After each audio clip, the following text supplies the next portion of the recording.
stepped off the golden. Nobody cried. Nobody even noticed. I saw them standing right there. Kinda thought they might care. I had a dream. I got everything I wanted. But when I wake up, I see you with me. And you say, as long as I'm here, no one can hurt you. Don't wanna lie here, but you can learn to. If I could change the way that you see yourself, you wouldn't wonder why they don't deserve you. I tried to scream, but my head was underwater. They called me weak, like I'm not just somebody's daughter. It could have been a nightmare, but it felt like they were right there. And it feels like yesterday was a year ago, but I don't wanna let anybody know, 'cause everybody wants something from me now, and I don't wanna let them down. I had a dream, I got everything I wanted, but when I wake up I see you with me. And you say, as long as I'm here, no one can hurt you. Don't wanna lie here, but you can learn to. If I could change the way that you see yourself, you wouldn't wonder why they don't deserve you. If I knew it all, then would I do it again? Would I do it again? If they knew what they said would go straight to my head, what would they say instead? If I knew it all, then would I do it again? Would I do it again? If they knew what they said would go straight to my head, what would they say instead?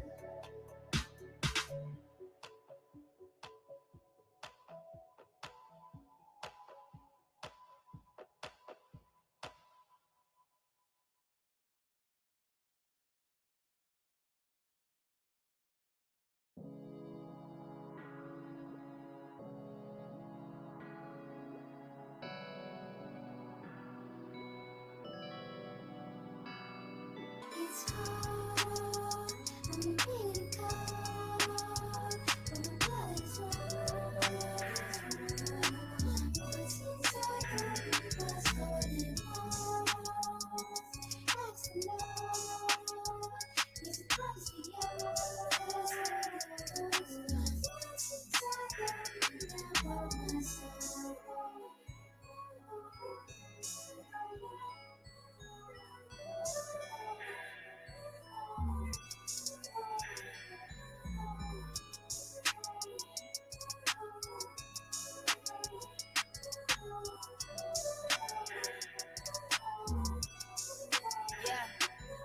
Said the only thing I saw was a record.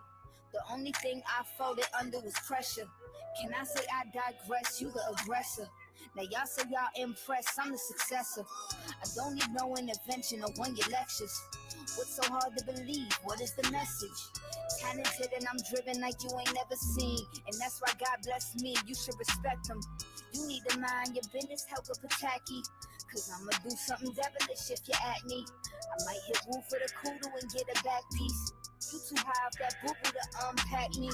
When I arrive on the set, there ain't no holy water. But when I grind my set, make sure to throw me waters. I'ma make it through 27, y'all superstitious. I'ma say jinx on my 28th when you owe me sodas.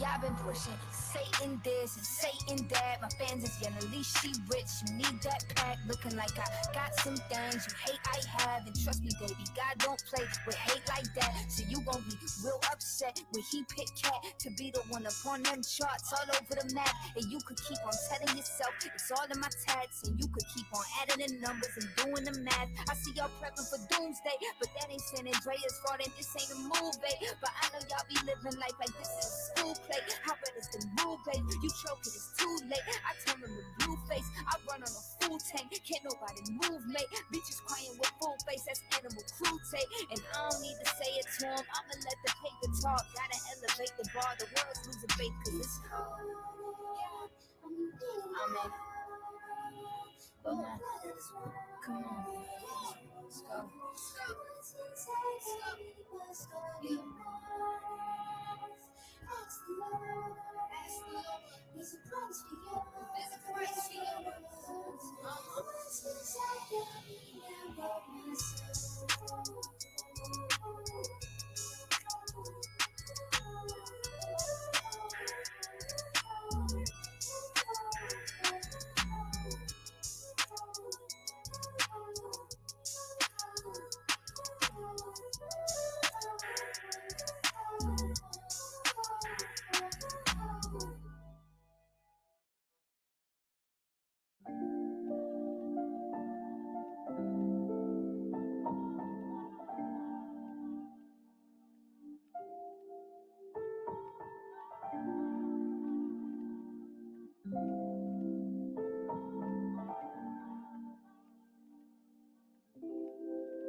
Hey everybody.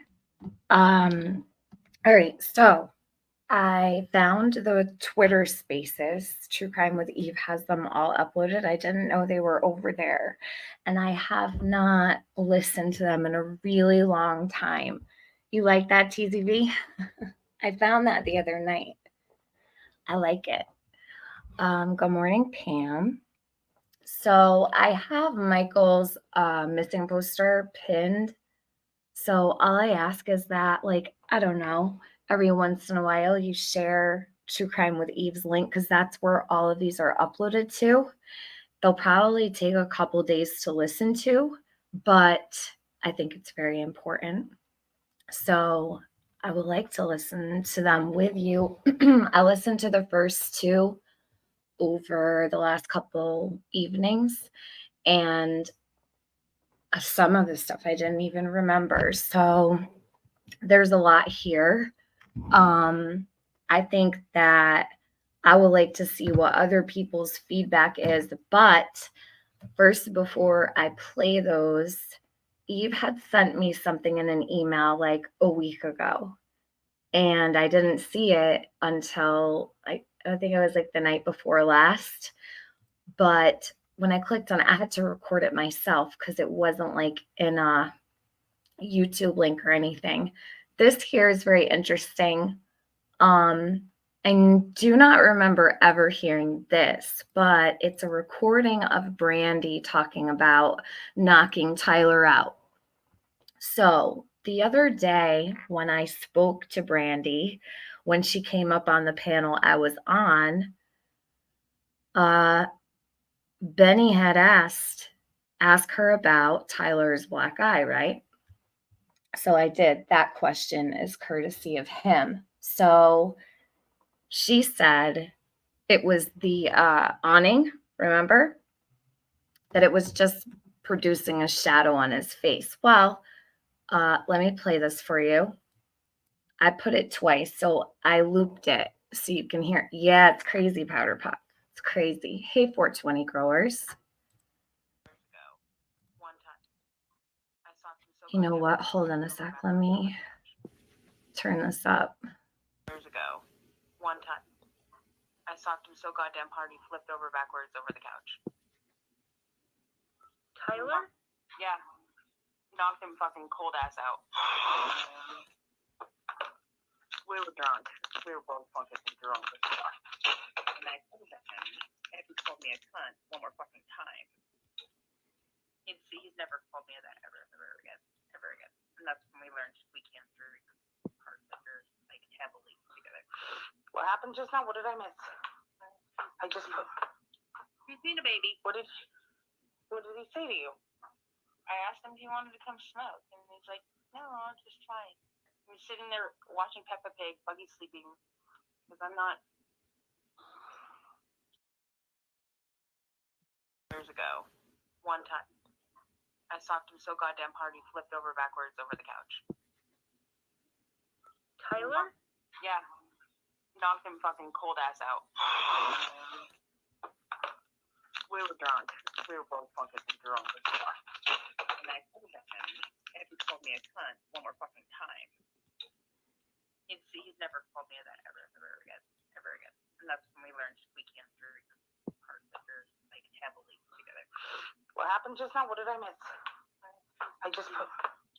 He's being a baby. What did he say to you?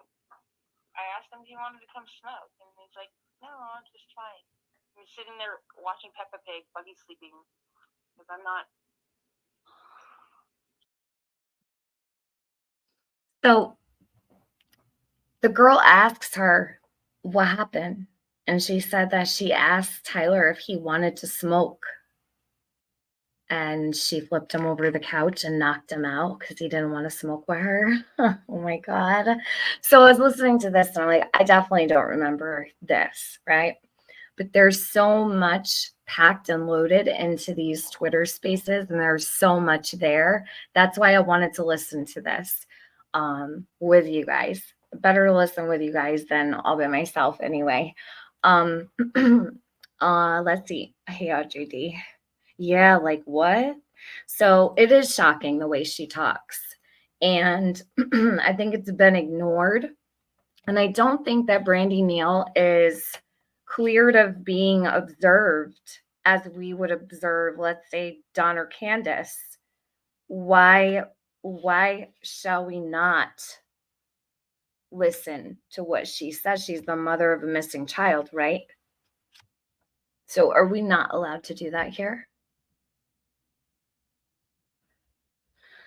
I think we can. So I want to get into it. I really wish I would have known that these were there before. Like, I think they were uploaded a month ago.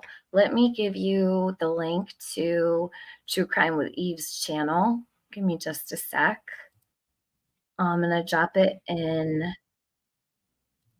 the chat for you. And I really want to thank her for doing this. This is a lot. And with doing something like this comes with an awful lot of scrutiny as well. So props to her.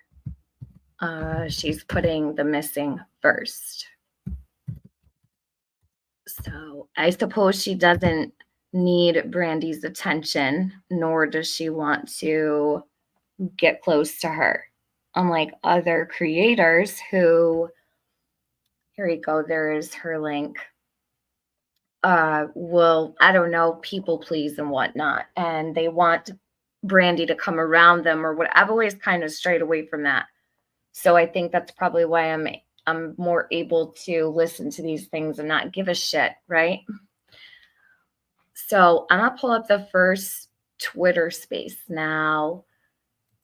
This is a lot. So if you guys just wanna listen or whatever, I had to rewind like several times. So forgive me if I rewind throughout some of this, like if I go back a couple minutes, because the sound isn't the best, but it's good enough. But I know I take notice of like the things that she'll say, and I have to go back because I'm like, well, wait a minute, didn't she just say XYZ, right? So you guys will be able to put in the chat the differences that you notice or whatever. So you could do that in the chat. And if I missed anybody, please don't think I'm ignoring you. I'm not. When I'm sharing a screen and whatnot, it's kind of hard to see chat sometimes or whatever. If you need something, you can hit up one of my moderators. I know that the last time I was live, I missed a couple people. I did not do that intentionally. Just hard to catch everything sometimes. And sometimes I'm far more interactive with my chat than others. And it just depends on what I'm doing here. All right. So Turn the Page says, I don't find her talk shocking. She has an attitude now, in my opinion. Well, Turn the Page, she's always had that disposition, in my opinion. That's why I formed the opinion that I did about her long ago.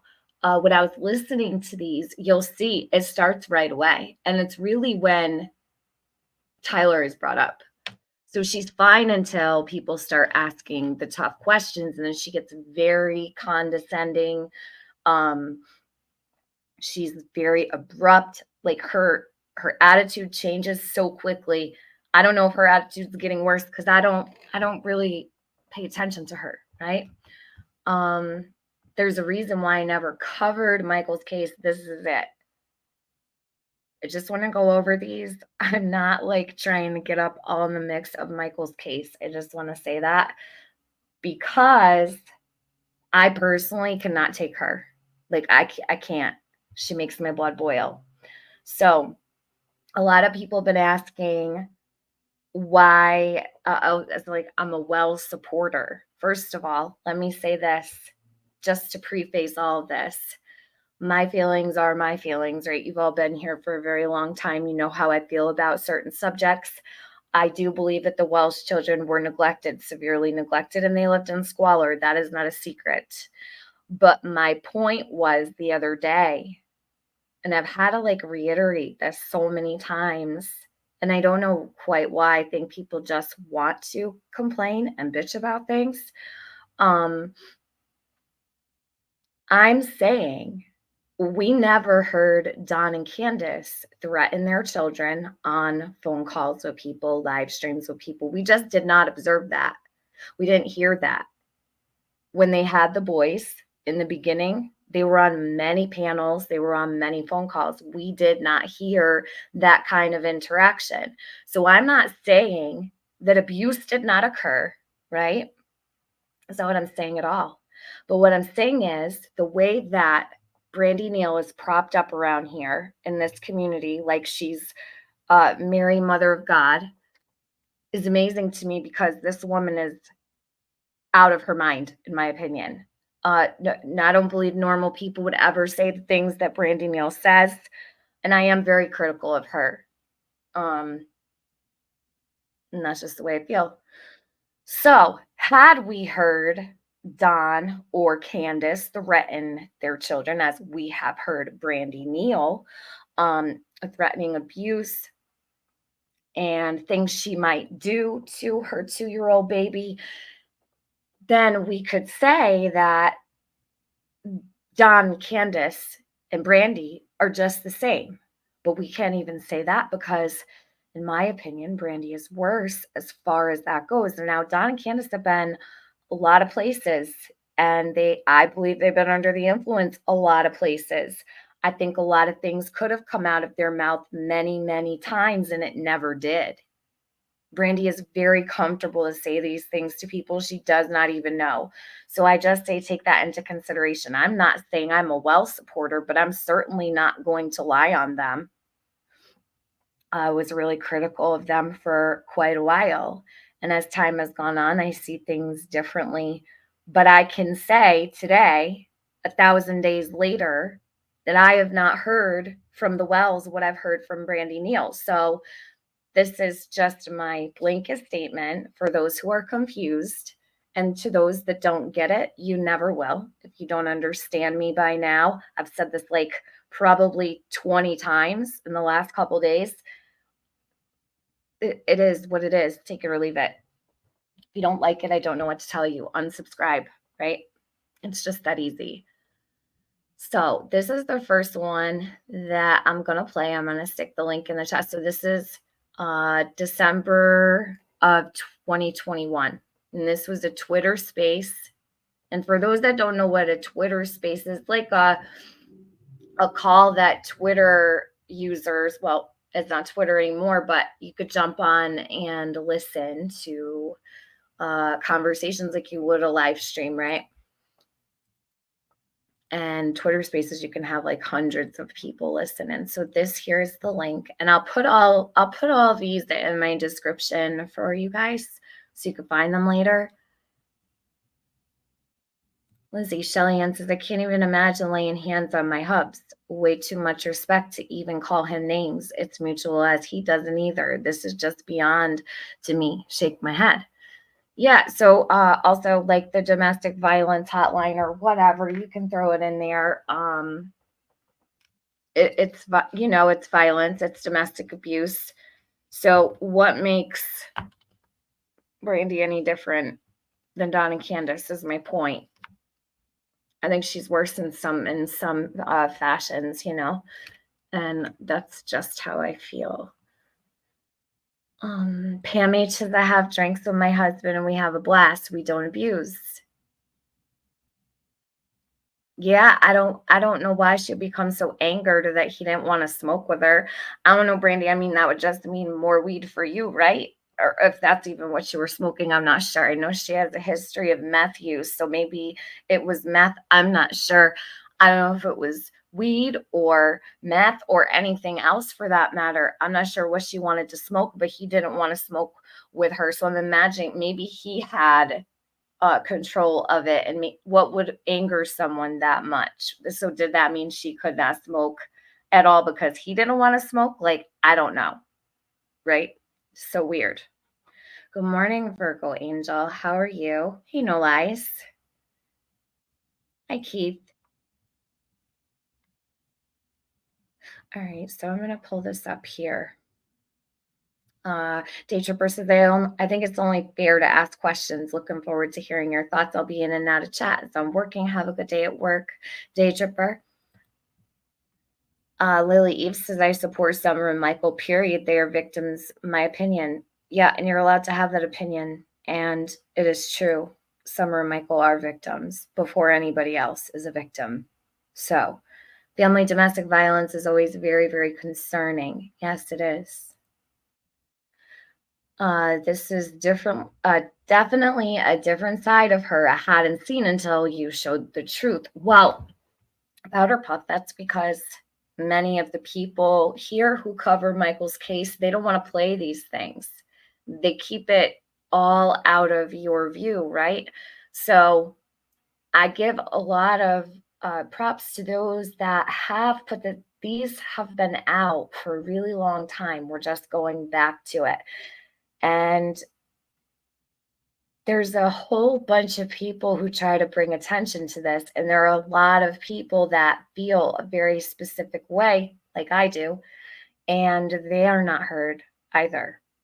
Not well. And you have to remember too, I was thinking this the other day, this corner of YouTube in our little sector, there is a whole world outside of here with other channels. You know what I mean?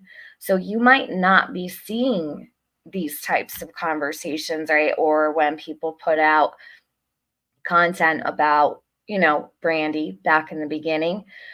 So, tinfoil Sutherland.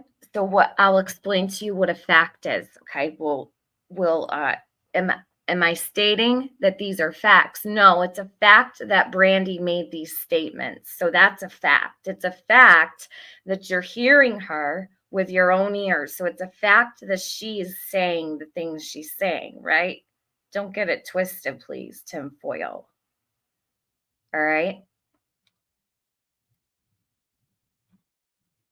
Okay. Thank you, TCP. So this is the first one. And we'll start playing this. It might take a little bit, so I'll probably be here for a while today. Disclaimer,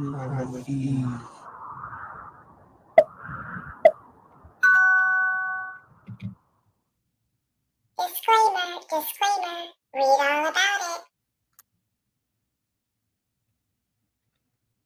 Hey everyone, it's your girl True Crime with Eve. We are going to discuss the Michael Vaughn case Twitter space from December 19th, 2021, where we review the timelines that were discussed at this point in time. This is part 1 of 4 of the series. Put your comments below if you're watching the replay, and if you're in chat, ask away. And go ahead and hit that thumbs up for your girl Eve. And remember, so Sandra, I know that you're having a very difficult time with my feelings and my opinions about this, and you're welcome to stay in my chat, and you're welcome to have your opinion. I've been answering you under your comments to me. She said Don and Candace beat the shit out of each other all the time. Sandra, please rewind and listen to what I just said, because I didn't say anything about Don and Candace beating the shit out of each other, but I did say Brandi Neal is no different than Don and Candace. She's doing the same thing to Tyler, right? That's what I'm saying.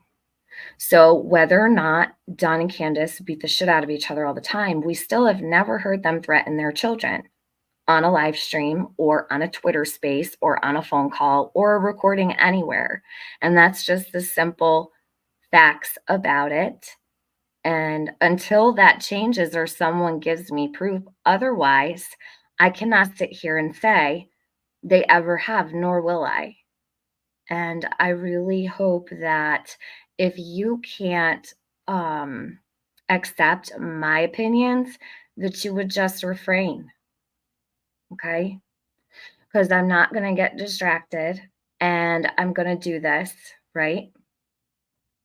I respect you, Sandra. And like I said, you're welcome to stay, but please don't spam my chat because I can already tell where it's going. I know what Don and Candace have done, but Brandi has done the same, right? You just heard the recording that I played, right? Okay, so I'm going to ask my mods to keep an eye on Sandra because she's really in rare form over my feelings about this case. Hey, Crime Stories Obsessed, how are you? Virgo Angel says, TM, I'm not a Wells supporter at all. However, of all people to give Don Wells advice is just like calling the kettle black, or am I stupid? Brandi Neal giving Don advice is preposterous. You know what is funny, Virgo Angel? I was going to play that to start my live stream off today, and I have that recorded. I remember recording that because I could not believe my ears at the time. I never spoke on it. I never said anything. But is that clipped anywhere? Because before we start this, let me check, actually. Thank you very much for reminding me of that. Let me see if I can find Brandi Neal calling out Don Wells. It's very important. Give me a second. I never uploaded it from my phone, but oh, here it is. Missing by her parents. Evil exists. Always pulling through. I understand your feelings. Okay. Good resources. Didn't that happen on Daisy's though? She did it twice. She did this on the lab as well. Didn't she question Dawn on Daisy's? Why am I seeing the lab here? Did Brandy Neal call Dawn Wells out twice? Does anyone know? Cher says, can I ask Tiffany, does the sergeant that says not to attack Brandy and Tyler and that they are innocent, plus they have prime suspects in Monkey's case? I'm curious, honestly. I don't know, Cher. I don't know what the sheriff plans to do. I do know, however, that things can change at any time. And I'm just going over Brandy and what she has said and done on lives and Twitter spaces and such like that. I'm not here to be a judge nor a jury. I'm just here to listen. So I want to go over these. I'm not here to make any kind of final, decision on anything, if that makes sense. You've never heard this. Yeah, a lot of people haven't. Are you thinking Brandy is guilty of Monkey missing because there is prime suspects, right? I think that it's a possibility that Brandy could have, and Tyler. I don't want to leave him out, although he is a victim of Brandy's domestic violence by her own admission, which you just heard. I don't want to say that I think she's guilty of his disappearance. I'm not sure. Possibly. It is a known fact that she actually asked to go into work that day and she wanted to change shifts with somebody, right? So she wanted to be out of the home that particular day for whatever reason she wanted to be. And I don't know what her connections were to people in the neighborhood or the area. So I can't say for sure or not, but I guess the possibility is there. Yes, that's my answer. Prime suspects or not prime suspects doesn't mean there are no other suspects, in my opinion. So I hope that helps. She came on panel when Dawn was on panel with Daisy. Yeah, well, there's one here from Evil Exists where she's on Josh at the lab. Look. So she must have done this twice. The nerve. The freaking nerve, Brandi Neal. Twice. Okay, so here's the one with her on the labs. Brandy. Let me just drop this to you. I didn't expect that to pop up because I never heard that. See, that's how much I watched Josh. Questioning Dawn Wells.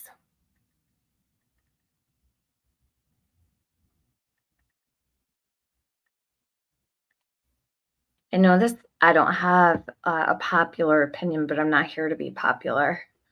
So I hope people know that. Here we go. Right. Yes, unless you're the Wells. Right, Trish. Everyone is innocent until proven guilty. Unless you're the Wells. I'll agree with that. Eden says it's just a discussion. Well, there's not many places you can go to discuss things lately. Not really lately. Probably for the last 2 years, I would say. Yes, Sandra's made herself more than clear. So whatever you guys think is appropriate today, I don't have time for all that. I think she did, from my memory anyways. On the lab, she asked Dawn to work with the Cold Case Foundation, or consider it, I should say. Okay. Bye, Cher. Dawn and Candace get called out for everything. Why not do the same for Brandy? I don't know, during the page. That's what I'm trying to figure out. Yes, Sandra, your opinion is just as important as mine or anyone else's. Brandy and Tyler were cleared. Sure, many people have been cleared before, and 10 years later, they're brought back in. Are we like straight on that, Sandra? Or no? You ever seen that before?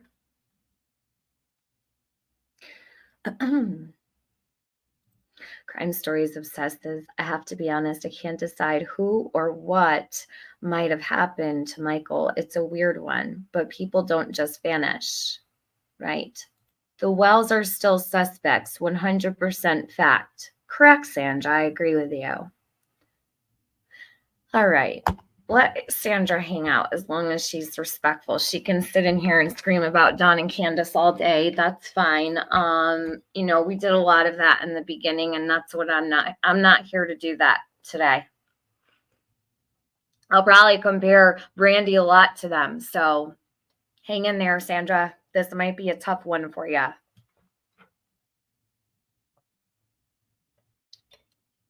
But hold on.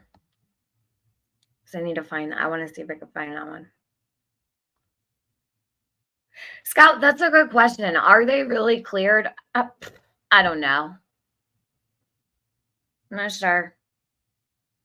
So give me one more second to see if I can find the one on Daisy's, because that's the one I'm really looking for.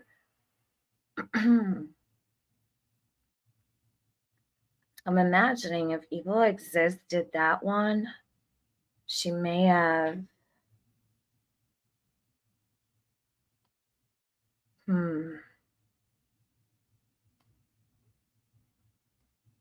I wish I would have gone in my phone to get that out because I don't see it anywhere clipped.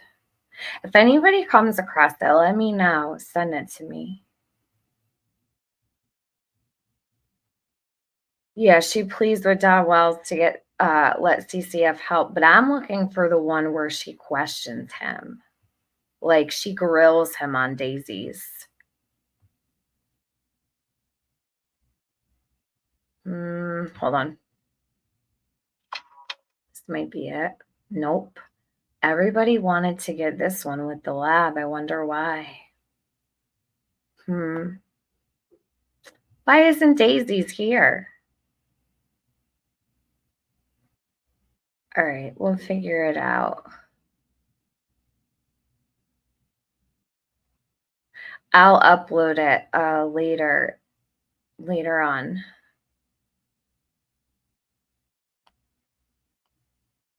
All right. I'm surprised that everybody's so into clipping Daisy. You would think that they had. All right, I'm going to press play on this.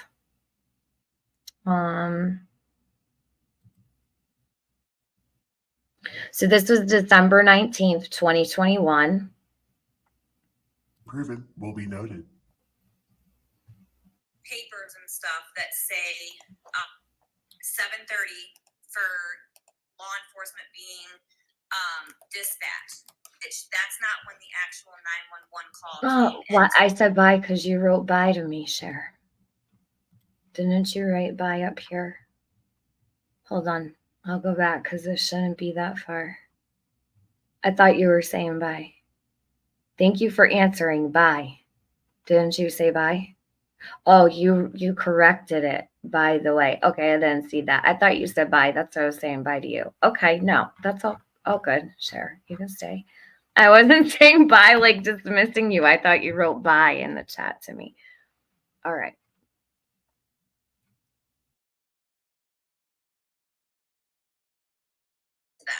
That's when they realized that this was serious and they needed more help, and that's when they called in other agencies to come and help for Michael. So the actual 911 call was placed at 7:10 p.m. Correct, Brandy? Correct. Okay. Correction noted. So Michael was seen on one of the cameras at 6:37 p.m. from one of the neighbors, right? One of the neighbors saw him at 6:37 p.m. Michael was never actually seen on any camera. It was all physical neighbors that saw him outside of our home. Okay. So he was seen at 6 by neighbors. With these neighbors that he knocked on the door with, they did either walk him or watch him walk to his yard. It's not like they were like, oh, just go home. They physically walked him or watched him walk to his yard. And then one neighbor did, yes. Oh, just the one did. Just the one did, yes. Okay. I had that wrong. I apologize to everyone. I had that part wrong. But then he went down the street to the east, and his scent ends at the corner of that street. Correct. He didn't make it around the corner as what Brandy has been told. Correct. Okay. And that's where the scent ends. So he wasn't at the park. He was never at the push pad, which is the same thing. He was never there. Yes.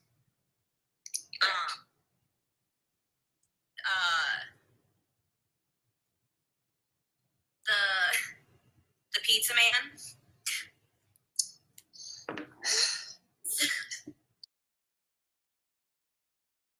This gets very interesting.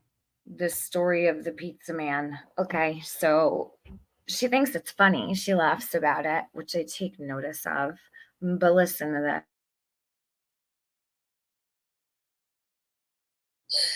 Okay. Tyler ordered pizza at 6:40 p.m. Okay? He ordered from Domino's. There's a timestamp. It shows you on when you order your pizza. Proven will be. Okay, so hold up. He ordered pizza. You hearing this? So at 6:37, Michael was seen by the neighbor outside. Tyler's ordering pizza after. So I note that.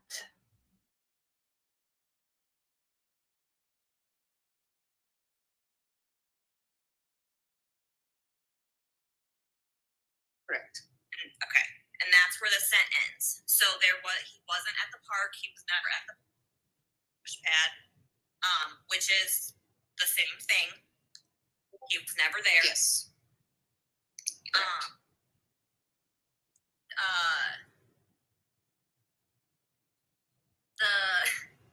The pizza man.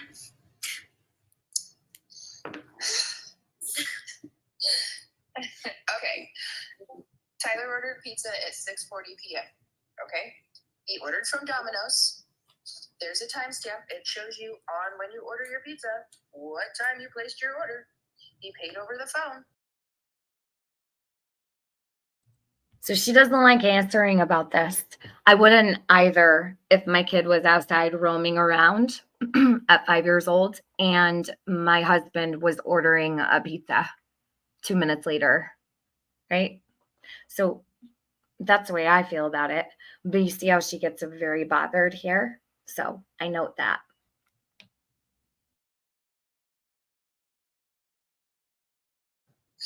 The pizza person was interrogated. They went to Domino's. They talked to the owner. They talked to the pizza delivery driver. The pizza delivery driver dropped off the pizza somewhere between 7:15, 7:20, I think. I couldn't honestly tell you because people were screaming all over the place. And my neighbor, I'm pretty sure one of my neighbors, not sure which.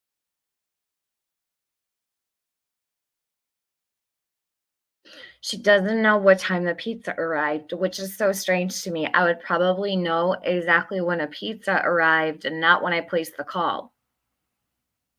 Or my husband placed the call, right? You would know what time they showed up to your house, wouldn't you? Or no?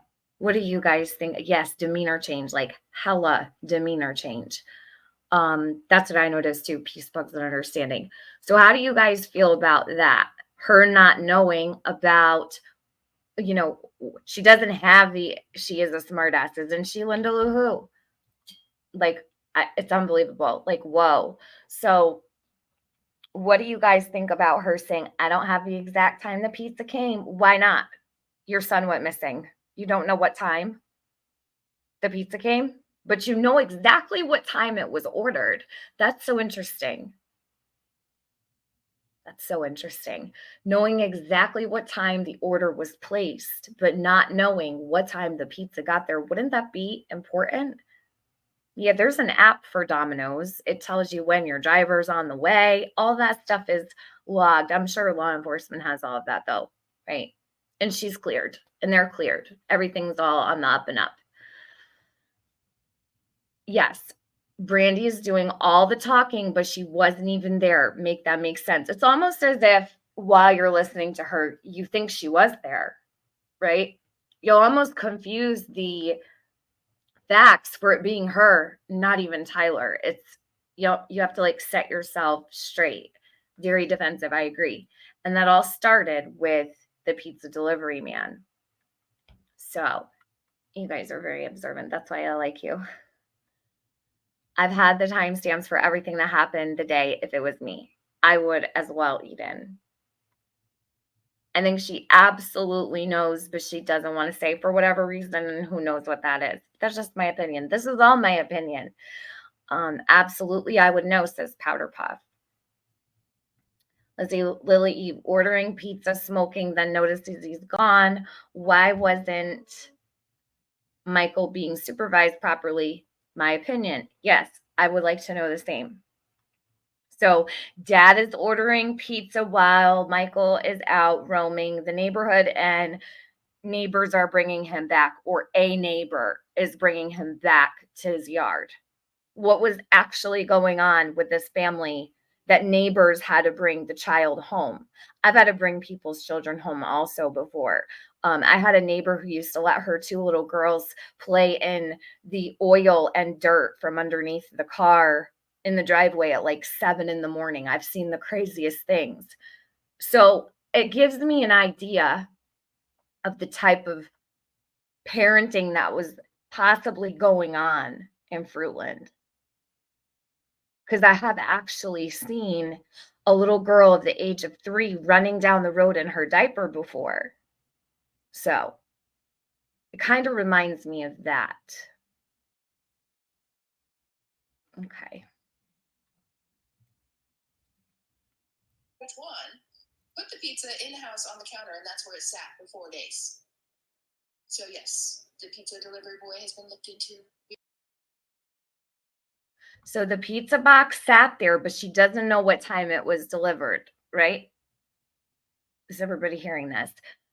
I just ordered Domino's a couple days ago, and I had just brought the boxes out to the recycling bin, and I was going to go look in the recyclables, but they'd already been taken, to see my receipt on my boxes, but I wasn't able to do that. So if anybody has any Domino's boxes hanging around, let me know. Do they write on the receipt there what time it arrives, right? I don't know if it does or not, as I'm asking. Maybe it is only when the call was put in, but you should still have an exact time of delivery from Domino's, I would imagine, that would be accessible to the person that called. I'm sure in a missing child's case, they would be able to know exactly what time the pizza delivery was dropped off. Day Tripper says it comes across as controlling the narrative, which is automatically sus. I feel the very same way. Did he not change the baby's diaper, says Scout? Well, that's what I was wondering. Further on, I'll discuss that because there's a lot going on here. And I feel like comments have been made. Please see my previous, hold on 1 second, Virgo Angel.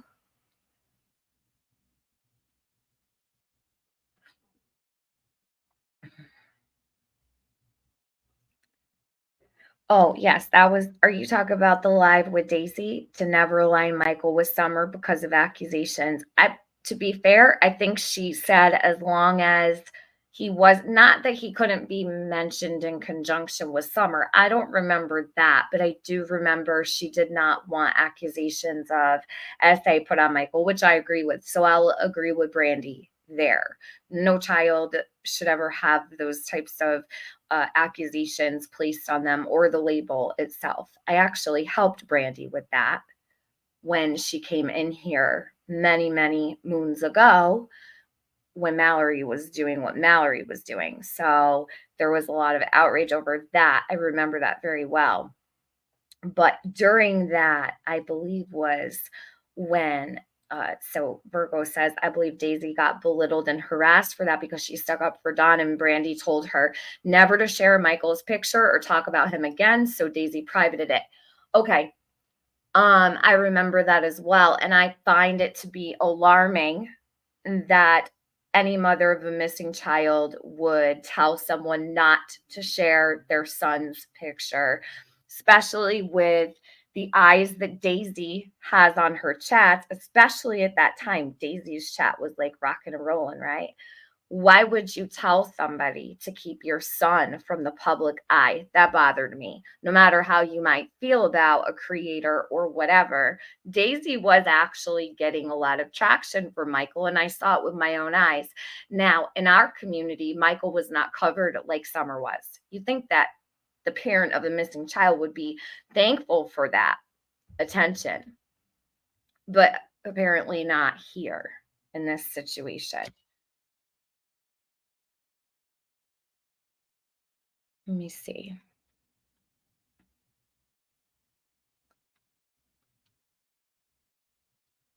Trish says, similar to the Wells, that Dawn was the voice for a long time before Candace showed her face.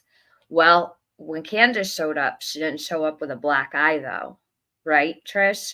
So you have to also think, why does Brandy's husband really, he's got a shiner for real.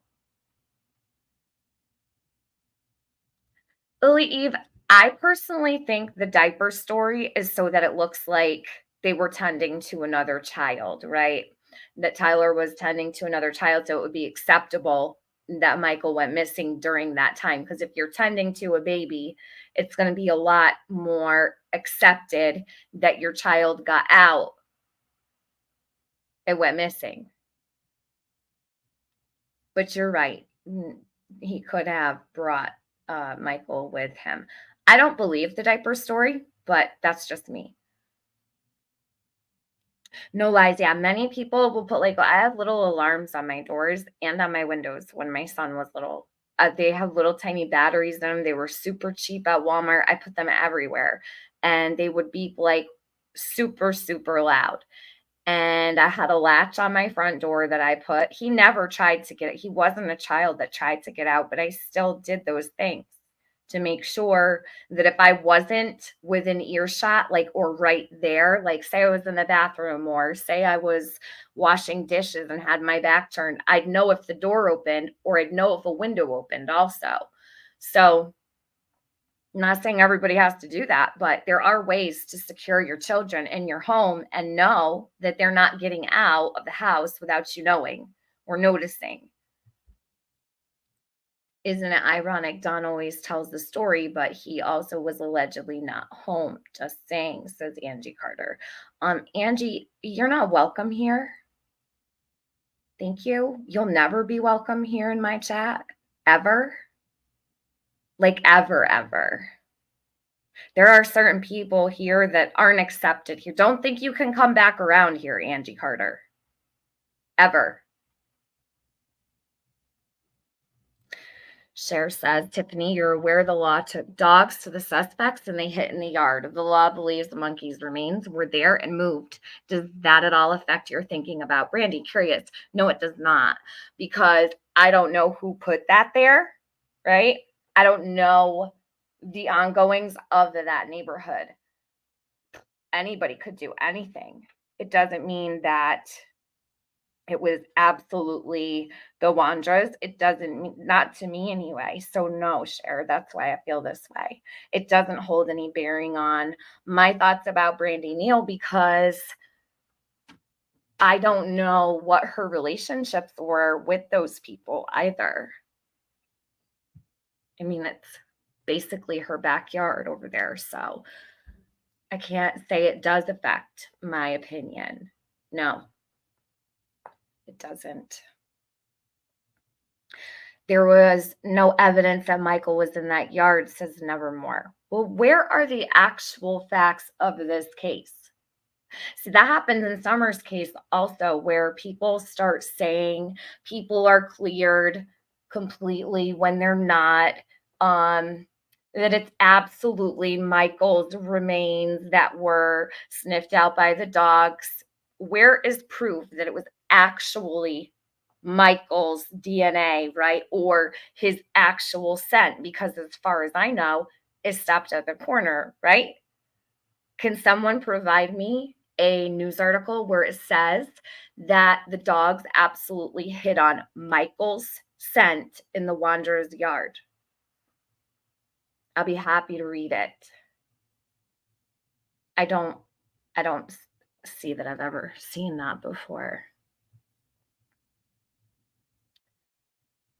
Mine always tells me, yeah, when it's delivered.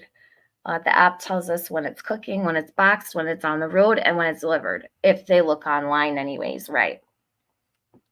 It wouldn't show on the receipt, but the app should say right. And if you called them, I'm sure they would tell you what time your driver got there. How does she not know?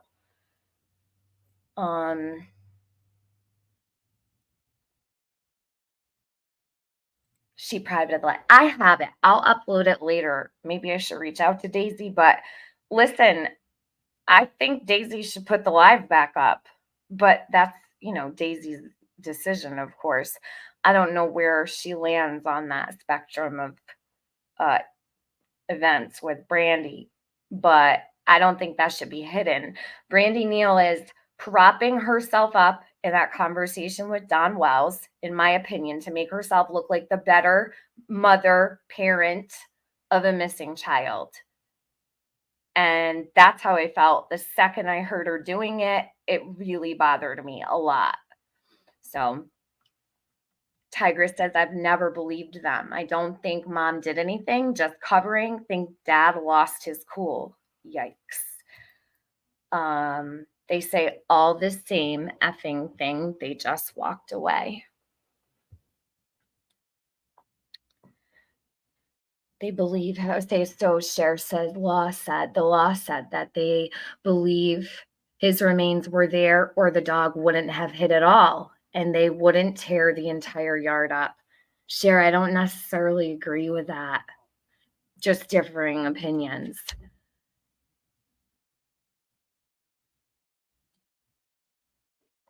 Hey, Rad, how are you?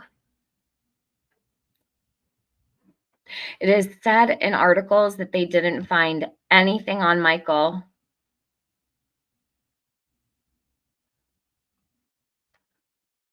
Yeah, see, Sandra, our opinions differ on Robin as well. I think Robin was an angel in Summer's life, and I will always be thankful for the love that I saw her give to Summer.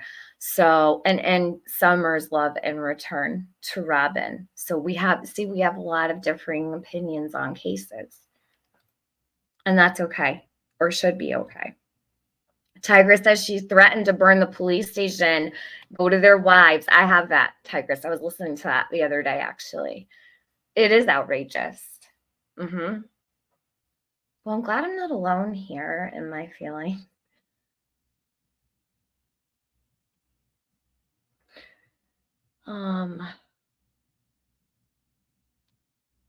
Hey, Di. I don't know who you're talking to, but I'm assuming it's someone in the chat. Welcome. Speaking to someone else about spreading misinformation. Di Designs in the house today. We had those two TM. Oh, the little alarm things. Virgo says Brandy is condescending and there is such a thing of verbal and emotional abuse. And that is what Brandy did to her 2-year-old little girl, respectfully at Cher, says Virgo Angel. I agree with what you're saying to Cher. But I don't know how Cher feels about those recordings. Cher, how do you feel about Brandy saying she was going to threaten her 2-year-old baby? And how do you feel about saying she was going to put her in a cage with a gerbil bowl to drink out of and trade her with someone else's child, send her by the mail, all of those things and so much more? I don't know if Cher has opinions on that.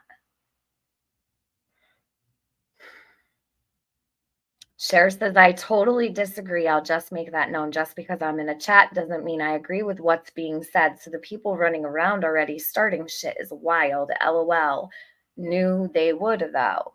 I don't think it looks like you support what I'm saying at all. Hey, independent thinker.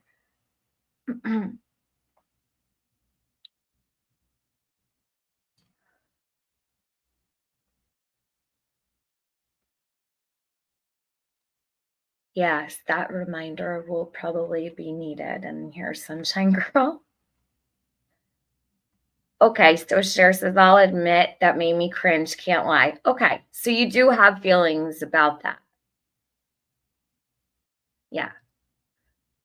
I know people didn't like my comment about if you would trade something, would you sell something as well? Well, that's how my feelings about it. Regardless, I'll keep playing this. We ordered from Domino's. There's a timestamp on the pizza boxes. It says 6:40 when he placed the call. So, yes, the pizza delivery man has been investigated.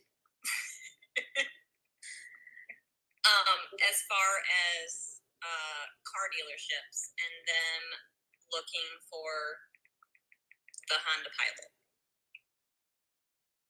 They have had people from all of the local car dealerships coming to the police department to help them identify over 400 vehicles because they can't get a good enough picture.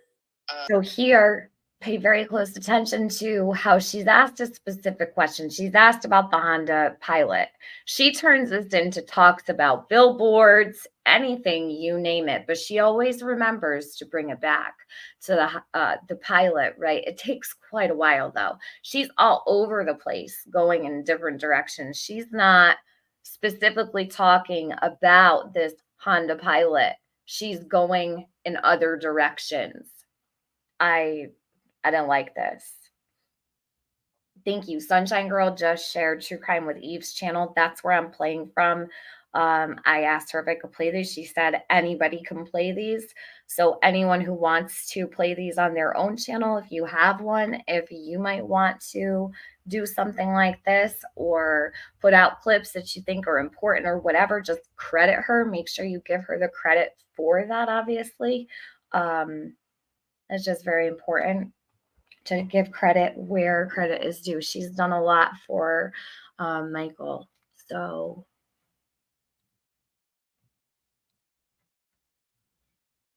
of license plates or the makes and models. So they basically are going off a picture of a car going down a road, and they've had multiple people from car dealerships coming in to help on their days off of work. And to add to that, the I didn't hear anybody say anything negative about the car dealership people. She's acting like it's, by the grace of God on their day off from work, they're helping. Like on their day off from work. And she is such a bitch. Like, I'm just going to say it. These people are asking questions about her baby boy. And she does not want to answer these questions. Very obvious to see. She has such a bad attitude. Only with certain questions, though. The ones that make her uncomfortable, in my opinion. electronic billboard that has been running in Ontario, Oregon since August, which is still continuously running with Michael's missing information on it, has been donated by one of the owners from that specific car dealership. He's been paying for that billboard. So, yeah. yes, they are looking into cars that have been returned. They are looking in. They started with the county, Payette County. Every Honda Pilot between 2016 and 2020 that's registered. You know, they've looked into every single one of those. Every single vehicle that was on the camera. If they couldn't identify it in our neighborhoods, His love for they talked slushies. to every single person in the neighborhoods. Hey, do you know this vehicle? Was this vehicle by your home? You know,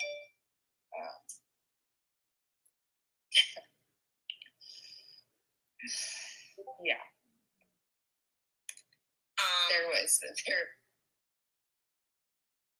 I think it's important to say also, this is from Twitter. So this is not a recorded phone call or anything like that. It's a Twitter space. So this was done on a public platform. She's doing this knowing there's thousands and thousands of people that are going to hear it.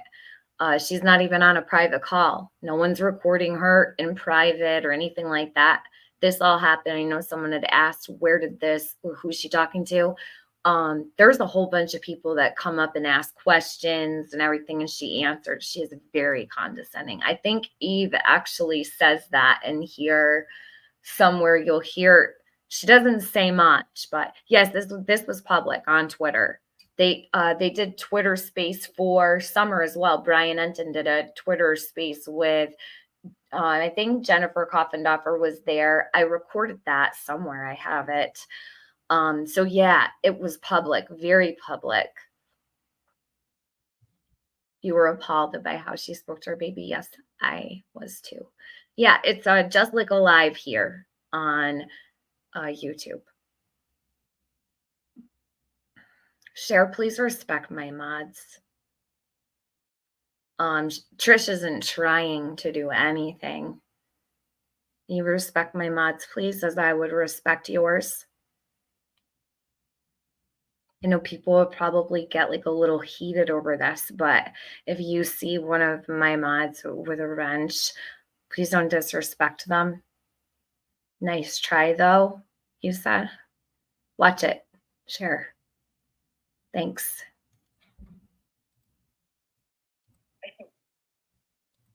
There was a gal that used to babysit Michael when he was 2, and she's a pizza delivery driver for a pizza place I used to work for.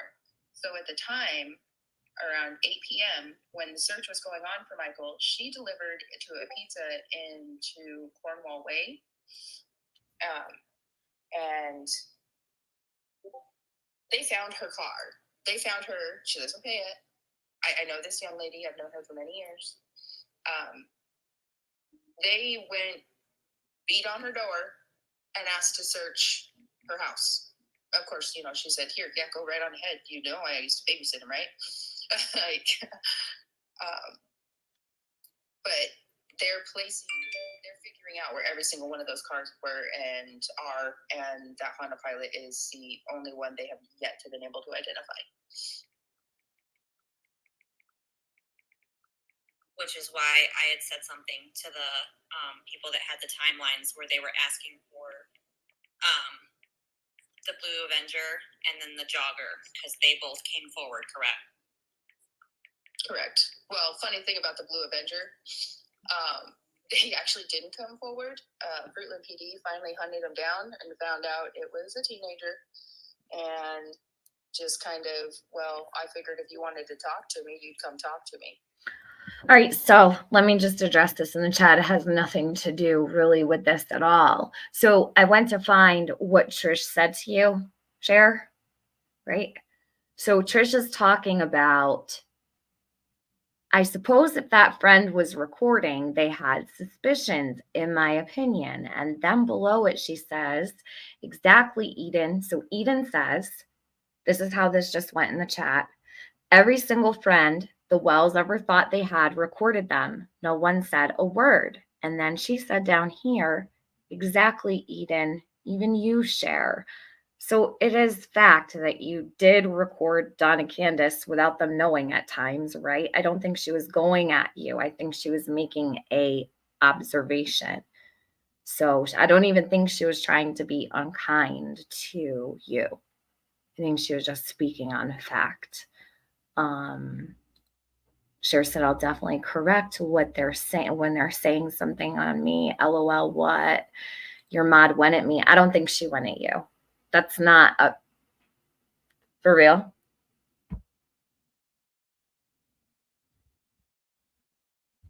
Cher, are you going to make problems in the chat, or are you going to just be a part of the conversation? Because I know you're not a snowflake, and I know you have very thick skin, Cher.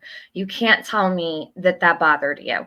So are you here to cause problems in my chat, or are you here to be a part of the conversation? Because I answered you last night in an email, and I said I would speak to you. So do you want to speak here and now? Do you want a link, Cher? Here, I'm going to give you a link. You can come up. That way, nothing needs to go on in my chat. You can grab that if you'd like, if you have the time. Okay.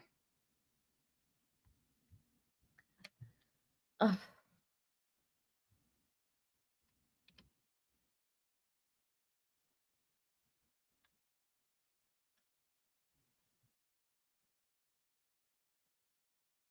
Seriously, dude? Your parents weren't like, hey, that's your car. Why, let's go tell them, hey, yeah, that was you. You turned right onto Whitley. You were going to a friend's house, or you just dropped off a friend at Hidden Meadows and we're headed home. Thanks, dude. They wasted all that time trying to figure out who you were when you could have just said that, yeah, that was me. It's just, we went out and played basketball. They verified that, their alibis, all the kids that were in that car, they verified that alibi. So. And then the jogger did come forward. Yeah, he was like, yeah, I was jogging that. Yeah, I remember that night. That was me. Right, But so the man that was walking. Sorry, go ahead. There's the Honda Pilot. Yeah, no, you're fine. The Honda Pilot and the man, I haven't even seen a picture of the man. So everybody keeps asking that, I don't know why they're not doing that. I don't know why they haven't released a picture, but maybe because they're saying, they're not suspects.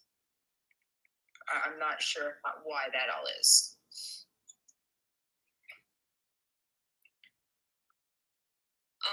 What was one of the other questions? Oh, the cell phone power dump stuff. So, one, bless our country, you have to have warrants. Warrants take time to get cell phone tower dumps. You have to fight to get those cell tower dumps because of privacy acts. Which, in my opinion, my child's missing. Nobody has privacy at all. That's my opinion right now. Afterwards, everybody can go back to having their own little thing. That's fine. But there can be, what did they say to me? The FBI told me upwards of 10,000 cell phone IP addresses attached to one cell tower. 10,000. That's a rough estimate. So tracking all of, okay, this person lives here. This is their IP address. This is their cell phone. Could you imagine? There's 200 homes here in this little area. How many different devices does each person own? So they've been combing through that data since when they finally got the warrants to get that access. I know that they were, I believe, fighting with Google to get access to people's, not necessarily accounts, but like IP addresses, I think it is. I'm not a tech person, obviously. But this is what I have been relayed to from the police and the FBI. JD Huff and Doug Hart flew to Salt Lake City to fight with whoever's in charge of Google because they were only giving little tidbits of information or letting them have little tidbits of information. And I believe that was, I want to say, over a month and a half ago. Forgive me, my time is not correct right now because every day runs into each other. So there is so much data that they have been combing through. It's not in the blink of an eye. It's not easy peasy like everybody says. Oh, they can do a cell phone tower dump and find out who was here. Yeah, guess what? Guess how many cell phones and IP addresses, computers that they have to comb through to figure that out. So no, it's not done at the drop of a dime. Unfortunately, I wish it was. I really, really wish it was. But it unfortunately takes time.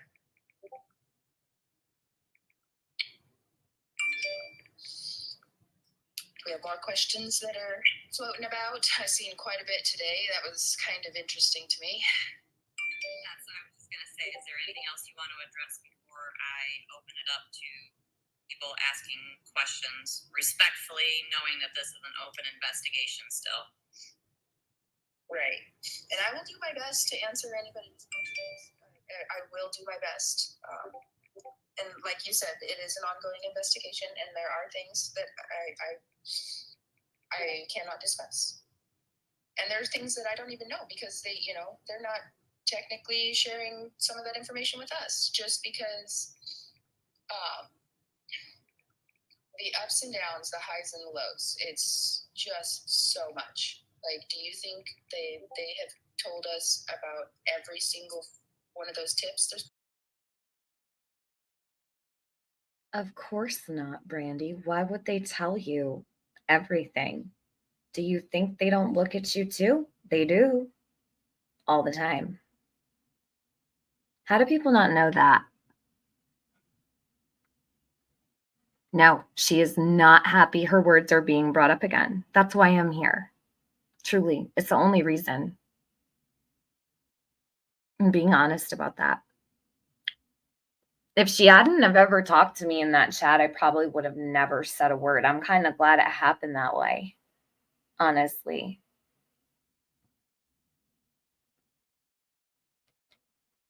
I mean, my words are critiqued daily, and I don't even have a missing child, thank God. But so do you see? They play my words all the time. If I said them, usually I don't regret them.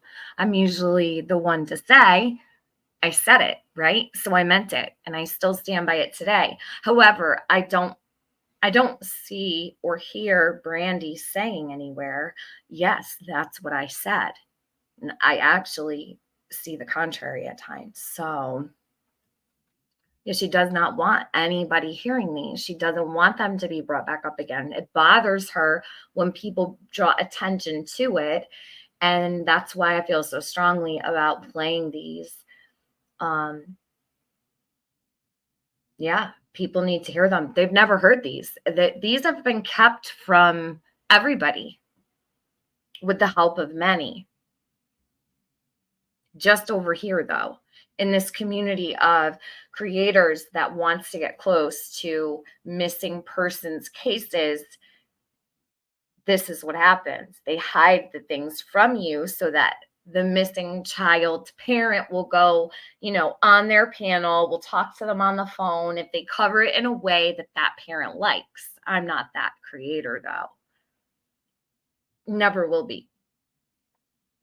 Yeah, so there's a lot of discrepancies when you hear everything, and I don't even know everything, and I hear the discrepancies, right? So I did not study Michael's case, and I already can hear all of these contradictory. She's actually making the contradictory statements in these Twitter spaces.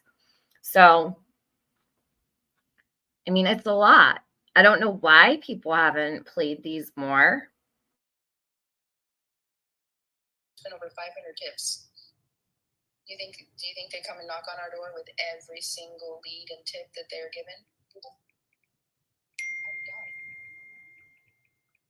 The few that they have brought to Tyler and myself that they believe to be credible. There was a little boy caught on a Ring door camera about 35 minutes from him. here. And it was dark. You couldn't really see his face, but his mannerisms and same body build, same hair, and I freaked the hell out. I swore it was Michael. And come to find out, I don't believe her. You know when it's your child. It could be the smallest thing. I mean, does he have a doppelganger out there? She swore it was Michael because she couldn't see his face. So that means that that child had to have the same exact gait, posture, all the things. She swore it was Michael. She freaked the hell out. How do you not know it's your own baby? I don't know. Maybe I'm judging her a little too harshly. I would know my child if I saw him in the dark on a Ring camera 30 miles away or minutes away, whatever she said. Yeah. So, hey, bless this mess. The creator was comparing how Brandy reacted versus the Wells. Yeah. And I think that that's important, especially around here, because even I am guilty of judging the Wells very harshly. So why would I not do the same with another case? Why am I sitting here thinking like, well, should I really open up this can of worms? Yes, I do think I should. That's why I did days ago on that panel and in that chat. I would encourage more people to do things like that. Maybe we get something done around here. I don't know. Instead of kissing people's asses all day long. Welcome, Alanis. Welcome back to memberships. Can you throw some diamonds at Alanis, please? All right, hold on. it was not Michael. It was another little 5-year-old boy that likes to wander. And this was a lady, she was on vacation actually, and she sent it to the Fruitland Police Department. And this was in Caldwell. And the Caldwell Police Department, when after I said, that's my son, ripped that neighborhood apart. Caldwell. And that's pretty close to Boise. So they're not going to tell us every little single detail. And I'm actually kind of grateful for that, because it would kill me. So, yeah. All right. I'm going to open it up for questions. Okay. Tyler's not here yet. He's still at work. Shortly, so, but I'll do my best.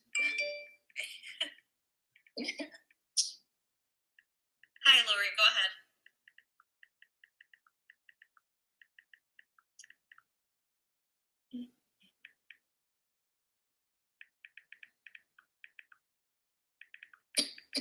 Lori, I accept. You can talk now.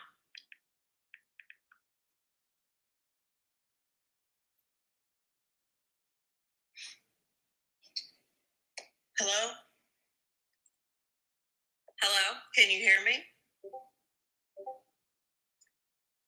Hello, can you hear me? I can hear you. Yes. Okay, sorry. Yeah. I'm having problems, I guess, with reception.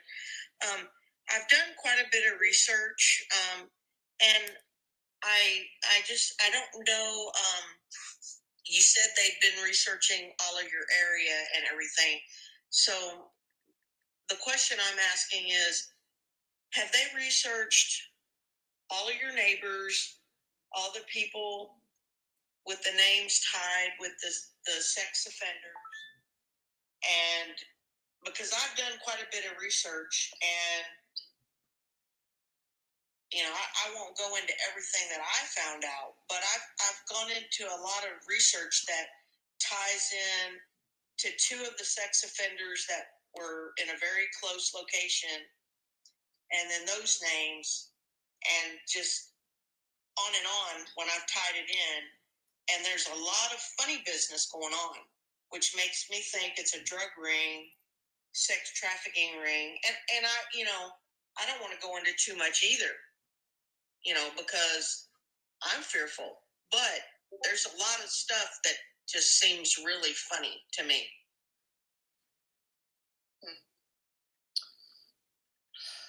I've said this a few times. Yes, I personally didn't know about as many sex offenders that there are in our area. I'm assuming you're probably talking about the couple. I really don't know about a couple. I'm just going into the names of the people. Well, I know that every single one of them has been investigated. Law enforcement has been in their homes. Their parole officers have accounted for their whereabouts. I physically saw them when I went to the police station. Demeaning. And they were like check-in time, I guess you could say. I don't know how that all works. But I do know that, yes, they have been thoroughly investigated. Condescending.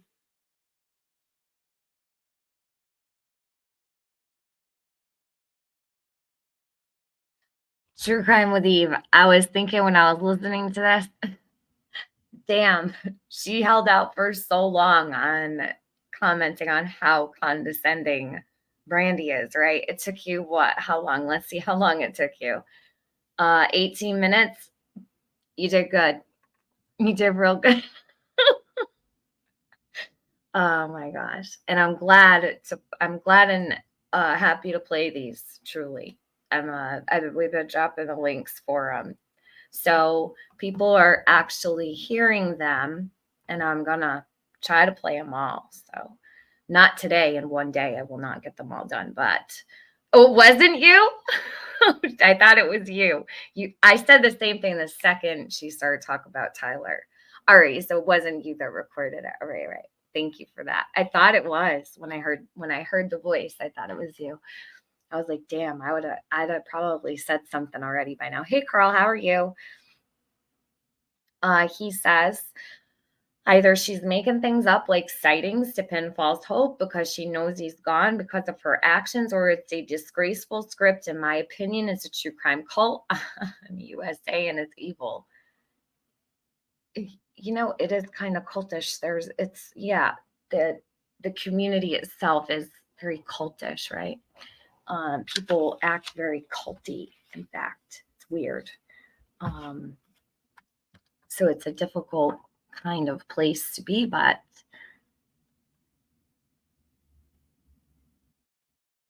Lindsay Lee, thank you for taking the time from your day to share these with all of us. I really appreciate you. And thank you, Eve, for putting this all together. No problem. Anytime.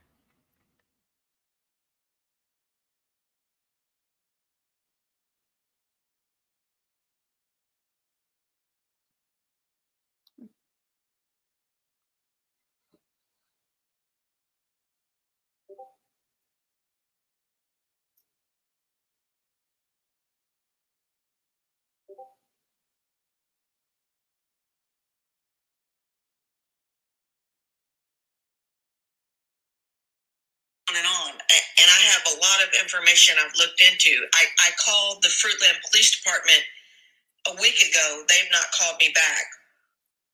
I have messaged the former FBI agent, Jennifer.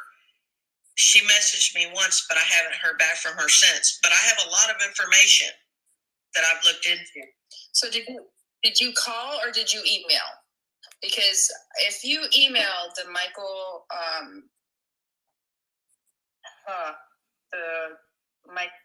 what is goddamn email? I can't think of it right now. I never say it right. I called. Okay. I do know when you send tips to the tip line at the fruitland.org, they cannot email you back from that one specifically. I did learn that the other day. Now with calls, they're working around the clock. They had, and on top of Michael, missing, and that's what they're focusing on. There were 2 inmates from DOC that escaped from the onion factory. Fruitland Police Department had no idea that DOC had people working there. So can I tell you something else too? I also, in doing my research, I found out, and I don't want to go into a lot of detail about everything I found, but there was also 2 other missing kids from Idaho that one of them was located, but I tied them in with drug dealing, and I tied them in with someone that was busted for drugs, but this young man was found. But I'm not recalling any of this. Huh? I'm sorry, I'm not recalling any of this, but there's they found 47 children. Yeah, they found this young boy. I want to think he was 14 or 15.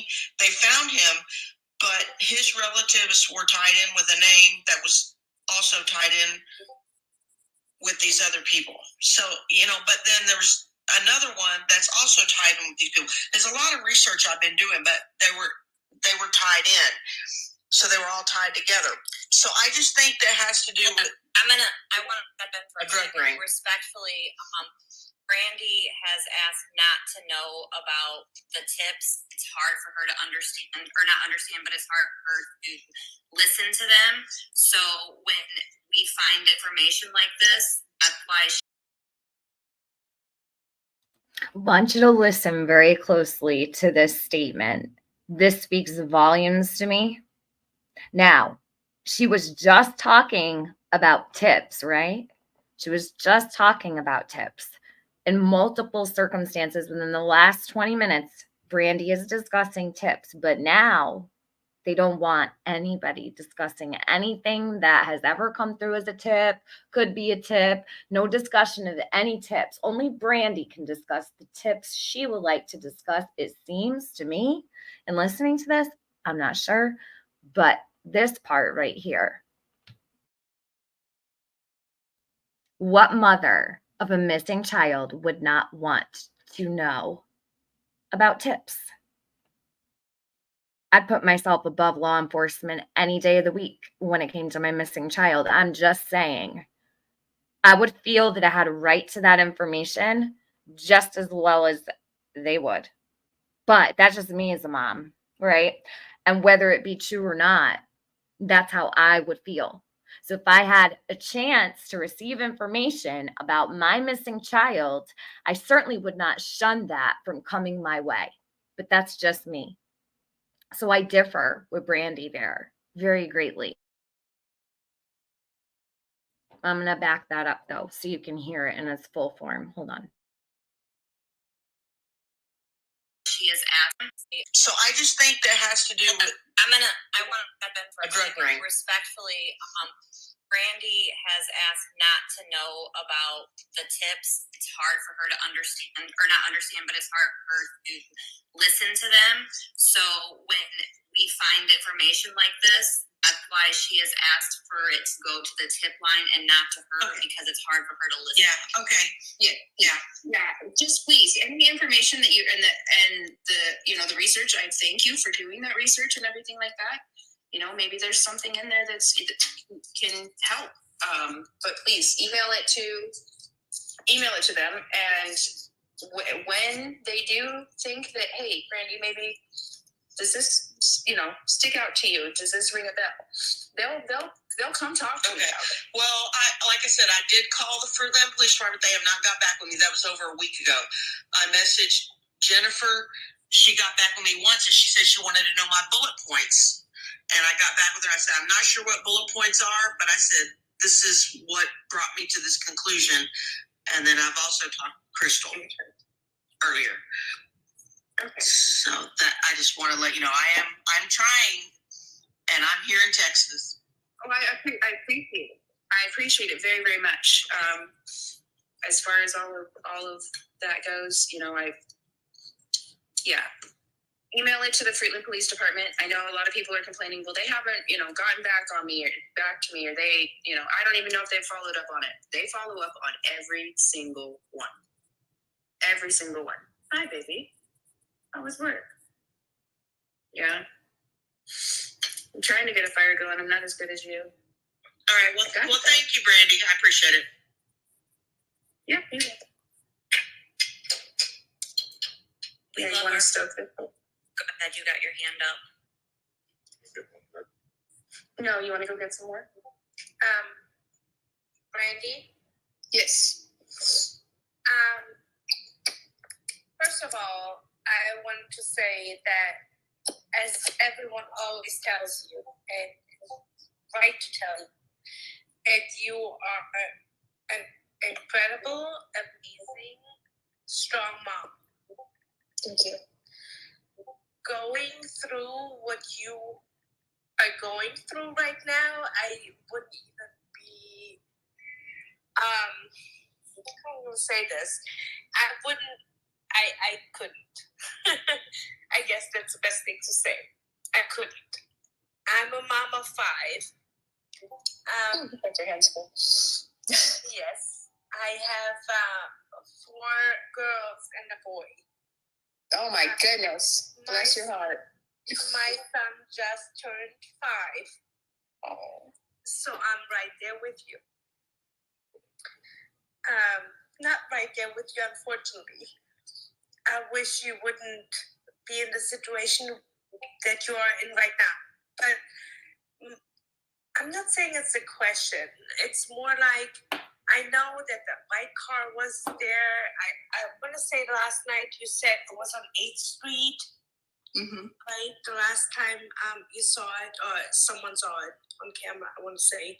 Yes. And I also saw that you, or heard that you said that he would have never ventured out to the splash pad without being seen on camera. Is that right? Correct.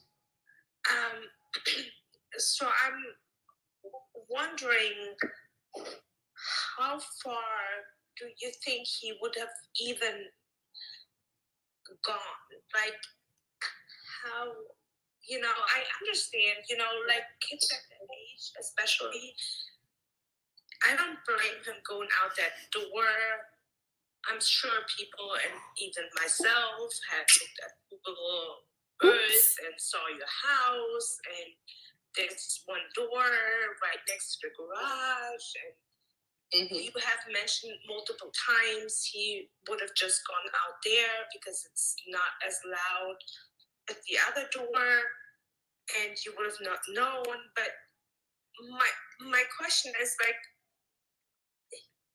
if he ventured out there to all his friends or potential friends that he wanted to hang out with, how much time would he have had to actually see them all, or know, like, come back? Does that make sense?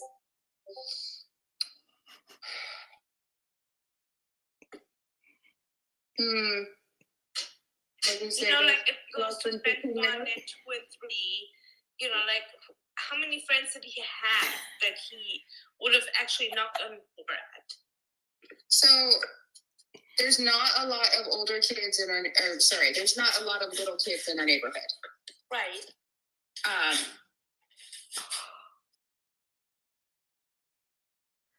So I wanna read what Eve just placed in my chat, because I have a discrepancy with the fact that Michael was outside, seen by a neighbor, and brought home, right, at 6:37, according to Brandy. Then he ordered a pizza. So really, how long was Michael missing for? I thought Tyler just changed a diaper and Michael ran out the door and went missing. It seems like there's a whole lot that went on before. So I would love to know your opinion on that, Eve. Like, if you could write it in the chat. Maybe I'm off on that rationale of thinking. But she says the 911 call placed at 7:21, and that is the actual time of the 911 call. Instead of what was said, 7:05 p.m. is a big time gap. Well, also, with the delivery of the pizza and her not knowing what time the pizza was delivered, I feel that's why. And I feel like this delivery that was placed, the order that was placed for the Domino's delivery, is a little bit sketchy. But those are just my own feelings and opinions from what I hear. How long was he really gone for? I don't know. But I think it's important to note. And thank you, TZB, for placing Michael's missing poster in the chat, because I replaced that with Eve's link. Yes, Pizza Carl. I know it. Right. I had the same thought as well. I won't lie. See, I can get down with you on something. This is why the parent that wasn't there shouldn't speak, in my opinion. Nevermore says. Agree with that also, because I don't like when people speak for me, right? When they speak for me, they don't normally get it right very often. So I don't know how I would handle a situation like this. I'm really not sure. I can't imagine the things that may have been gotten wrong because she was speaking for Tyler. Good morning, Red Riding Hood. Good to see you. True Crime with Eve says, yeah, from the timeline discussions, it seems like 6:25 to 6:30 was the last time seen by Tyler. The older siblings' times are the big issue. Well, what about the diaper changing? Because that was the story. And then we have this Nintendo Switch. Was he playing Nintendo Switch when he went missing, or was there a diaper being changed? Nobody can deny that these issues are actually here. They may not want to admit it, but I will. Oh, what does it say? Correct. Don appreciated even the nonsense tips and thank people. Yes, I don't recall a single time ever that I've heard Don and Candace ask people not to talk about tips to them. I haven't. If anyone else has, please let me know. But I don't ever recall hearing them say, we're not going to discuss that. The only thing they've ever said we can't discuss was the timeline of Summer's disappearance and the boys. Don has said, I can't discuss that because there's a gag order. Candace has said, I can't speak about the timeline. But they've never said, while up on panel, oh, don't talk about tips, or that was beyond wild to hear.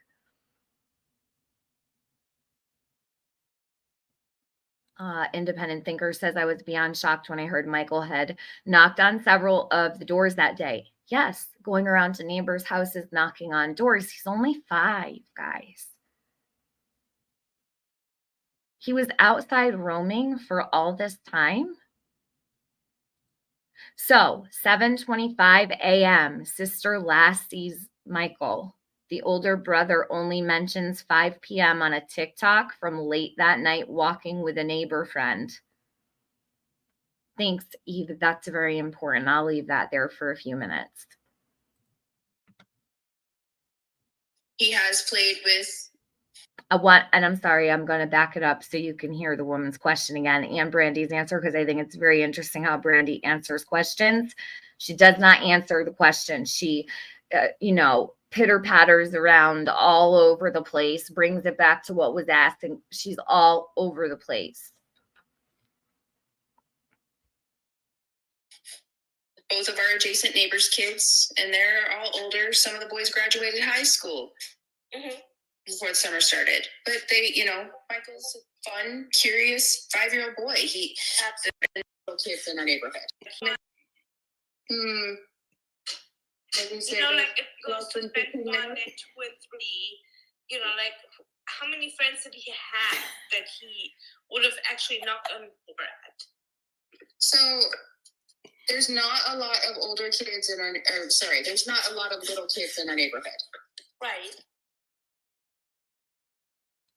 The woman specifically asked, how many friends did Michael have in the neighborhood that he would go around knocking on doors at? Usually the mom or dad of a 5-year-old or grandpa, whoever, would walk the child over to a friend's house or drive them to a friend's house. So Michael was just on his own to wander about this neighborhood and go to his friend's houses at 5 years old. Are you kidding me? Like, for real? That's crazy. True Crime with Eve says, but the older brother doesn't seem to really know, like he's guessing.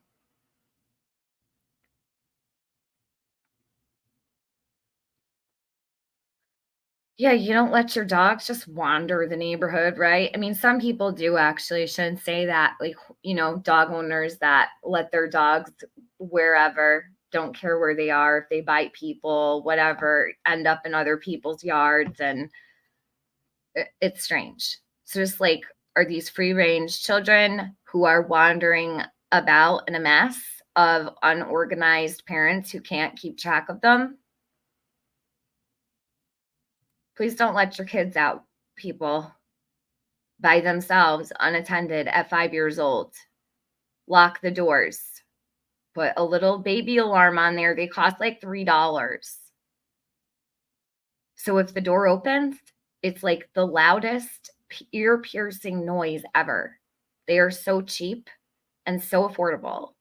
And maybe it will prevent someone else's child from going missing, or grandchild, or niece or nephew, whoever. He has played with both of our adjacent neighbors' kids, and they're all older. Some of the boys graduated high school before the summer started. But they, Michael's a fun, curious 5-year-old boy. The boys next door love, motocross bikes, and we would sit outside and we would watch the boys do jumps right there by the She's missing the mark here. This lady asked her one question. How many friends did Michael have that he would roam around knocking on doors? Now she's talking about all the things they would do, and that's not what the woman asked. So this is why I have a problem with this.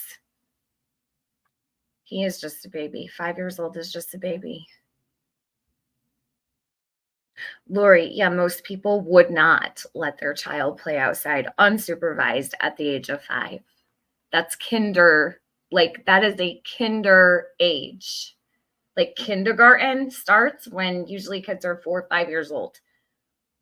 Maybe 6 if they're starting late, right? Like that's pretty late for kindergarten, but it's a very, very young age for a child to be out on their own.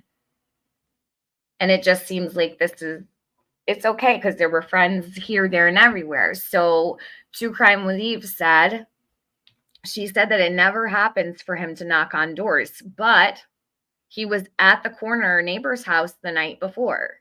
Nevermore says, and this isn't the first time he left the house, I believe. So he was known to wander, it seems, but people don't want to admit that, i.e. Brandi, Neal. Is that fair? Is that fair to say? Is that a fair, correct observation? by the field off of Arizona.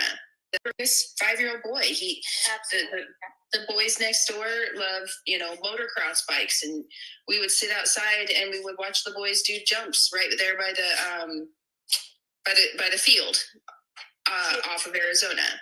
And sometimes the boys would let him rev the engine on the motocross bikes. And that's exciting for him, right? Yeah. Yes. I see that. Sure.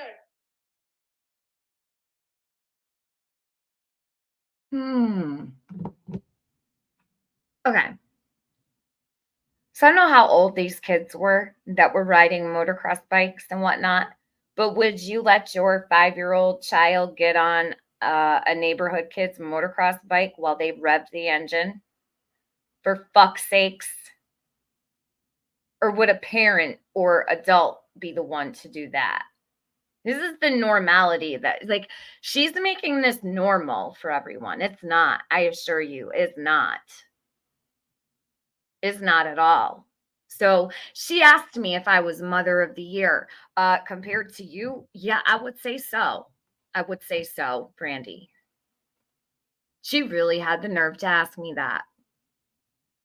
None of that shit went on when my kid was little. My kid never got out when he was little. No one ever had to walk my child home when he was 5 years old, except me. So yeah, I am Mother of the Year. Compared to you, yes, I am. See how well that turns out for you asking someone else that question.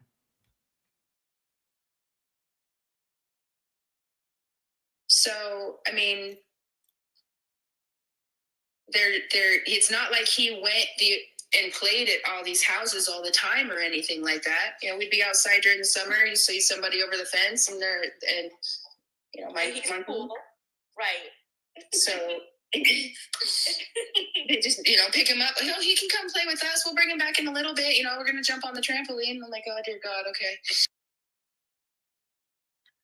Oh, so it's, oh dear God, the kids, the neighborhood kids want to take my 5-year-old off my hands for a little while. Oh dear God, I probably shouldn't let my 5-year-old go out, hang out with teenagers, but I'm going to do that anyway. Oh dear God.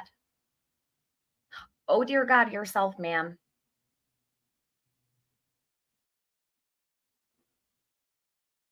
This is really unbelievable. And it's only like the first one. We're only like 30 minutes in.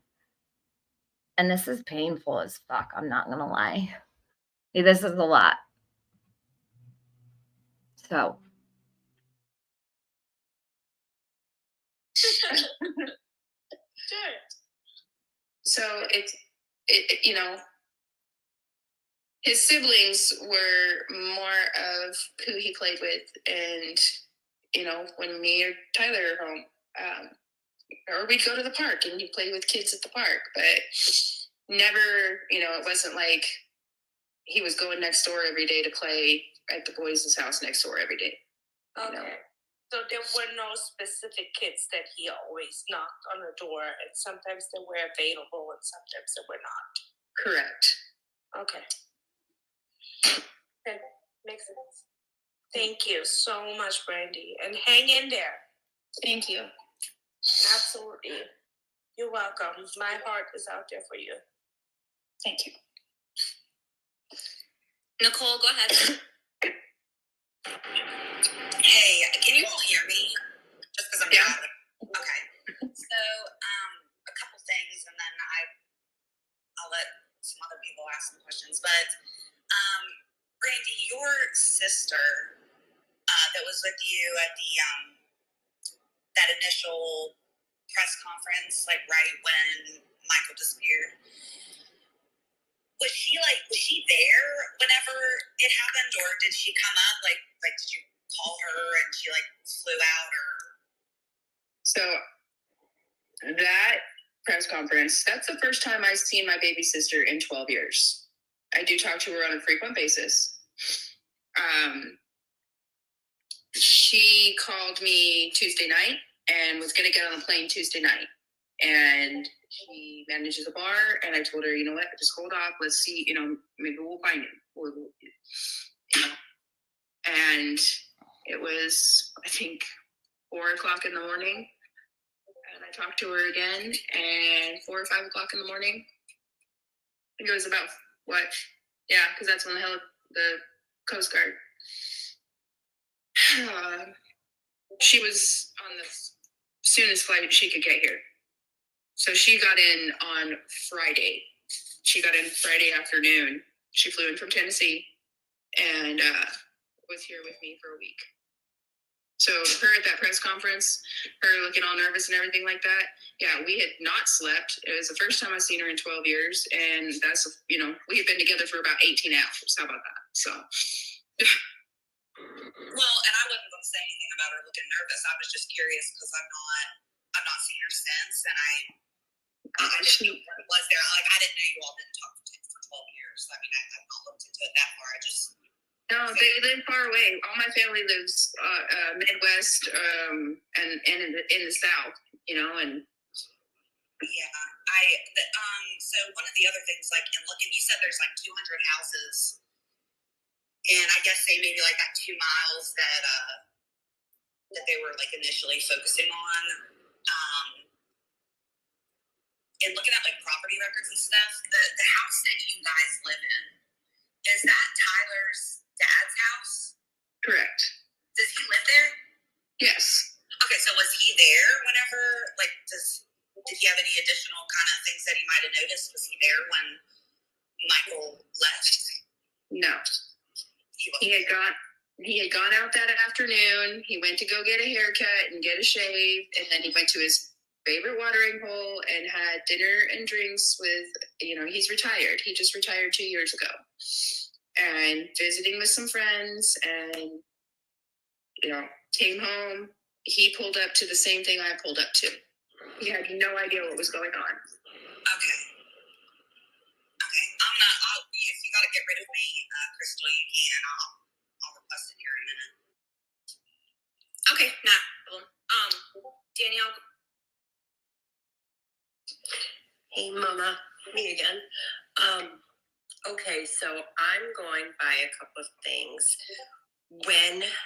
With the picture of the actual picture of the car was tweeted out, somebody responded to me noticing there is no front license plate. So, and she had said there's only so many states that allow to not have a front license plate. I couldn't open up the picture big enough to see if somebody just unscrewed the license plate and could have put it back on. But that is just something to note. I did see that, and yes, that it did trigger something in my head trying to think, but it's depending on the police officer, they're probably not going to pull you over for it. I would say definitely in Payette they would. It's one of those things they only pull you over for if they suspect you of doing something else. Could you hear that? No, what was Tyler saying? It's something that they would probably pull you over for only if they suspected you of doing something else.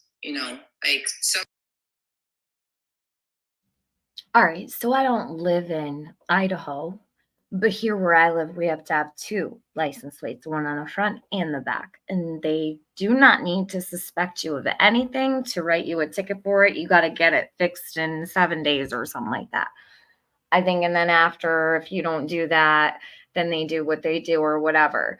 But in the next state over, in Connecticut, you don't need a front license plate. So states do differ. Does anybody know about Idaho? What time did Grandpa return? Eden, I don't know the exact time he returned, but I know Brandy just said that they pulled up at the same time. So they pulled up to the very same picture of chaos. Commonwealth states have front and back license plates. Is that what it is, Pam? I don't know what the rhyme or reason is for it. It's not required in every state. Okay. Washington and Idaho have both plates. Okay, thanks. Thank you. Sometimes they'll pull you over for a busted headlights. It's a 50-50. If Ellie has the capability to blow that picture up to see if there is even a space, you know what I mean? Okay, so True Crime with Eve says he arrived back at 7:25 p.m. You really know your stuff on this case, Eve. And I thank you for answering the questions that people are asking in the chat. I appreciate that very much. Because I don't know what time Grandpa pulled up or didn't. You know what I mean? We all have the cases that we know like everything by heart. So clearly this is one for True Crime with Eve. Sunny, you do? It wasn't always that way. Maybe they changed it. So I might have misspoke on Connecticut. It used to not be that way. Huh. Okay. You have a friend back in the UK, so if Commonwealth have both, that will be why. Nevermore. I do not know the answer to when Tyler returned there from searching for Michael. I don't know that. I'm not sure if someone in the chat does, though. And thanks for being here, Sage. True Crime with Eve says, Grandma is super sus of Grandpa. LOL. Yikes. She says, I've got the receipts, LOL, police reports, call logs, etc. Perfect. Like if they just took the plates off, they're going to see screw or bolt marks. Right. So that's just something they may want to consider looking at a little bit more. Whoever the girl said it, I was like, dang girl, yes. I'm just going to go through a couple of questions that I had seen people asking. I don't even see them online here. I don't think I might have missed them, but I want to write some of this down. The front license plate. Yep. Because I've got, so much in my head, and we'll get to talking. We'll start talking with JD and the detective and the captain, and, I can message you that one too. I'll go back and I'll get my screenshots and I'll message those too. You don't have to sit. I've tried to blow up that picture so many times, and I actually have gotten to watch that vehicle driving out of the neighborhood on the detective's computer, because somebody sent me, somebody was trying to extort money out of us. Sent us pictures of a white Honda Pilot, and one of them was in a car dealership, and this gentleman was saying that he knows where Michael is. He's in Massachusetts? Remember that one? There's been a lot. And they did warn us that this was going to happen, but I hope he's spending Christmas in jail. I really do. Yeah. So unfortunately, they're finding this more often. It's coming from different countries. This one, he sent me 2 pictures of Honda Pilots, and they were 2 completely different ones. And he was stating that the boss he works for kidnaps children, and he has an orphanage in Africa, and he sells children there, and he fled to Africa. Because I was like, oh, well, I just sent all this to LA, and he's like, why would you do that? I'm like, why would I not? Like, do you have children? And then he sent me a picture of him and I guess his wife and 2 kids, and he said they're in hiding in the UK, and you need to send me 30. See, I don't really care about the story she's telling. However, hold on a minute. I would like to welcome you to my chat.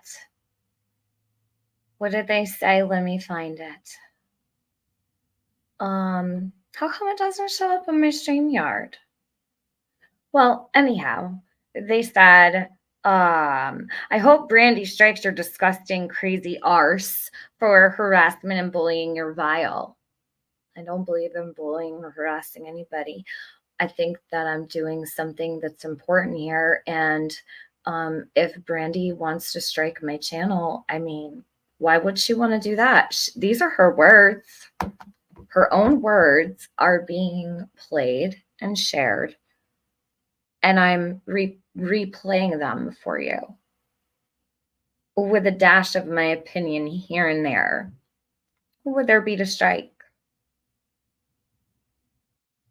Strike what? I mean, unless she's ashamed of something she said, or she's worried about something she has said here in these recordings that she doesn't want heard. I'm not sure. Dairy Deep, welcome to memberships. Everybody throw some crowns in the chat, or diamonds, whatever, for Dairy Deep. And she can't strike public spaces. Right, Eve. They don't understand how that works. You like my emoji? Kukla's in there. You can see her. I've changed her picture out, actually, to my pretty kitty. All right, so yeah, strike it from the record. She never said that. Hold on.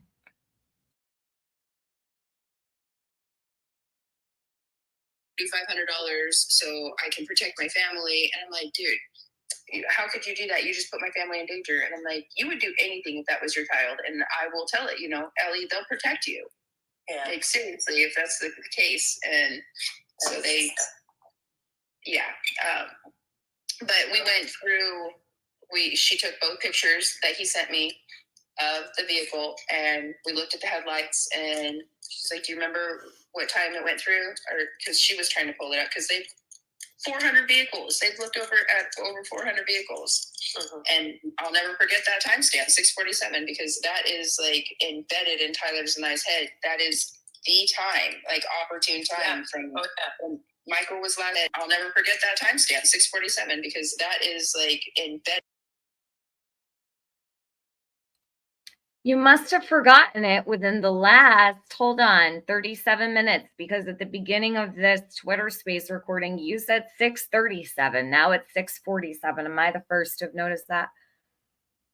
6:37 or 6:47, Brandy?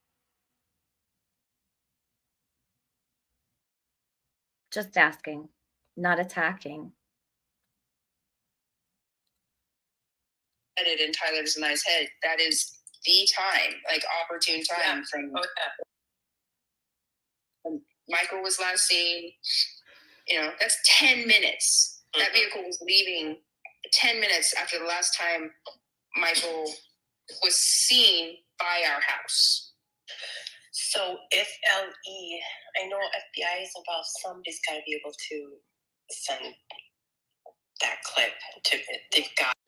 Okay, so I'm right about that, Eve? Because so that's interesting to know. So it's embedded in their minds, right? Forever and ever and ever, amen.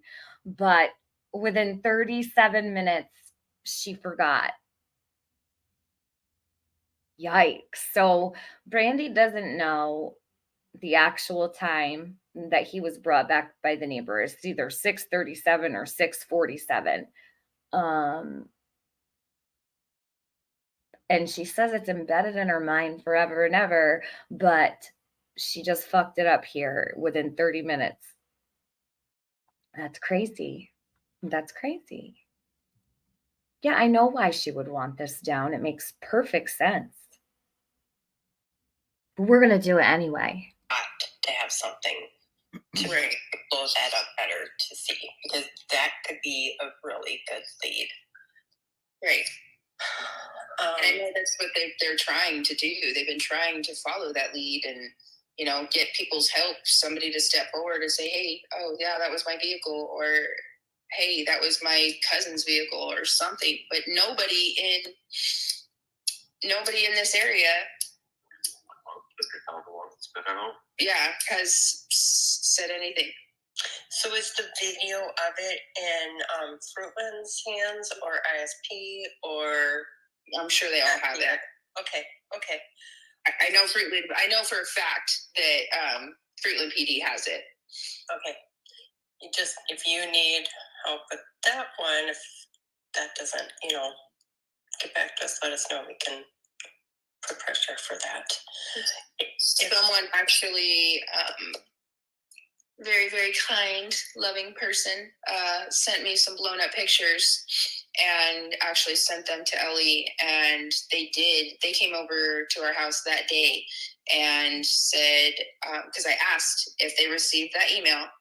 And that's when I was told, oh, you can't, we can't email them back through that. We have to use our personal email. So, but the information that was sent was actually very helpful. Okay. So, yes. So I'm going to read a couple of questions that I had seen online, just so we can get these done. Okay. Reading both timelines, it doesn't say when state police were engaged. That wasn't, so ISP versus Fruitland. Because Fruitland was there immediately. Yes. I don't even remember. When did ISP get involved? They were here the next morning for sure, probably sooner than that. I think they were here when Idaho Search and Rescue. Remember when they were in the backyard? They had dog tracking and they had human trackers here by 11 o'clock that night. Yes. And I'm not guaranteed. I'm not saying 100% sure because it was a blur. But if they weren't here when Idaho Mountain Search and Rescue got here, then they were here very shortly after, and they were definitely here first thing that morning. It was, what time was the helicopter flying over?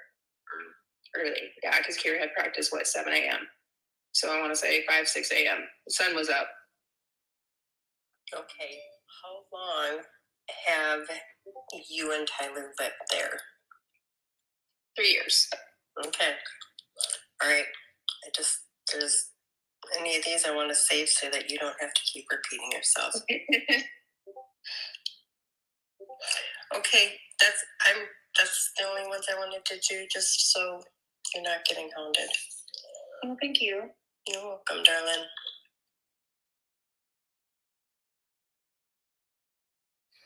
All right, so now I'm gonna pull up part 2. I put the date of the Twitter space on my screen, so it's scrolling for you guys. All right. So I'm going to get into the second one. I think there are, let me count how many of these there are. There's 1, 2, 3, 4, 5. There's 5 of them. So the first 4 are from December 19th, 2021. And then the last one is from March of 2022. We're not going to get through all of these today. I can assure you that, but I will get through them all. Did I get it wrong, Eve? Are there not 5? What am I counting here? So I have part 1, part 2, part 3, part 4, and then the one from March. Or is that not a full one? I'm not sure. Close witnesses share details of the day. Okay, so there's 4 of Brandy. Is that correct? There's another space from ex-stepmom of oldest to really detailed. Okay, so that's the 5th one I'm talking about. Thank you. Hey, Jackie. You've got more? Throw them out there, girlfriend. Mrs. Peacock said something I also echo the same thoughts, that she won't let Tyler answer fully without cutting him off. My opinion anyways. Seems like she's like that all the time.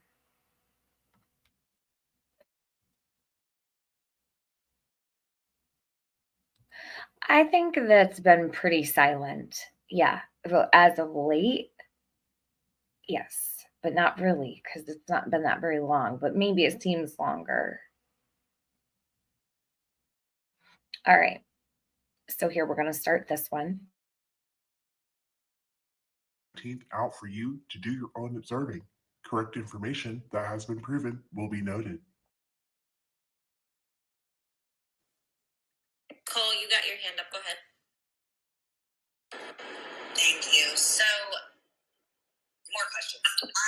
You started work at a new work like right before, right? Like maybe a couple weeks before. Was it a couple weeks before? 2 weeks before?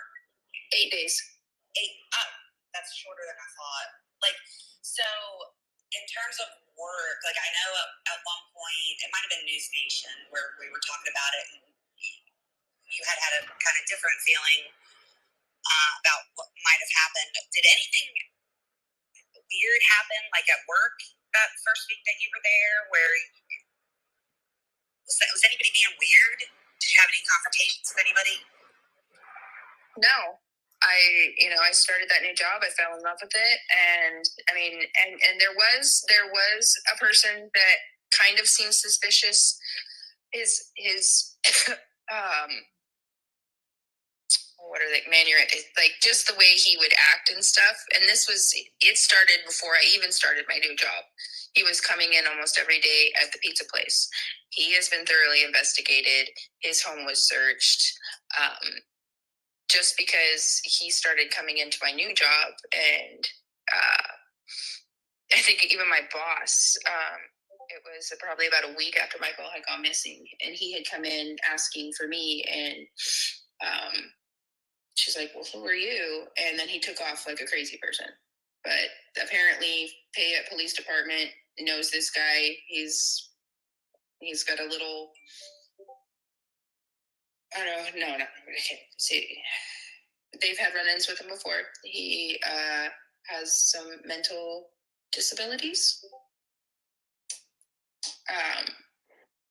But yes, anything that I have thought that, may seem suspicious, or, hey, this person was really odd, So, but he didn't work there. He was just someone that. No.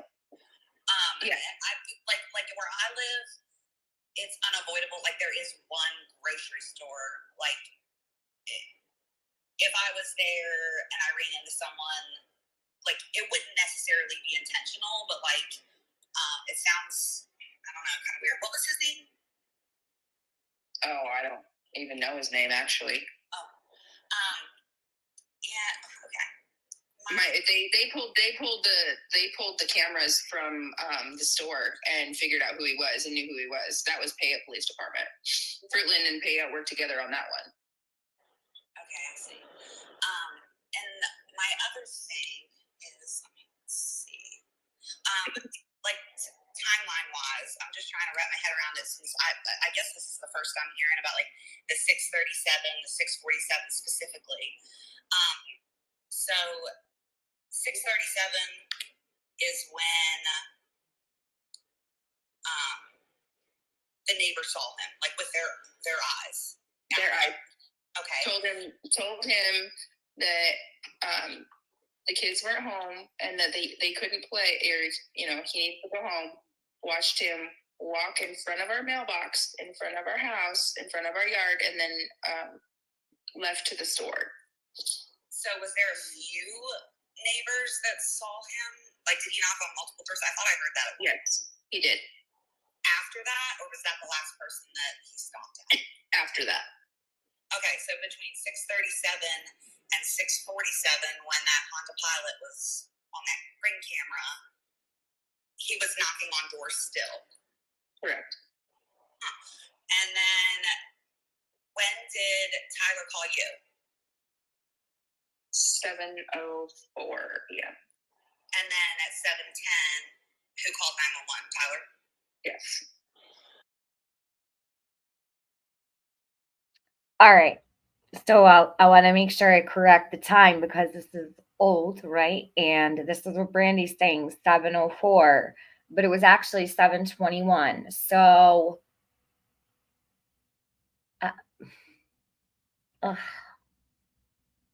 how long does it take one to call the police when their 5-year-old is missing and they're not in the house and they're not in the yard? Kind of like a parallel, right? It took a little while in Summer's case also, it seems, but we don't have an exact time. Loki, you've been listening to these?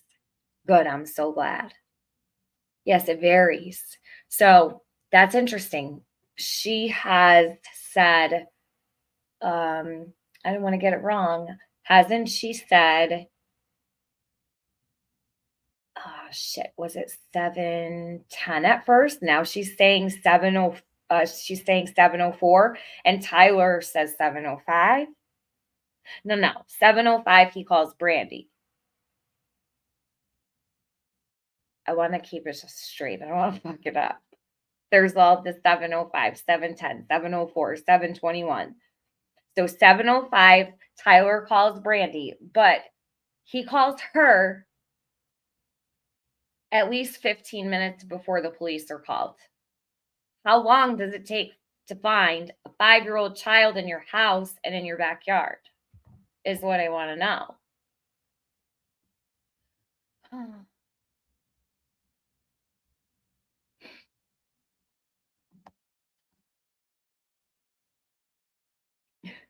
She's a writer, a horror writer, etc. Carl says.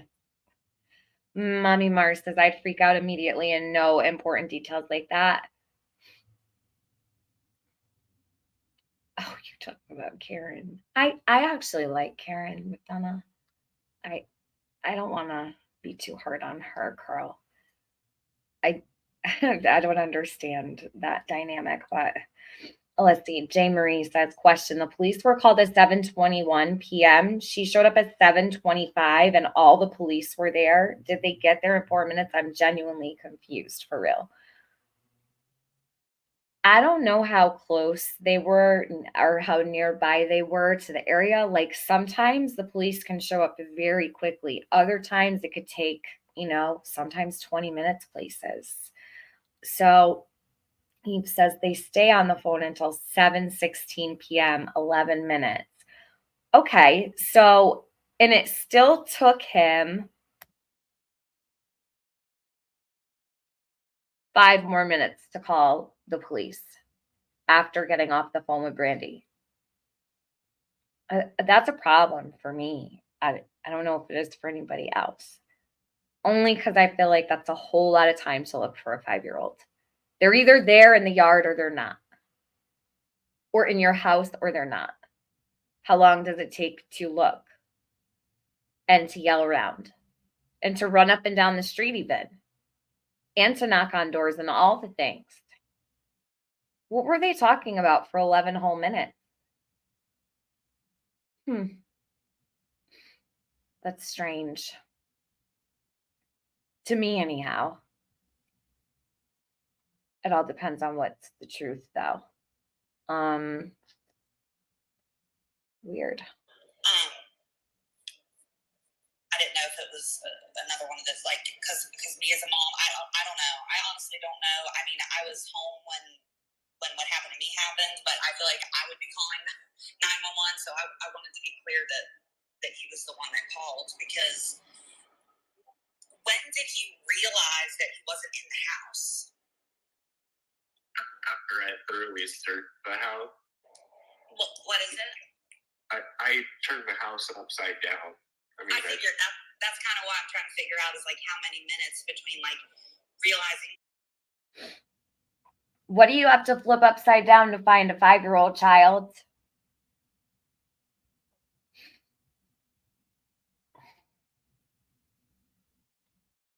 He was gone, like to figure out how far he could have gone. I don't know. I probably walked out of the house at about 7 o'clock, which is about the same time Kira left. Yeah. So. All right. So.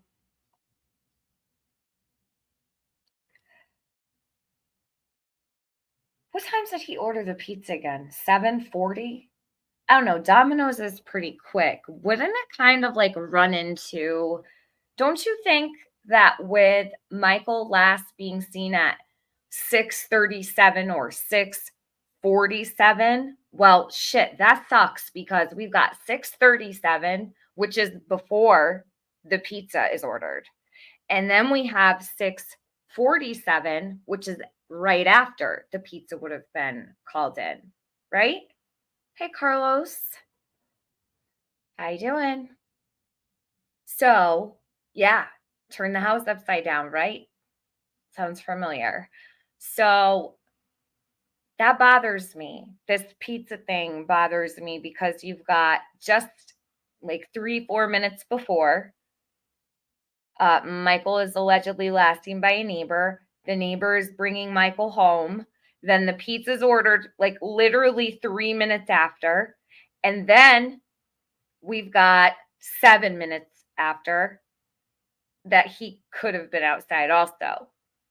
Then the pizza gets delivered. He says, hold on, let me back this up. Please forgive me because this is truly bothersome. I'm really bothered by this, actually. Jay Marie, I would too. I wouldn't waste any time in calling the police. I would not call anybody. I wouldn't need my husband to tell me to call the police if I couldn't find my kid. But that's just me. And please don't call anybody but the law if you don't know where your child is. Just call the police immediately. You don't need to call and ask for permission from a loved one or a friend. Look for your kid, and if you can't find them, call the police. What is it with all these people calling everybody but the authorities first? I've even had someone come in my chat once in a dire emergency and write about it in the chat. And we all had to tell this person, please leave the chat and call the authorities, right? Like, this shit is astounding.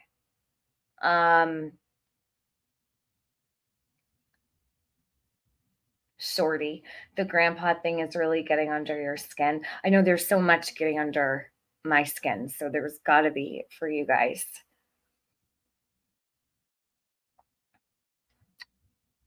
6:40 p.m. pizza was ordered, right? So we've got the 7:37 and the 7:47. So that could affect my opinion either way. So see, I've formed two opinions now based around the time that the pizza was ordered and the time that Brandy's giving for Michael last being seen. We've got two times she's blurted out of her mouth here. 6:37 and 6:47. The pizza was ordered at 6:40.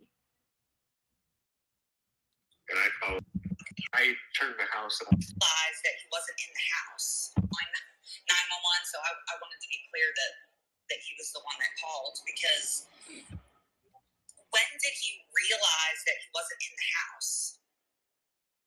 After I thoroughly searched the house. What is it? I turned the house upside down. I figured that's kind of what I'm trying to figure out, is like how many minutes between like realizing he was gone, like to figure out how far he could have gone. I don't know. I probably walked out of the house at about 7 o'clock, which is about the same time Kira left. Yeah. So, and I probably, I don't know, 8 to 10 minutes between outside and inside, maybe. And you said, I heard you before say that like he was allowed to be in the backyard, but he knew he wasn't allowed in the front yard. So it was possible that maybe he was out in the backyard playing, but you checked there and he wasn't there, and he wasn't up or down the road. I saw he wasn't in the backyard, and I assumed he was inside playing with his brother or something. And then when I went inside and he wasn't with Ben, then I started to panic and searched the rest of the house, double-checked the backyard, left the house. So, Brandy, you said it is a straight road. Yes. So if you run out to the road, you look up and down the road, you would have seen him in the road. But you're thinking about 7 o'clock is by the time you got outside? When I left to go driving was 7 o'clock. Oh. Did she ever give an exact time that the pizza was delivered? Because, hold on, let me look at my Domino's app. I'm really bothered by this. Hold on a minute. Because I just ordered a couple days ago and I want to see something. Not that it would be the same exact time, but they are pretty quick usually. But not that quick. If he left at 7, if he left the house at 7, did he ever get the pizza, or did he just pay and say leave it at the door? Because like the touchless delivery, whatever, no contact delivery, because how is he still waiting for the pizza, or is the pizza already there? Did they get the pizza there in under exactly 20 minutes? I think that's a stretch. I couldn't make it out quite.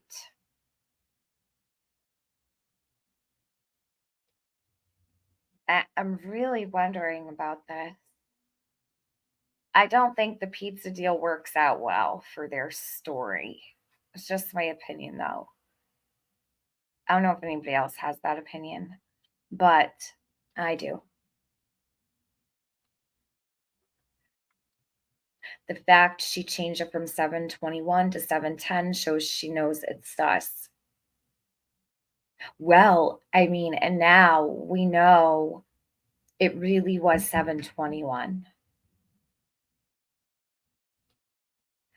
So Eve says the timelines said from the beginning are crucial regarding the alleged suspect's timeline. That's why this review is important.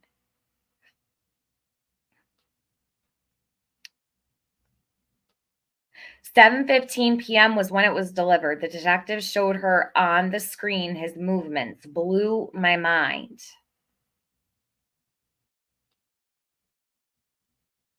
Who got the pizza changed 3 times? Huh? What do you mean? Changed the pizza. Who got the pizza changed? Oh, who got the pizza changed 3 times? Really? Do you have that documented in like a clip, Eve? If you do, I'd be so interested to hear it like back to back to back. Why all the changing stories? What the fuck?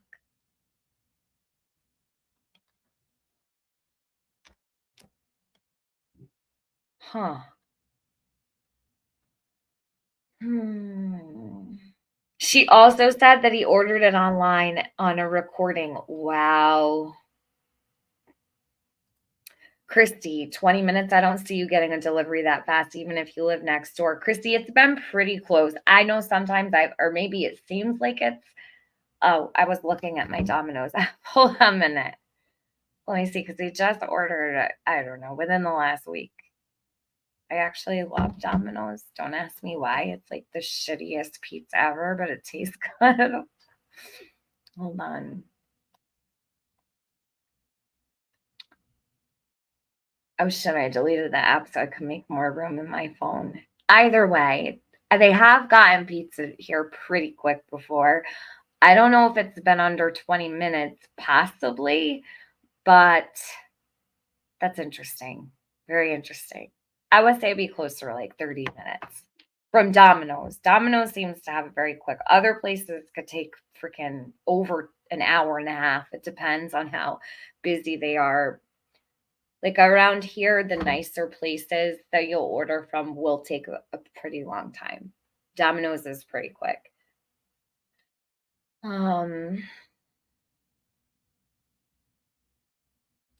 J. Marie asked, this could be a rumor. Didn't the pizza guy quit that day? Question mark. Oh my God. I don't know if he did or not. Criminology says, I thought they were married until Brandy told PG the other night that Tyler is her boyfriend of 10 years. Oh, well, it's the first time hearing it also. Maybe because it's like common law is 7 years. Nevermore. Hold on, let me check my email. I don't know which email it's even attached to. I think it's this one. Let me see. Domino's. Oh, here it is. That's for rewards, though. Hold on. So, said I earned a free one, but it doesn't give me. Oh, here it is. Okay.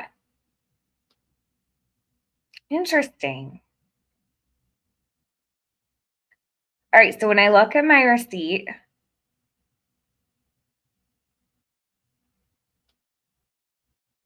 hold on. I ordered on 3/4/2024 at 6:51 p.m.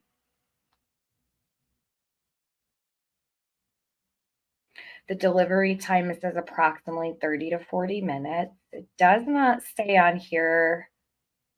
Hold on, let me make sure. It doesn't say on here the time it was delivered. But you could certainly call, right? And ask.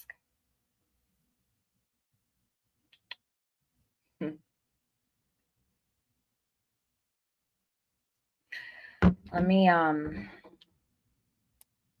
I literally have 2 different apps with 2 different emails because I messed up, but I took the one I used off my phone because I ran out of space. So I deleted a bunch of apps. Either way, usually 30 minutes for us. True Crime with Eve says the pizza was said to have been handed to first a neighbor, then it was the older brother, then Tyler. Well, which is it actually? Did anyone ever find out? Yeah, Domino's is very quick. I've been actually surprised. One time it took forever, one time it was so fast, so I don't know. Oh, really? Was that 20 minutes or it's free? Dye Designs asks, who was watching the 2-year-old when Tyler left the house at 7 p.m.? Hey, Jenny Jinx. Why is she laughing? I don't know. She does it a lot throughout this, though, Colleen. If my child was missing, laughing would be the last thing I would be doing. I would be bawling my eyes out. What does she find so funny with her missing son? I'm not sure. Great question.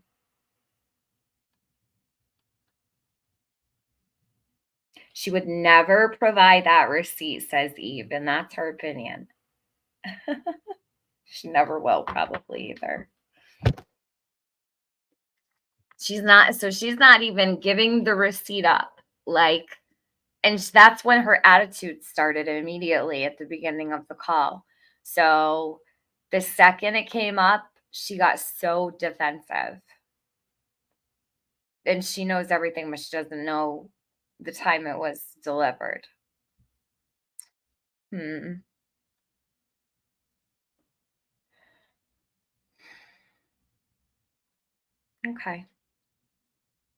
So you would already been outside and you didn't see them, and that okay. I didn't go up front. I was looking out back where I thought he would be, and he was not. And then I searched the entire inside of the house. Wait, why would you go outside first? Has anybody ever questioned that? Why would he go outside first looking for Mike? So he didn't yell around inside the house first? He went outside first, and he went to the backyard. He never looked in the front, he just said. Maybe I need a red flag emoji. Maybe I'll replace one with a red flag or something. That's weird. So he goes out in the back, doesn't search the inside. Wouldn't you search the inside of your house first? Who would be prompted to run out into the backyard before they searched in his room, in the bathroom, in the living room, wherever? The basement. I don't know if they have basements in Idaho. I don't know. Don't judge me if they don't. I don't know. Some places in America don't have basements or cellars. Some do. But all the places in the house, right? And then go outside.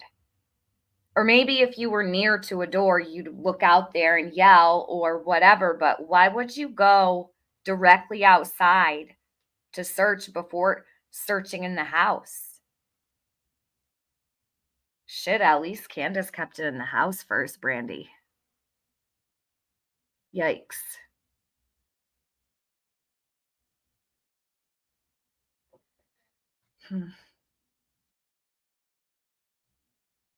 I don't think that would be my natural reaction. To go outside first is very strange to me. Right. I see. And then when you got in the car, did you happen to head in the direction that they saw this Honda Pilot? I went straight to the splash pad. I went straight to the splash pad, which is exactly where the Honda Pilot was photoed. That was the first place I checked, was the splash pad down the street. And if Michael would have been walking, he would. Okay, so did Michael hang out at the splash pad at the age of 5 years old alone often? because I thought he was a doorbell ringer and door knocker. Wouldn't you go to the teenage boy's house where the motocross bikes are first? Or no? Why the splash pad first? Thought he looked in the backyard first.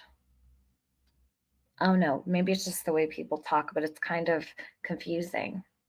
Maybe it's just meant to be that way. I don't know.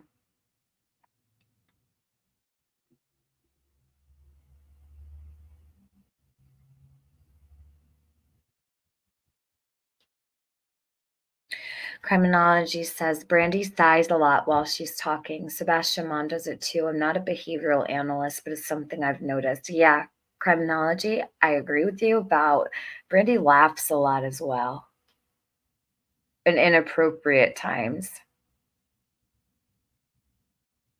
No, you don't have to do that, Eve, unless you wanted to. Don't worry about it. Nope, not at all.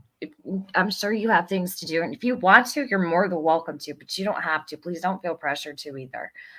Because I don't know how long I'll sit here for either. And I know that a lot of people will have questions for you.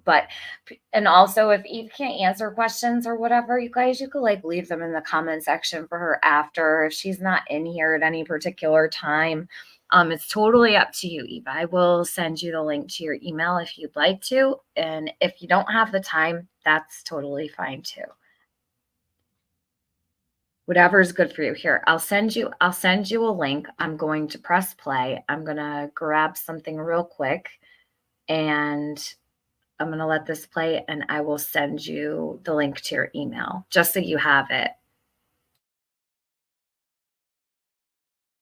Have gotten that far that fast. He was in flip-flops. I just bought those flip-flops for him 3 days prior. And he was just learning how to walk in them. And we know that he lost one, and one of the neighbors across the street out their window saw him stop and put his flip-flop back on and continue on his way. So there's no way in hell he would have gotten that far in that time, and Tyler not being able to see him on either street, any street.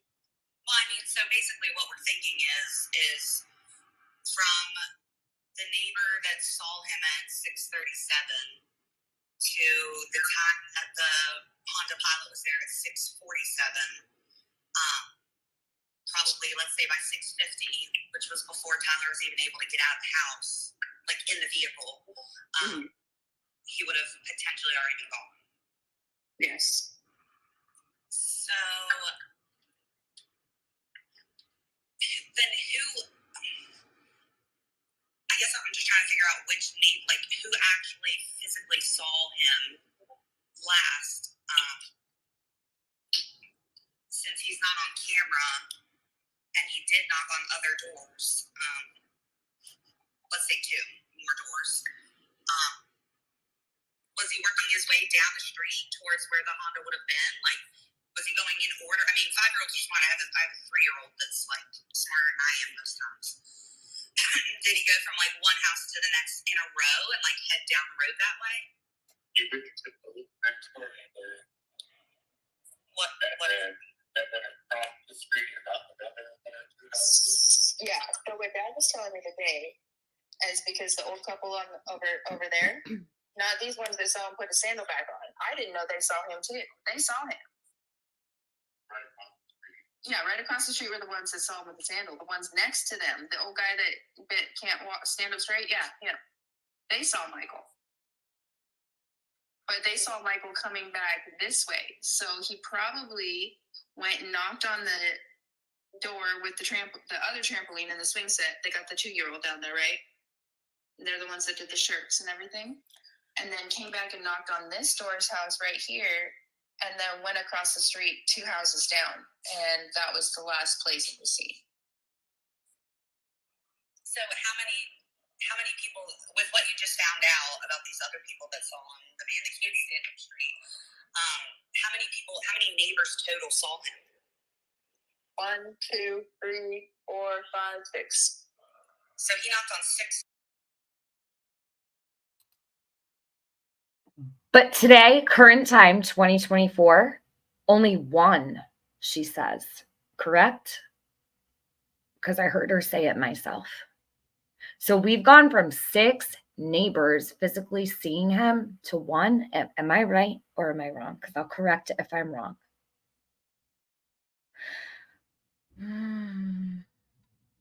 That later changes to stories got mixed up. It wasn't that neighbor after all. Imagine that.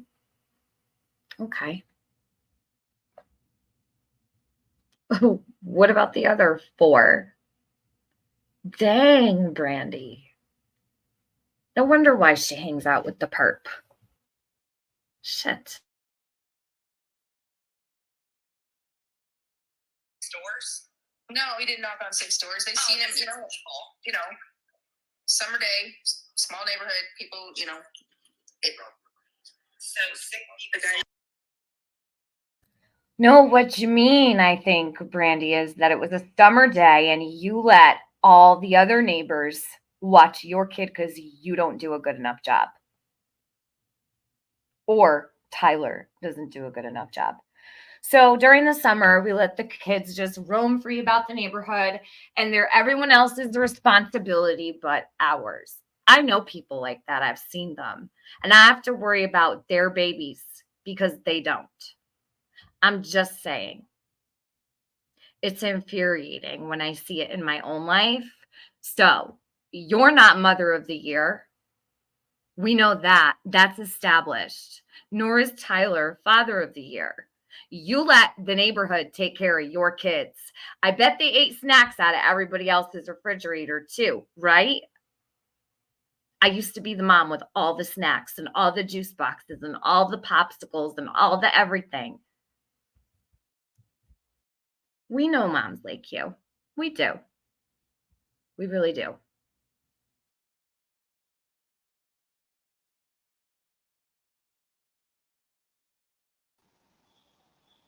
Hey, Eve.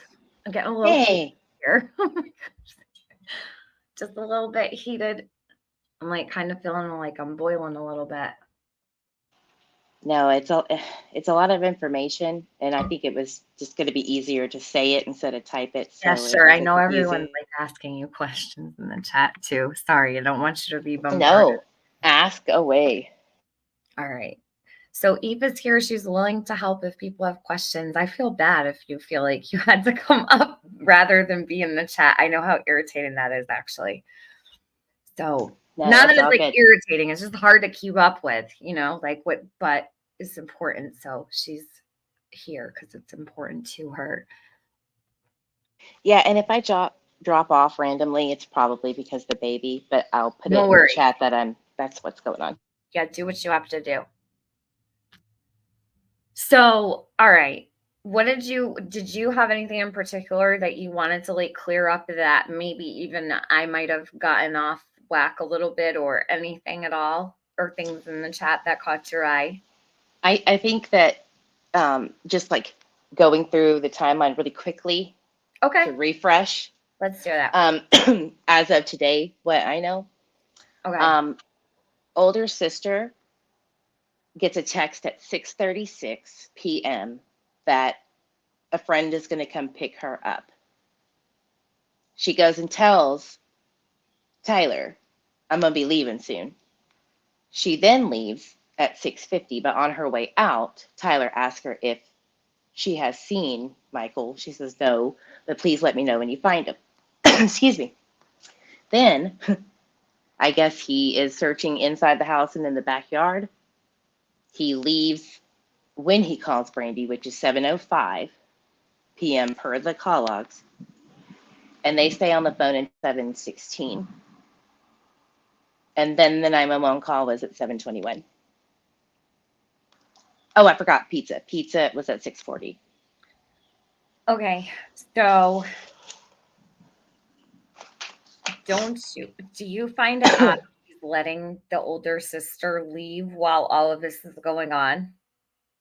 Yes. There's so much going on in between the 6:30 to 7 o'clock time frame. Like ordering pizza, I feel was done purposely. Just my opinion. That's my opinion.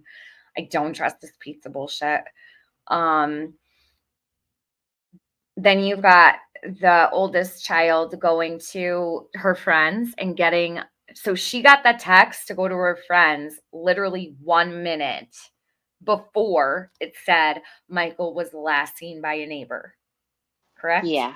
But she came home at, depending on where you hear it from, it's 4 different times.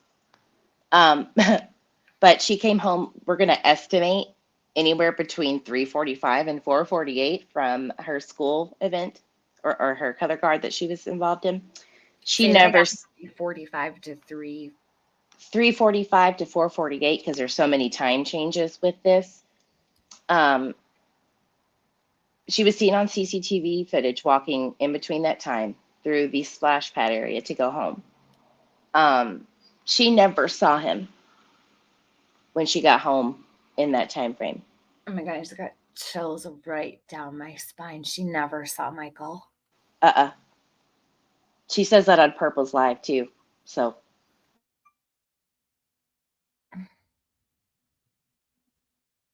wow. I just want everybody to know that that's what was said because it's going to eventually be asked.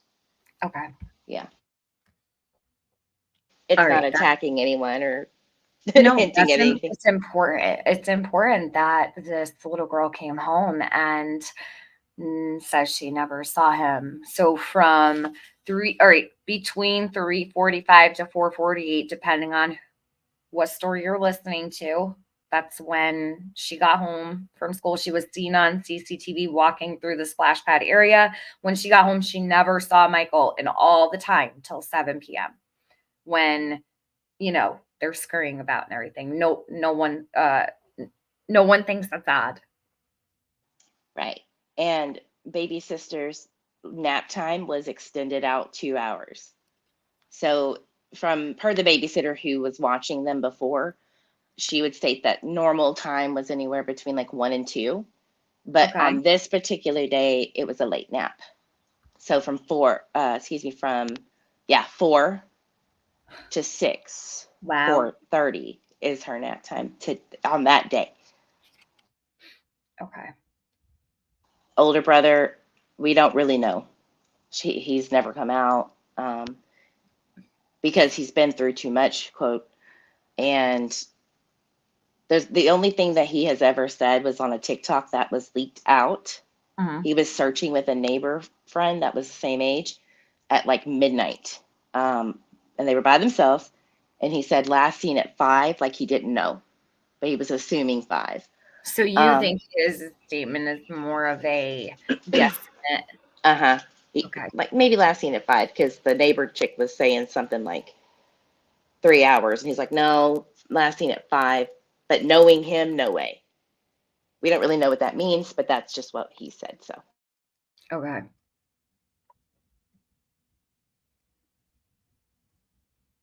I'm just writing all of this down to have in front of me because I won't remember all of the times. And, if I just put them on like sticky notes, then I'll have them in front of me. All right, I'm going to press play. You can pause me anytime, Eve. Okay.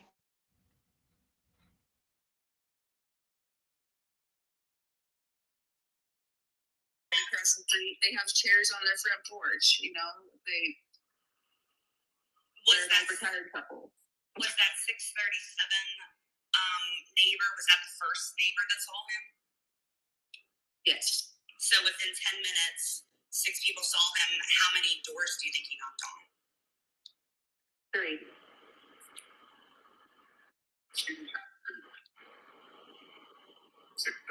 Yeah, 2 doors after the 6:37. So 3 total. Yes. Okay. So somebody else, Danielle can. Because he knocked on their door, and their door, and he went there first. He didn't knock on that door because they were getting ready to go to the grocery store. So.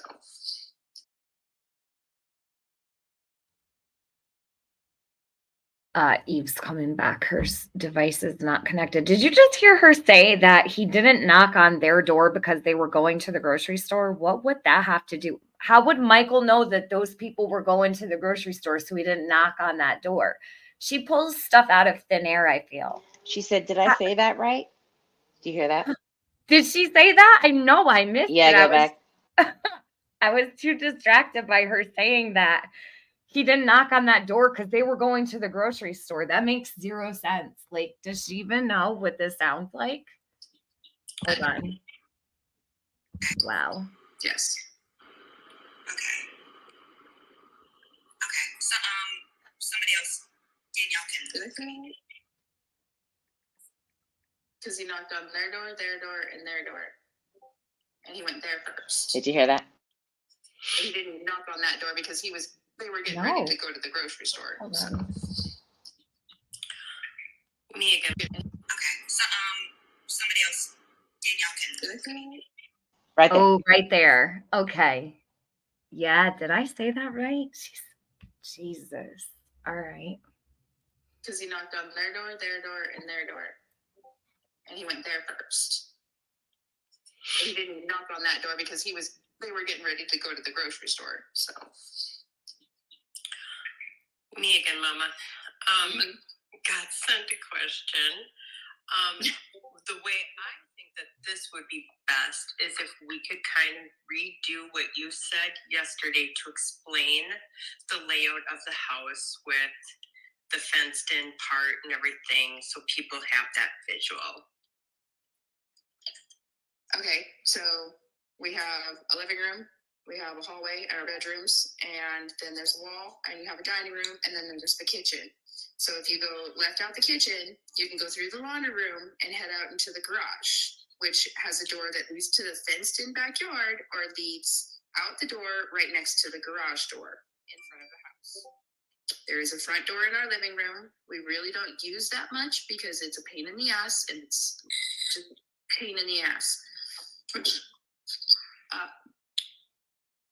If you go in our dining room, there are double Dutch doors, glass doors, that you can just turn the handle and go out in the backyard and play. But, excuse me, the door going from the backyard into the garage out to the front typically stays open. It's garage door,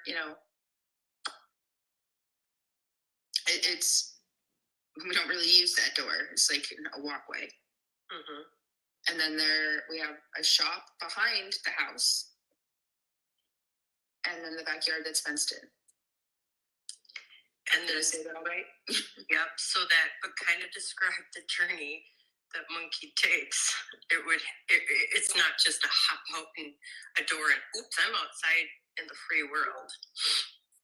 No. So yeah. So that's what I'm trying to get. This question. Yeah, no. He would have went into the backyard. He would have had to have gone in the backyard because the laundry room door is a pain in the ass to get open. So he would never use that door. Mm-hmm. And when you open it, it sucks all the doors in the house. So you would hear it, you feel it when you hear the doors rattle, the bedroom doors. Yeah. So he would have had to have gone out the door in the dining room, went outside to play. It's not loud. It's, sometimes they don't even really close it all the way behind themselves. Mm-hmm. And the other important thing that I think that should be Let me pause. reminded is that there's 2 older kids in the house. Yes. Yep. This wasn't.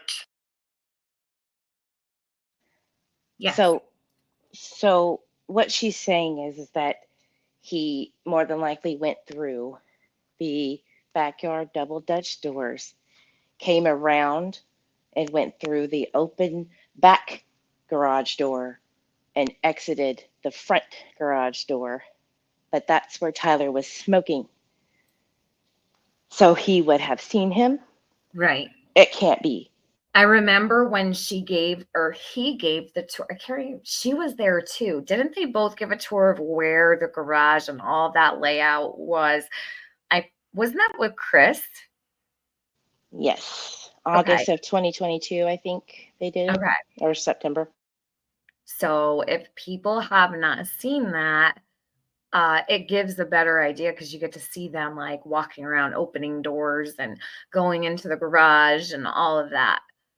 I would totally need a refresher on it, but someone said, didn't Tyler quit smoking before this? So that's because of me. So behind the scenes, the person that recorded Brandy and grabbed screenshots of the group that they were in all talking,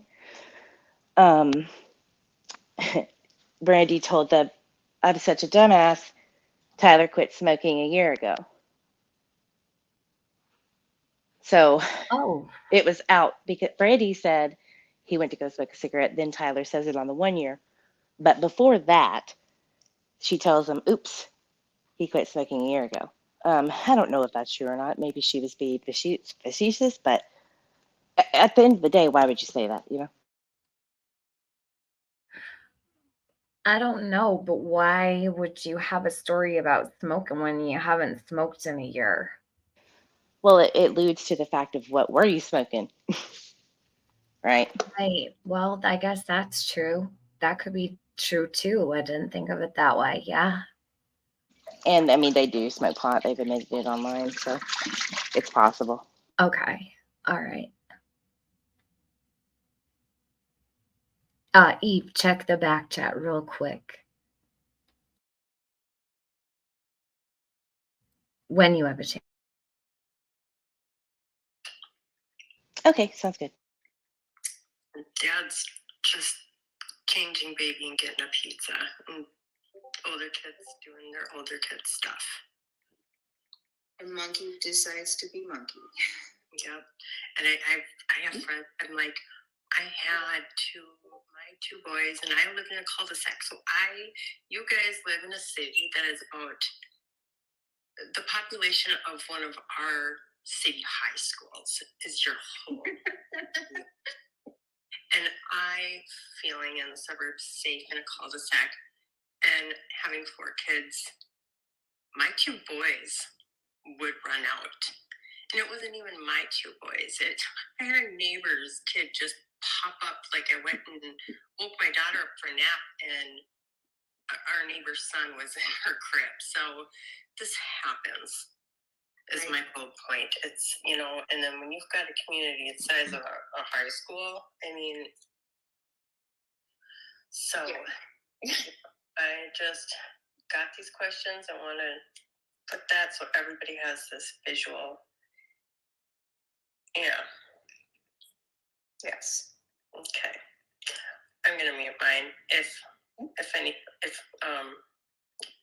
didn't get them all answered and you want more, otherwise, I'm open to answer whatever I possibly can. okay. I'm perfectly okay with that because I'm tired of the speculation. The focus needs to be Michael. So if this information needs to be said, then this information needs to be said. But I'm hoping it's showing more of a clear picture of, how our life is, how that day went. So I'm hoping that I'm making it clear enough for everyone. Nicole, go ahead. You got your hand up. I hate to keep asking, but like you said, and I was just thinking that whenever you said it, like I'm pretty confident that there's a lot of individuals who are really smart and like able to somehow produce like information and theories that some point like snaps in someone's head and people benefit. And so we can investigate, sleuth, whatever you want to call it, all of this information, but it's much easier and it's much faster for you guys and for Michael when we can just ask you and everybody be open, and I do appreciate you answering questions. Spider, get it away. Get it away. Get it away. It's flying. Get it away. It's flying. Look at that. Get it. Sorry, I don't do spiders. Right there.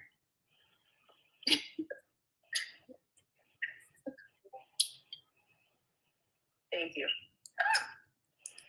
I'm gonna kill it. There was a spider that came tumbling down from the ceiling. So, was there two dark-haired men? Yes. One was a jogger, which came forward. He was wearing no shirt. Yes. The other man had dark facial hair, dark hair, a white t-shirt, and black shorts. Now, as much as I don't know why I haven't asked, to be honest with you, why they haven't released a picture of that man. Maybe because it's, you know, a privacy thing. I don't know. But you figured if you were in this area, you knew what was going on. There's no way in hell. If you don't know what happened that night, you're living under a fucking rock. Like Michael's face is literally on every single pole, every single door, for a 15-mile radius, at least, at the very least. And I'm not exaggerating. So, if for you not to come forward, I don't know what that's all about. I really don't. Some people, you know, they don't want to get involved. They don't. You have feelings about what she said about that's just monkey being monkey? I would probably echo your sentiment. Yep. There. It's almost like the statements that were made about, okay, so the Cal City boys being rambunctious. And it's strange because people have these weird ways of almost telling on themselves, like they do place blame on the kids, right? In their own specific way. But what does that say about the parent? Because your kid is 5, right? They learn from us what to do and what not to do. 5 is still really young. I don't like that. I can't see myself placing blame of any sort on my kid at the tender age of 5. Well, in the very first interview she did with this creator named Bam Bam. I remember Bam Bam. Mm-hmm. God rest her soul. Yeah. She says kind of the same thing. I mean, he decided he wanted to go outside. You know? How do they know that, though? Right. Decided he wanted to go outside as if they know he wanted. So did he motion to them that he wanted? Was he reaching for the door? Was he let out? Seems like it was pretty normal to just let him loose to run free in the neighborhood, and everyone else was to watch over. Yeah, well, we have to think about, he was at the neighbor on the corner. If you're looking at the front of the house to the left of them, he was there the night before. And that was allegedly who first saw him. Then it changed to, well, maybe that wasn't the first person. Either way. What if he was in the backyard and someone, or whatever happened in the backyard and someone took him over the fence? You know, or handed him over the fence. Yeah, or just handed him over, like she said earlier. So I wonder that keeps coming up. That handed over the fence thing comes up like 3 other times. So that's always stuck with me. So it was a normal thing for her to do, to hand Michael over the fence to the neighbor to the left, the corner. Why would you ever put a fence between you and your child? Normally, I don't think us as parents want a barrier between ourselves and babies, right? That's like putting them out of your reach and out of your control as a mom or a dad. And it's just my own, maybe parenting. I don't know. Yeah. Okay, I need to ask you in the chat a quick question so you can continue. Yeah. It's a what if. Let's just say someone confided in someone else about your missing child's case, that he dug a hole on the other side of where he normally is. But don't mention that. I didn't say that. I didn't say that, but maybe he digs a hole on the other side. And to basically keep it under wraps. Would that be suspicious to you? Can you expound on that a little bit? So you're saying Michael dug a hole on the other side of the fence, or if he did, or was that set? It was mentioned. Okay. And what I'm trying to say is that why would that be something to like hide? And it was never mentioned anywhere else, but it's in privacy.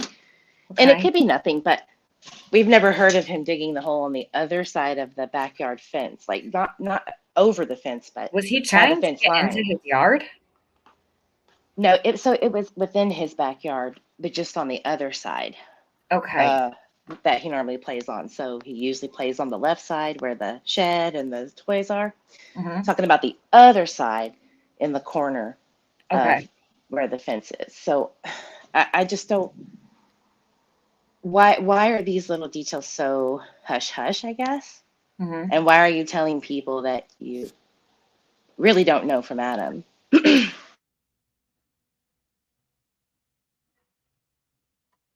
I don't know. But not the public. You know what I mean? So she doesn't talk about this often. It was only just mentioned, like a mere mention of it. Uh-huh. Do you feel Yeah. like it was flippant? Maybe. Like, how does she react when it's brought up? Has anyone ever brought it up to her? Meek? No. Meek. Just like you could tell whenever she doesn't really want to say it, but she's saying it, she'll get meek and kind of quiet. Yeah, like very, like she has this certain air about her where she can be extremely rude and then extremely almost submissive to the person asking the question, like very innocently posed. Is that how she was? Yeah. And my point is that something that police needed to know? Because did someone see him playing over there? And why is he digging holes? If that's not a big deal, then okay. Why is that hush hush?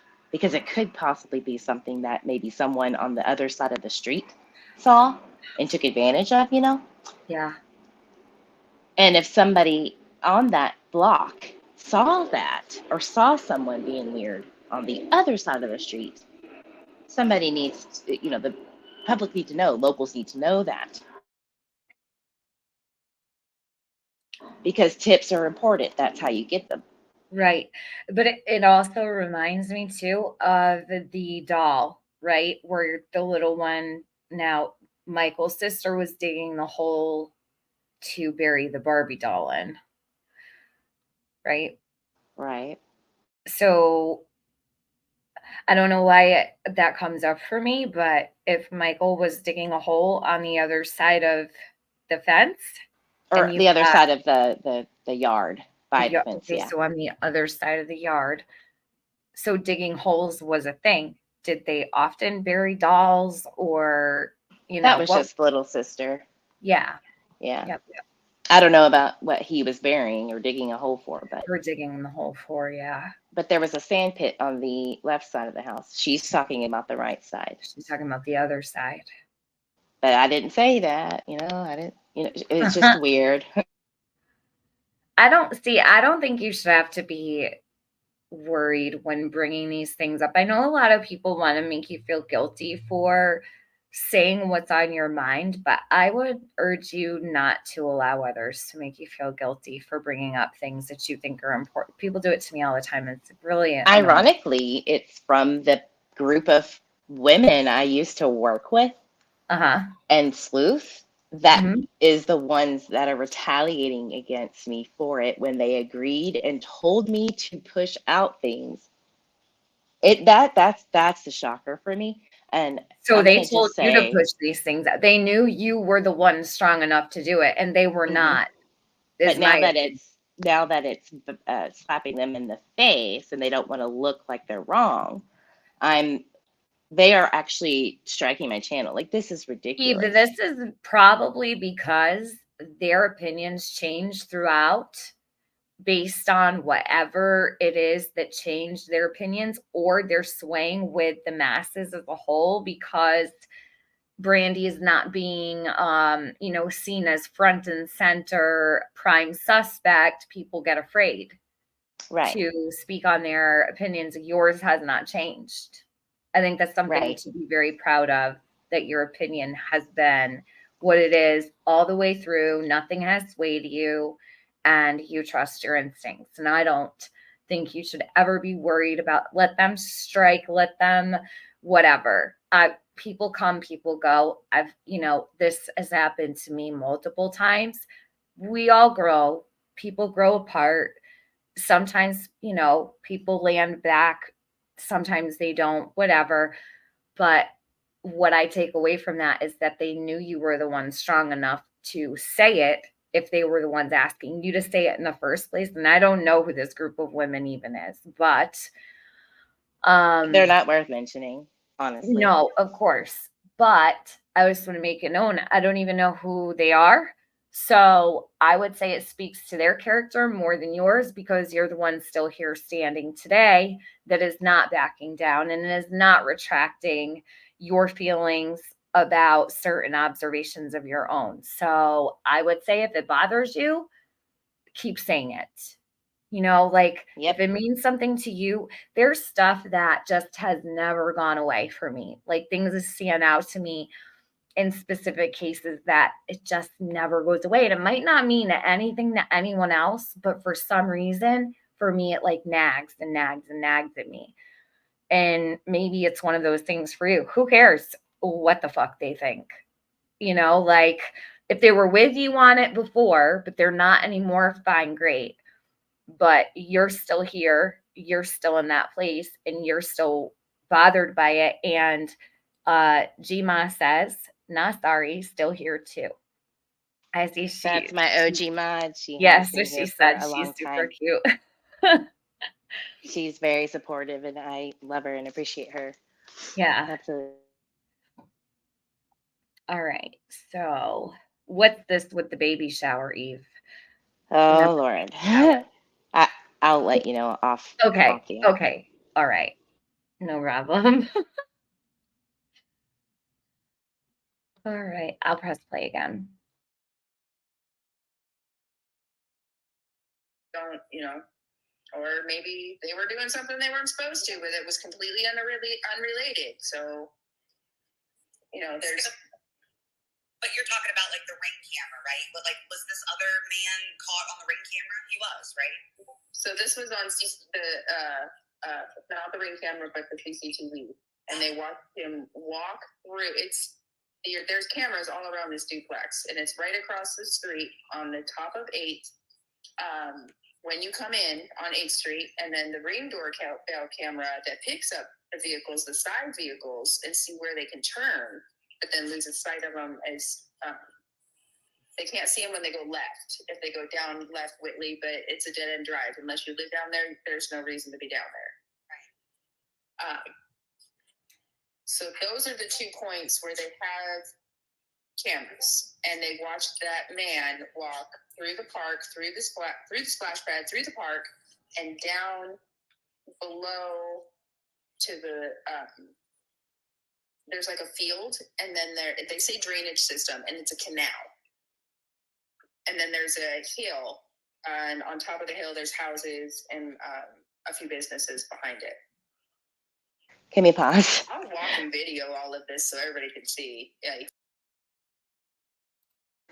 So the man that went behind the drainage ditch, Tyler did the same thing, and he talks about that. Brandy recently states and confirms that the FBI has that and the footage of that. So was there another man, a third man, that went behind there too? Would Tyler be one of the 3? Yes. Okay. He said he called 911 back there. So, but I don't think that's true. When did he say he called 911 back there? Was that very early on? It was in a recording, not public. Okay. But I do have that on my channel if you ever want to look at it. You or do? anyone. Okay.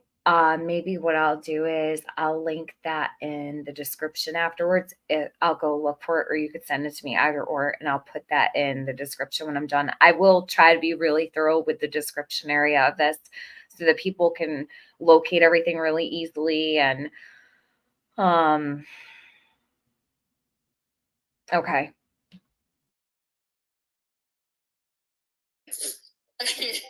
Just to give you a visual of what this is, but unless unless you lived over there or you were doing something shady, there's no reason to be back there. Whoops. Yikes. How would you know, Brandy? Yikes. Because he was back there. What was he doing then? So there's no reason to be back there unless you're doing something shady. So what was Tyler doing back there?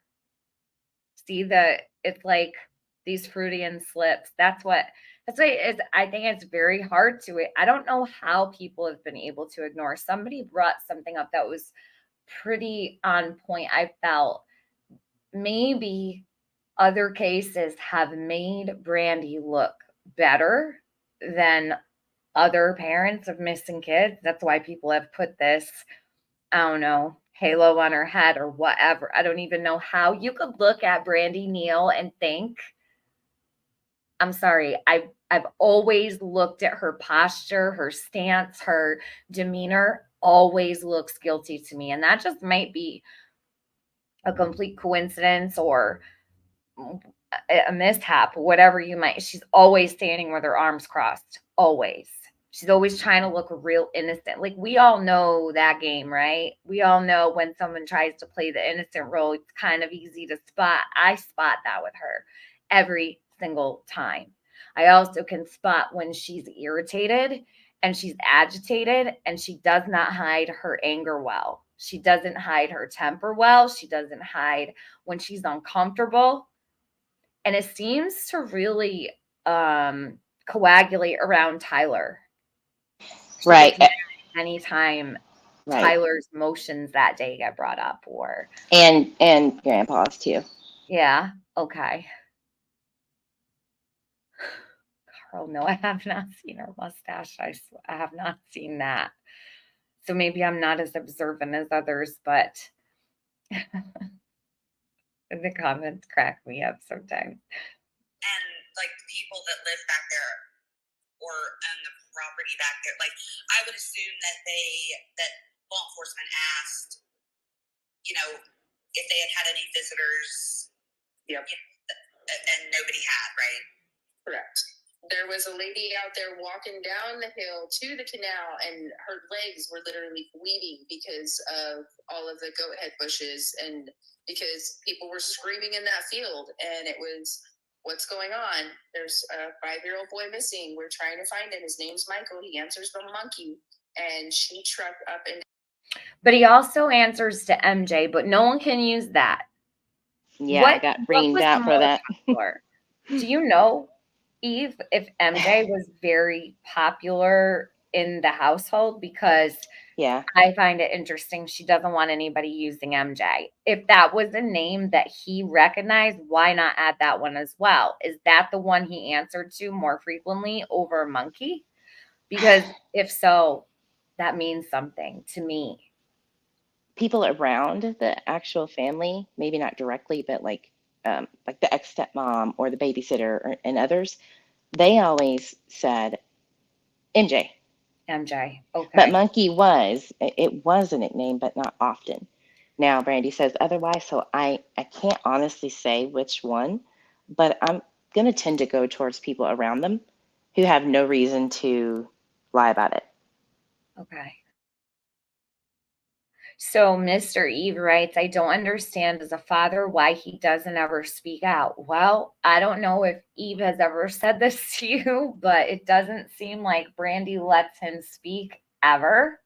She interrupts him. She cuts him off. And Tennessee Poppy, I took care of it for you. I just banned you from my channel. So you don't have to worry about unsubbing or staying in here and making you feel like you're going to crawl out of your skin. You're good to go. This is not a cult. You do not have to stay. This is not the Hotel Motherfucking California, okay? You can go anytime you choose. That goes for everybody over here. I'm not looking for anybody to stay or go or do what you please. This is your app on your own phone. You're a grown-ass human being. You do what you want.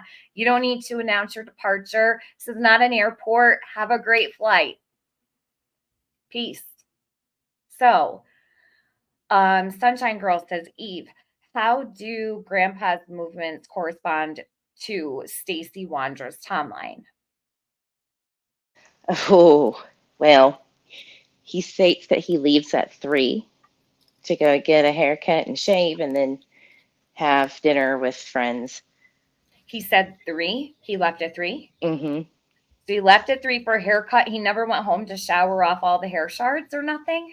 Nope. Usually men like to shower that off. They prickle you and itch you and they get all like red around their neck and stuff. And that's honestly very interesting that he wouldn't go home and get all the, buzz clippings off of him and before he went to dinner. Interesting. Well, we've never heard what was going on before he left at 3 ever. Like nothing. Okay. No, he was playing outside. Nothing. Okay. We don't know. Then, so I'm just paying attention to times. Don't mind me. And like I said, I'm not well versed in this case. I just really want to get these out here because I didn't even know you had them over there, Eve. And I've been asking in chats everywhere, does anyone know where the Twitter spaces are? Because I have some recorded in my phone, but not all of them. So when I found out that they were over on your channel, like I was in Benny's, when Benny was covering this a couple nights ago and we were up there, it was, I can't remember who it was that told me they're on Eve's channel. I'm like, are you kidding me? I'm sitting here asking everywhere where these Twitter spaces are. And they're literally on your channel the whole time. So yeah, I had to post them again because again, I don't know why, but they just were so stifled. Even though I shared them again, the hate, I know, because it's me, is the reason why. So I'm glad other people are covering it, and I do appreciate it. I'm probably no better because I come with a whole crew of haters myself. So get ready. I'm sure they'll come, linger around you too, which I'm extremely sorry for. And I did warn Eve about this because I was like, you do not have to come around me. Don't feel like you need to, because people really will attack the hell out of anybody. But it takes a special kind of person to do what you're doing. And I would not be deterred by the hate. You kind of get used to it, unfortunately. You're conditioned to ignore it and let it go. I just always try to keep on maybe take some days off and then I'll come back and just keep doing what I'm doing or whatever. But it is hard. And it keeps me going. Huh? The locals are the ones that tell me do not stop. Really? The locals. Mm-hmm. That's important, I would say.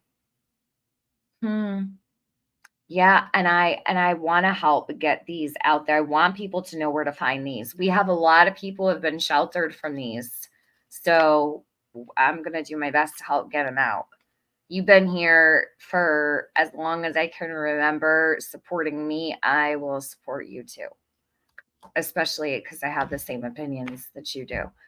Not all, because I don't know all of what you know, but I definitely stand for what you're doing, and I think it's honorable. And I know the position you're in because my opinions are not welcome many times either. But I appreciate that.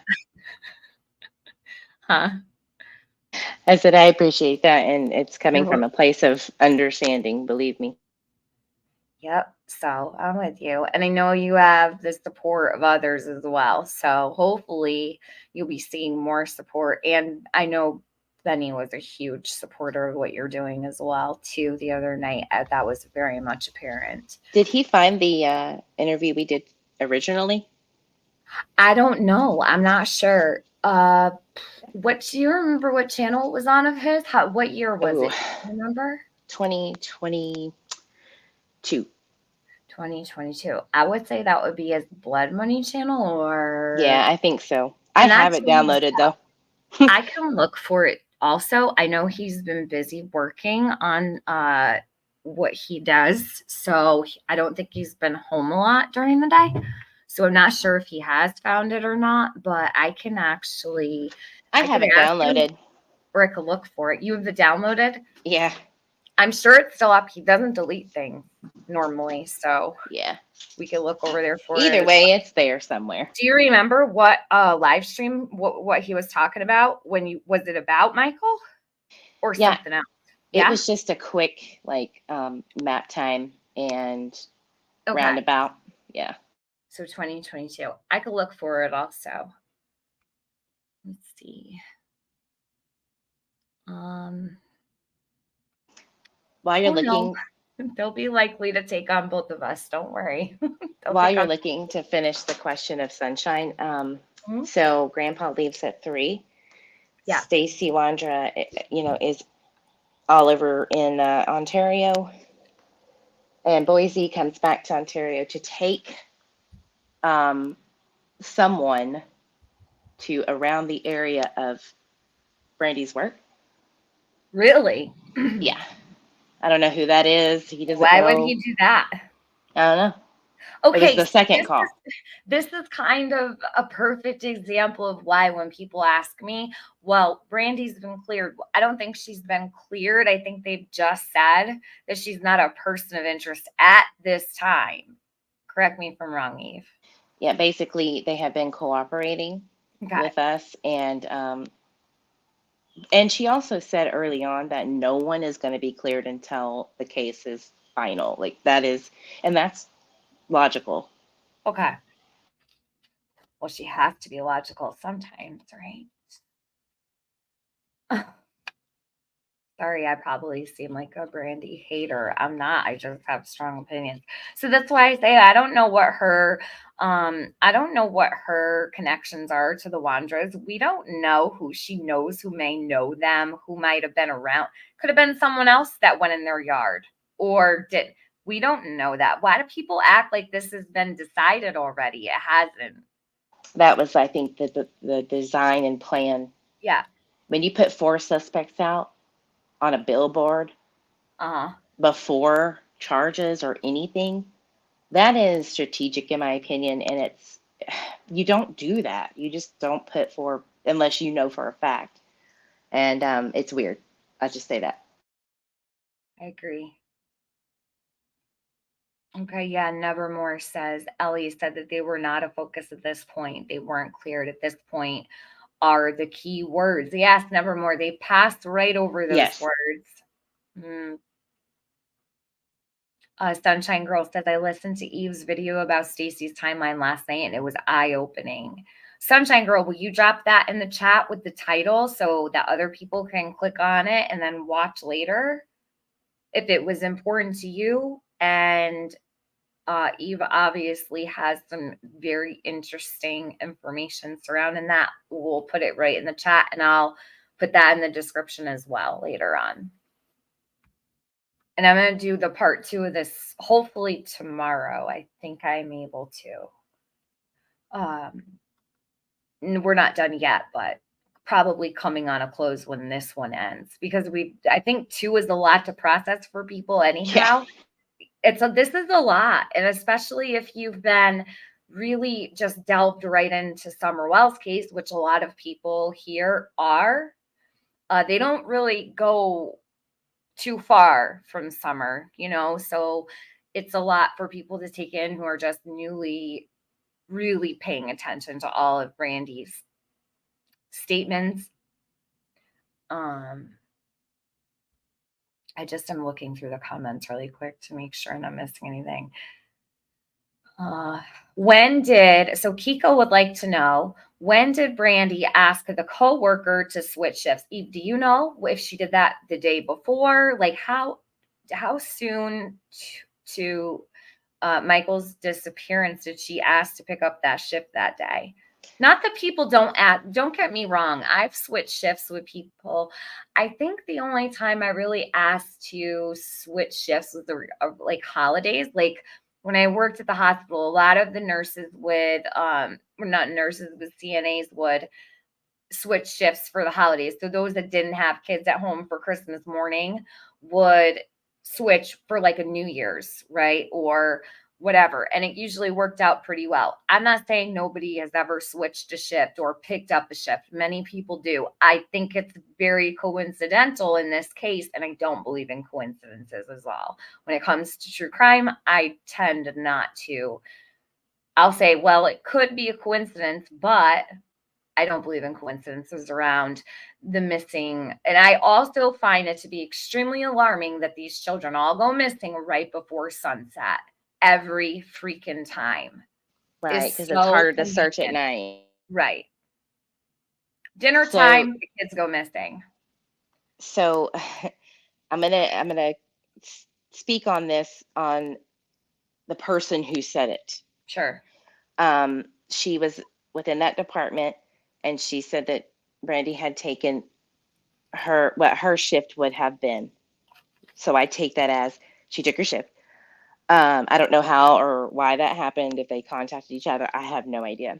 But she has a cousin. This lady has a cousin who works at the front where Tyler works too. Not on that day, but just normally. And her cousin said that Tyler had called in to Albertsons, and the cousin told Brandy that Tyler was calling. 2 hours before? She didn't say what time, but like before she was notified. Per Tyler's call directly to her cell phone. So was it for that day he called out? No, he called out before he called her direct cell phone at 7:05. So it was before that. I don't know when. So he called out. What time did he work at night or something? So when Tyler was home, right, that day. Yes. And she was at work. This coworker who was off that day was told by the cousin that works there that night at the front that Tyler had called into the Albertsons landline to ask to speak to Brandy and told them what was going on. And then that cousin walks to Brandy and tells her. That's what she said. Okay.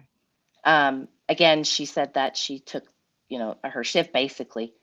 And when Brandy was notified about that, she said, "Girl, better hush. I'm going to tell her." And I don't know what that means, but I want to make sure that everybody knows that Brandy did not start work for the 8 days before Michael went missing. It was early in July. It's on Facebook. It's on her boss's Facebook that she started around the 13th of July. She lied about the time she started working her job? Like started at Albertsons, yes. And maybe she's protecting something that went on. Right.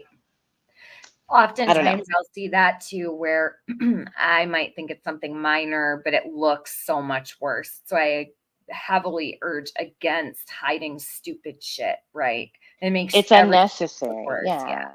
So I think she had to work at the pizza place that she had just come from in between when she actually started and when she started the official shift, because something happened. Maybe, I don't know what it is. I'm just going to throw like a speculation, maybe a background check, or maybe she was hired for one position, but it didn't pan out. And then she went to another department. You know what I mean? So I just don't know.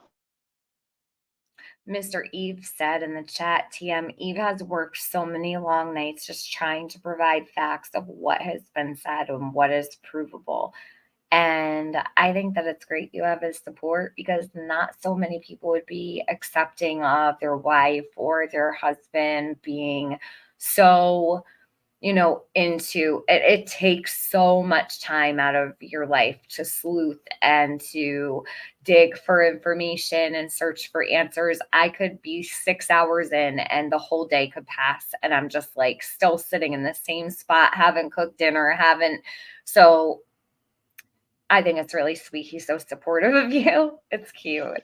Yes, he's the best husband ever. And I would say thank you to him for being so patient and cooperative with that, because yeah. that's got to be hard sometimes, And for the girls I used to work with, for you to slight that and talk smack about us working together to compensate to sleuth for Michael is ridiculous. And shame on you for that. That's all I'll say on that. You know what? I don't think that they were meant to stay with you. I think they would only hold you back.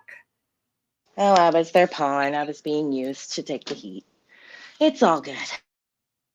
Well, it's because they could never handle it, most likely. I know there's probably a fraction of a fraction of a fraction of people here that could probably withstand what I've been through. So they know they can't handle it. I would take it as a compliment, Eve, honestly. I know it's hard to look at it that way, but shame on them is right, but good on you. So, and I'm sure it's really hard to see that they've turned on you, especially when it was the work you guys were doing together, that they were a part of helping and, supporting you and getting what they wanted out there. And then when you did, they didn't want to get the hate. I see that all the Yeah. time. Many people will leave when they realize how bad it's getting because they don't want to be targeted also. And scrubbing So, the messages, leaving yes, the Discord chat. yes, Like, okay, I right, see right. you.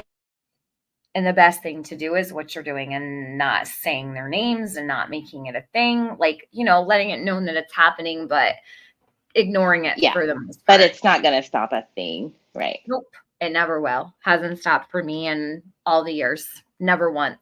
And they come back years and years later, especially when you're doing well for yourself. They'll come back and they'll try to insert themselves, try to talk about you, put your name in the title, whatever. And you can just be a regular day. You're not even thinking about these people for a whole year and they come right back up. Like it's really pathetic. But people will not go their own way. They will not separate from you. They want to latch on to you. Whatever it is, I don't know. It's some kind of, it's a sickness for them. They can't stop. So I'm sorry you've dealt with all that you have in trying to do this, because I think it's extremely important. When I realized that you had these, I was like, I got to do this. I wanted to do it last night, but I had such a busy day yesterday. I did not stop. I didn't get out of my kitchen until 10:30 at night. So I was like, I'm going to bed. I was so tired. Well, I'm glad you're doing it now. It really is eye-opening, and the information more than just what Brandy says. Yeah. Right. Like I've literally sleuthed every sentence. She says this, let's prove it. No, you're on point. With everything. Mr. Eve says the hate has been hard to deal with. We just move forward and continue. That's my best advice, although I know it's extremely hard at times.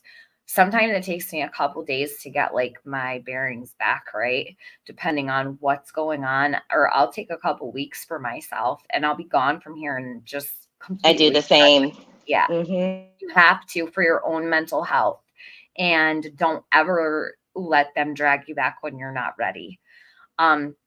He says, and I even went on one of the panels to talk about the hate that they did, and they had nothing to say after being confronted. And they never will. You want to know why? Because they love your wife to death at some point, right? In order for them to hate you, trust me when I say this, they had to have loved you at one point in time. It's still there. They focused on you out of jealousy, whatever it might be. Okay. And that's their problem. That has nothing to do with you. It's not a reflection on you. It's a reflection of them. They wake up every day to torment and harass people, they probably don't brush their teeth every day, but they come here to talk about you every day. That says so much more about them than it does about you. They probably don't cook dinner for their families every day, but they will come here to harass you every day. Think about it. Like I have to always remind myself, because, and when people say things about you all the time, you will taint your own brain, like your own mind. If you read that shit, just stay away from it. I don't watch, believe it or not, people think I see everything. I will not turn it on. If it's about me and it's negative, I don't watch it normally unless I'm trying to strike something or I'm watching like with a friend. I normally don't click on hateful content about myself because it's so bad for your mental health. So I'll get like, headlines from people that do pay attention, that have your back, and the people that you trust and they're not making shit up, obviously. But as far as that, it is hard and it is difficult. And that's why I think that if you're over here, guys, go over to Eve's. Make sure you sub to our channel. It's pinned. Support her, lift her up. She needs that encouragement. Everybody does. It's the people here that encourage me that keep me going. Honest. If I didn't have some people can turn it like all around. One comment can literally encourage you to come back alive. You know what I mean? So I know it's hard to ignore the hate, and sometimes it seems like you could have, and sorry for the intermission but it's a real thing. Like the hate here is very severe and it's definitely not a comfortable place to be. But it's hard because you could see 200 people supporting you. And then you could have 5 people who are hateful, and it's like the hate will take over. You have to focus on the good. I just ban the people from my comments if they're overly hateful. Opinions and hate are 2 different things. It probably will get worse over time. I know the people that I've dealt with have increased and intensified by a lot over time, right? As the more you keep going, the worse it gets. But if you ever need anything, I'm here. I've probably been through it. There's a lot of us here who've been through it, and your supporters as well. I feel for them because I know what my subscribers go through. I know what my moderators go through. It takes a toll on everybody. And it also gives me far less patience to deal with other things. Like sometimes I'll be really short-tempered because I have so much going on. So the balance is hard to find. It's a lot. It really is. There's so many different facets of being here that are really stressful. But your work is amazing, like Eden said. Your research is top notch. I have to agree. I would not be sitting here with Eve on my panel. I would not be playing this if I did not believe in her, and I do. So I support her, and I thank the people here for supporting her as well. And for her, people coming over here supporting me for supporting her. So it's a good thing. And I think that it's worth it to shake things up a bit sometimes because there's a lot that comes out of that. More people should get it. Yeah. Look at how quickly Brandy jumped on that panel I did not ask to speak to that woman. I did not try to talk to her. Literally was not even that. I just wanted to ask one batch of questions that I had, and I couldn't even get through 30 seconds. She was up there like flies on shit. Did you know that I called this 2 years ago or a year and a half ago? I said, Brandy's going to meet her match with either BK, Tiffany, or a channel on the same level of intensity. And sure as shit. Hey, I don't know why people come looking for me because I swear, and this is the honest to God truth, had Brandy never commented to me in that chat, this would not be happening, but she had to poke the bear. I don't know why people do it. It's like they're their own worst enemy kind of, because I have never taken interest in covering Michael. And I don't plan to, like I said, I want to focus on Brandy, to be quite honest with you. And I know many people don't like that. I don't give a fuck. You'll not right. move me not to.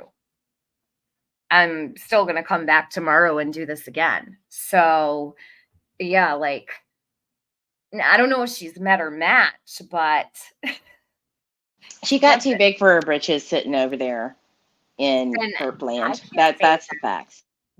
You know what? It's interesting because I was listening. You know, when Benny was covering this the other night and he had you up there and I was listening to him, he had even different, like, we haven't discussed Michael's case in the background a whole lot. Like, this is a new kind of development almost. Like, we don't ever talk about Michael's case. That's not, we're very much focused on Summer. So to hear him echoing a lot of the same, like, thoughts as you or me, and people that seem to be like-minded in the chats and whatnot, it was really refreshing to hear. And that's a male opinion. It's not a female opinion. You know what I mean? So she could very well meet her match with him too. Not saying that's what's going to happen, but you just never know. Because I didn't expect that to happen. That live was not about what it ended up being about. And I think the second portion, if someone could drop that link, the live stream that Eve was on Benny's the other night, or I could find it, I think that it's important that they hear it. Let me go over there real fast and grab that and drop it in the chat. It's right here. So y'all are the only ones that have wanted to cover it, even though it was, later. No one would touch it because of the hate train. Yeah. And I had been trying for a very long time. JLR covered it, and we worked together for a while, but it dropped off because he's, I guess, busy covering immigrants in Texas or whatever. Yeah. But nobody wants to do it because they know it's easier to just go with the praise and happy and support. I think that will change with time.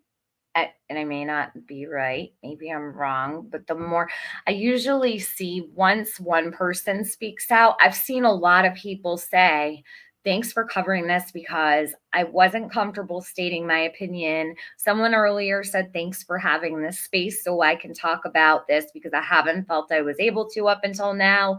So you'll see more people speaking out, and maybe even creators will grow the backbone to say, okay, I was listening to this Twitter space and I know Michael's case really well, and this cannot be ignored. So give us some time. You never know.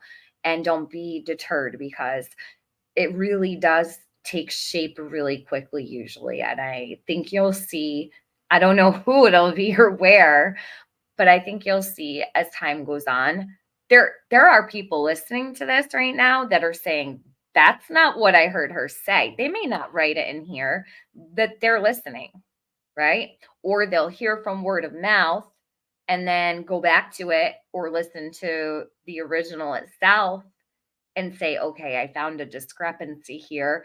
And there's nothing wrong with pointing that out. It doesn't mean you're attacking the mother of a missing child. Stop it with that shit.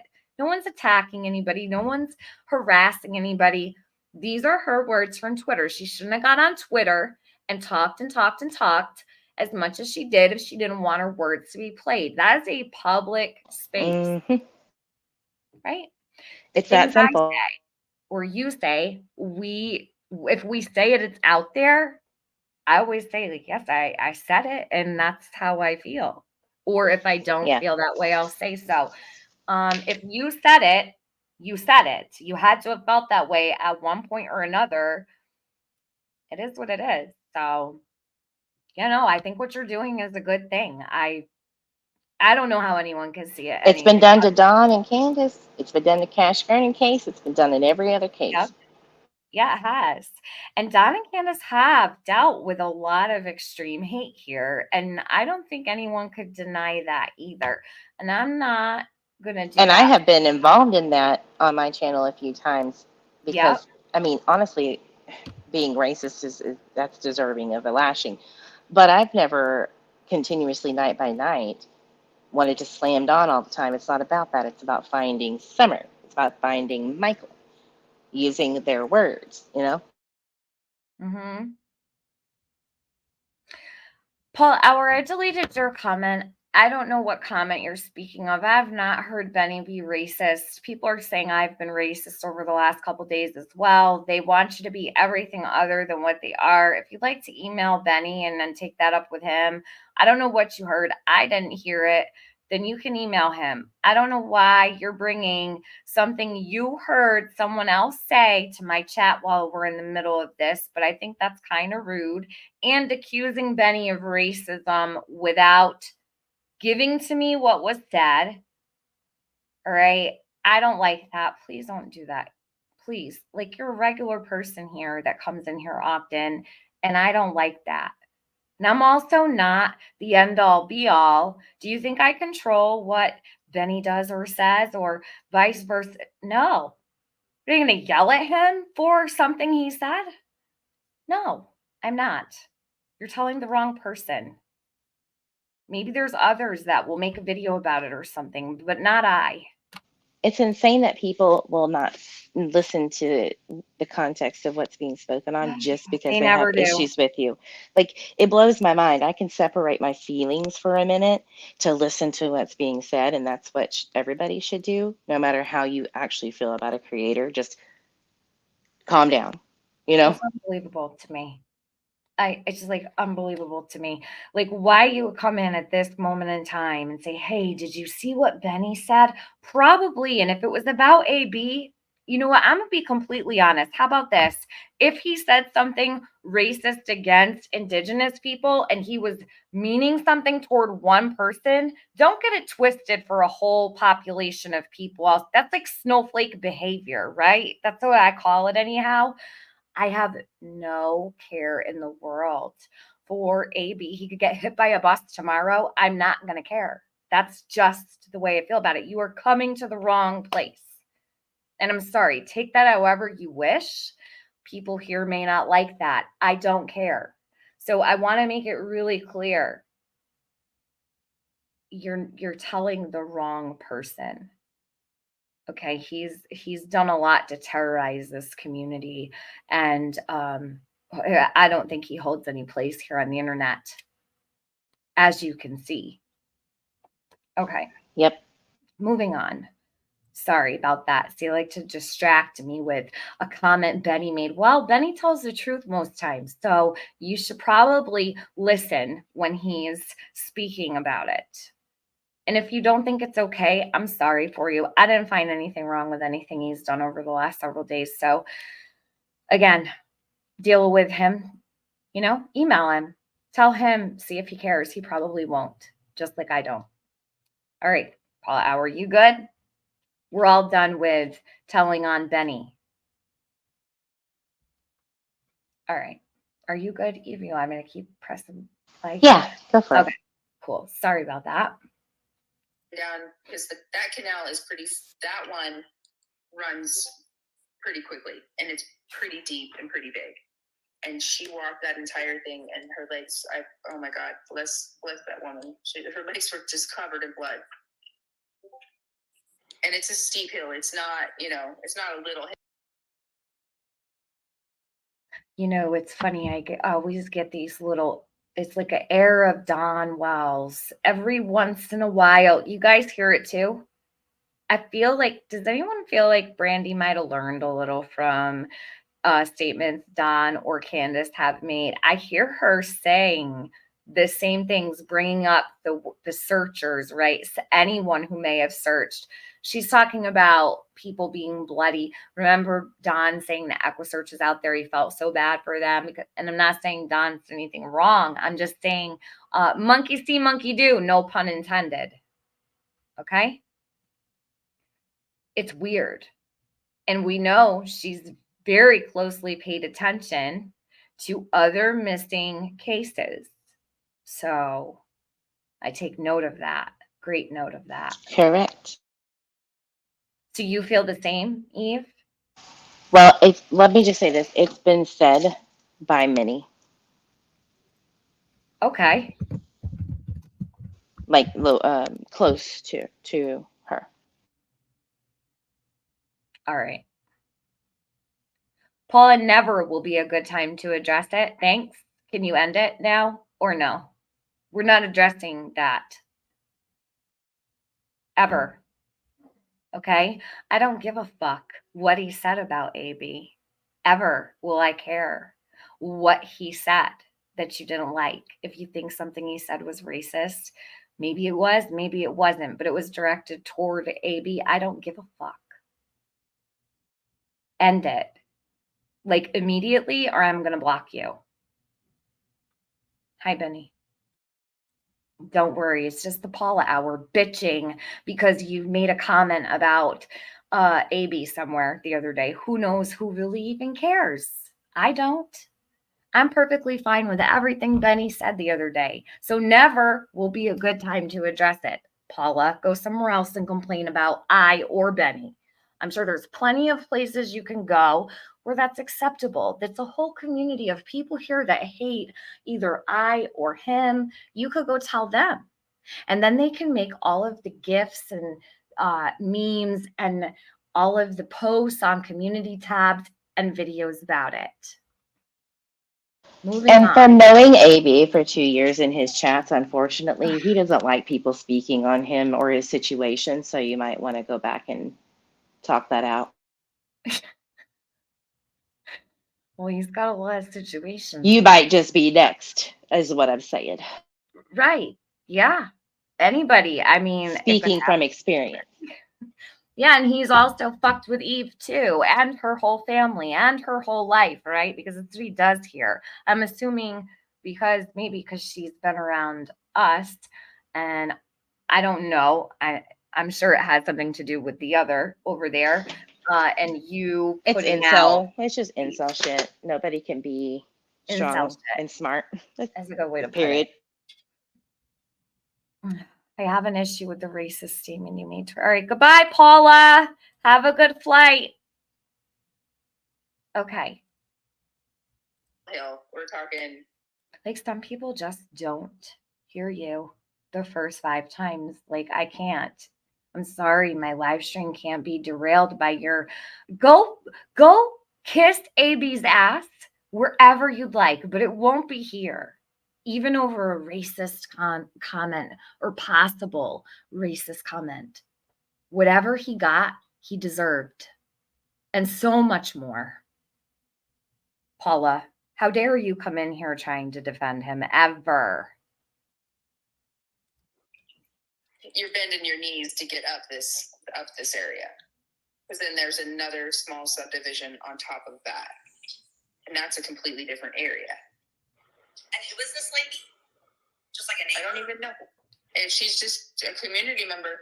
Oh. So let me back this up just a little bit. And it's pretty deep and pretty big. And she walked. And Eve, how much time do you have? Because I know you jumped up here when you had time, but you don't have to. Please don't feel pressure to stay. I know you have a lot going on at home and stuff you have to tend to. Because only ask because I'm going to run out for a smoke real quick. It'll take me like 3 minutes. I just don't want you to think I'm here. Like if you need me to pause anything, I'm just going to be right outside. No, that's fine. I'm watching the baby monitor doing dishes. It's really not a thing. And if you need me to pause for any reason, just give me like 30 seconds. I'll hear you. Just real quick, I want to mention that if this lady is getting scratched up from going back there on her legs, and Tyler said he was back there, he would have had scratches too. Well, I'd say too, you're absolutely right. So hold on. So let me say this too. Didn't he say that he called? So if you really listen to what we just heard Tyler say with Brandy was, and you may know this like right off the top of your head. He said he went out back first to look for Michael, right? Didn't he call Brandy? Now, correct me if I'm wrong.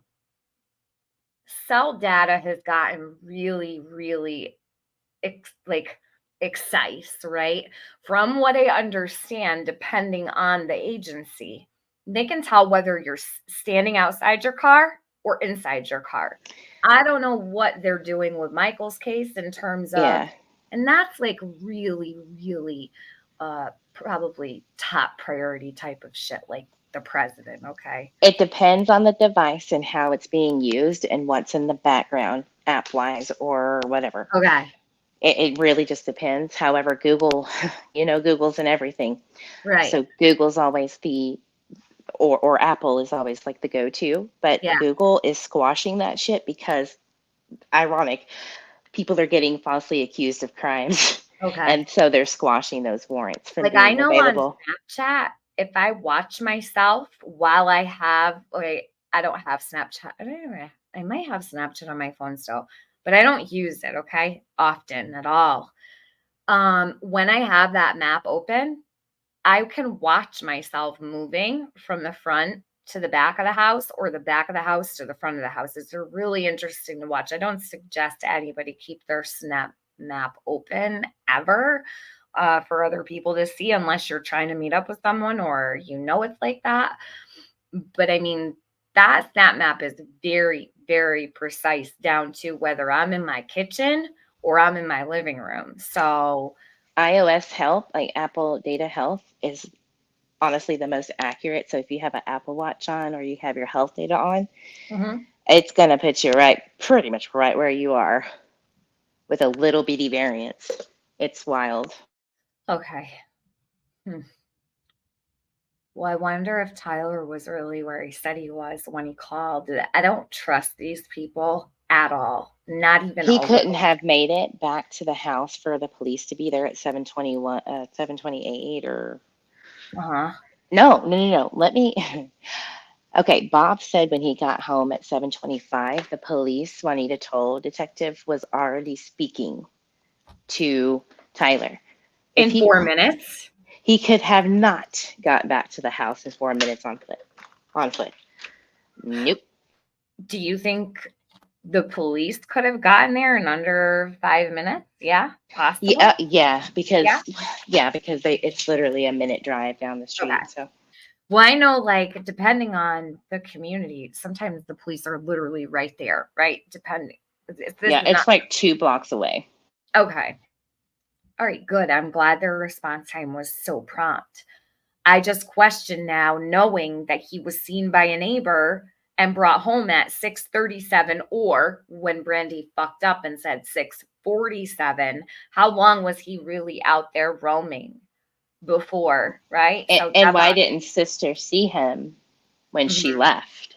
Right, because we have the sister, Eve had said earlier, where did I write it down? She was leaving between 3:45 and 4:48, she was seen on CCTV and at the splash pad. Coming home from band practice or color guard rather. And when she made her statement, she did not see Michael at all from the time she got home between 3:45 to 4:48 until he was called in missing. The sister never once saw him, was stated. Right. The last time she saw him was that morning at 7:25-ish to go to camp. So. Okay. So 7:25 a.m. But now and he was sleeping and she kissed him on the head. That's what she said. And I don't know. From my understanding, he was always up with everybody else in the morning. So I don't know. Okay. Thanks, Eve. That entire thing and her. All right, so now I really am going to go have that smoke I almost forgot about. Hold on. I'm on 4 hours, and this is my second one, so that's good. Legs, oh my God, bless that woman. Her legs were just covered in blood. And it's a steep hill. It's not, it's not a little hill. We're talking, you're bending your knees to get up this area. Because then there's another small subdivision on top of that. And that's a completely different area. And who is this lady? Just like a neighbor? I don't even know. And she's just a community member. Oh. Never met her before in my life. Yeah, you'll have that. I pray that everybody gets that. because the amount of willing to help for literally no reason other than to just want to help you is astounding. But so when I say that every single person in Payette was in the area, everybody was out walking the streets. I'm not even kidding. Cars literally lined the streets like it was a parade. There was over 1,000 people at least just out walking the streets, screaming Michael's name for hours and hours. So, yeah. And I know it's overwhelming. I don't think it was that much. My incident did not last this long, but just in the week that I felt that way, I literally can't even imagine what would have become of me. But so two more questions. One is about that Ring camera. Like, how did you find out about the Ring camera? Did a neighbor come and say, like, and actually the one with the Ring camera, I used to work with him. I didn't know this. They actually have a small daycare right there at the top of 8th. They have a very small daycare. They're retired, but I worked with him. He was a foreman when I worked for Arida Heinz at the time. Now it's Kraft Heinz, but whatever. Who interestingly saw the son. The information, I believe, to the police that night, but the son saw Brandon at one point. There were so many cars with all the neighborhoods and the subdivisions in this area coming off of 8th Street. What did they say? It was a car every 30 seconds drove either in or out of this area. But this would have been after, say, 6 minutes. Yeah, no, and they pulled. He gave them all of his footage, and like I said, it can only see the side of the vehicle pulling up, and there's a stop sign right there in front of their house, and they can see it when it turns right. If you turn right onto Whitley and don't continue straight to the stop where the highway starts. Yeah, so I'll be honest, like we've looked at every single house and we've picked out the ones that have what look like cameras, and that's about what we were thinking. I didn't know if maybe they came to you, like it came out like later, so, but it's possible that they were holding on to that for a little while to kind of see what happened. Well, I know, so I can't remember exactly what day it was, but I do know, and there's even a news clip somewhere where there's roadblocks coming and down to the splash pad in the middle of 8th, and this was after they got, I believe, when they got that footage, and they were like, okay, we're going to identify every vehicle, where, what's your name, who, here, I'm taking your license plate number, where's your address, so they could literally knock off every car and where it belonged. And out of all of this, it was just the two, the blue Avenger, yes, and that's been established, and the white Honda Pilot is the only one that cannot be accounted for. Okay, so being as how that's the only one that can't be accounted for, you said they went to like another town or like the next county over, right? When they were looking up DMV records and things like that, like. So yes, so Payette County consists of Payette, Fruitland, New Plymouth. Is it Parma? Goes out to Parma, and these are all small. I'm pretty sure Payette's bigger than Fruitland, but New Plymouth is not big at all. What, 3,000 people? If that. Parma, maybe 2,000 if you're lucky.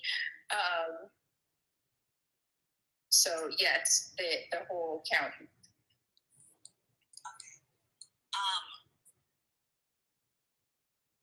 Now I know there's this fields there and stuff. I'm not really sure what all goes on. I'm not a farmer. I usually I could smell the hay when it's time, and that's it. But what about like landscapers? I know that there was construction at one point. Was that after? That was after. That was after Michael was missing. What about landscapers, farmers? Yeah, there's always farmers out there. What is it? Yeah, there's definitely farmers out there. It's summertime, crop season, so they would be out. This is important. And, you know, moving different pipes and stuff like that. I did talk to one gentleman actually, and he was going to Mexico to visit his family, and he took a stack of. Listen up. All right, you want me to play it through? There's nothing you want to address. I'm back. Oh, just the one thing, which is, so she talked about on the top of the hill of Southwest 8, there were CCTV footage. So this is separate from what caught the Honda Pilot and the Dodge Avenger and the Walking Man. This is somebody she knew. And those people's son knew and hung out with Brandon Shirtliff, one of the named suspects. Okay. At one point in time around July 2021. So if she wouldn't have said that, I would have never known. That's important to me. Okay. So then we'll take note of that. Yeah, it's the little things. It's the little things that I feel people, when they talk too much and they get on these little rants, right? They let things spill over without realizing. And that would make a lot of sense as to why she doesn't want people listening to that. Or playing devil's advocate. She just didn't know that was something of importance. Let's just say she just didn't know. And that is a tip-worthy event that maybe the son knows more or can help. And that's not attacking her, you know? It's important that you can give her leeway too. See, like no one recognizes when you do that though, right? So when you say, well, playing devil's advocate, that means you've already tried to look at it from her perspective as well. So you take both into consideration. It's something you take note of, but then in hindsight, you can see where she might make a statement like that. So I think you deserve credit for being able to say, this is not just this is not just, we're just going to look at the way I want to see it. I'm looking at it from all ends here. So you're letting people know you have navigated looking at it from her point of view, if it might be something else. I really do try that, but of course people are going to just see the hate train. So it is what it is. Don't worry. All right. Well, and then you said this part is very important. I didn't get this far into this one. So I listened up until I think like 20 minutes in. So I listened to the first one and then about halfway through this one the night before last. And then I put it down. And then yesterday kind of was an off day for me because I had a whole bunch of running around to do. So from here on out, I'm hearing it kind of like the first time over again because it's been 2 years. And I did not listen to every single part or piece. So, yeah. I did. So we're all good. Okay. Flyers with Papers, farmers. Yeah, there's always farmers out there. What is it? Yeah, there's definitely farmers out there. It's summertime, crop season. So they would be out tending to the water and, moving the irrigation and stuff like that. I did talk to one gentleman actually, and he was going to Mexico to visit his family, and he took a stack of flyers with him. But none of the farmers saw him. No. That's such a big field. I mean, they could have been so far away. But at that time, honestly, at that time, they typically do their work early in the morning because it's, the middle of summer and we were in a drought, and they would do their work early in the morning. And it was 110 degrees. Before the sun really gets hot. See, I can totally relate to that in the north even. So in the south, I can't even imagine because, that in the South is so hot. I don't know about Idaho, like their weather. I don't know how It hot was it really gets. it was 110 degrees that day, and it Okay. was like for 2 weeks straight.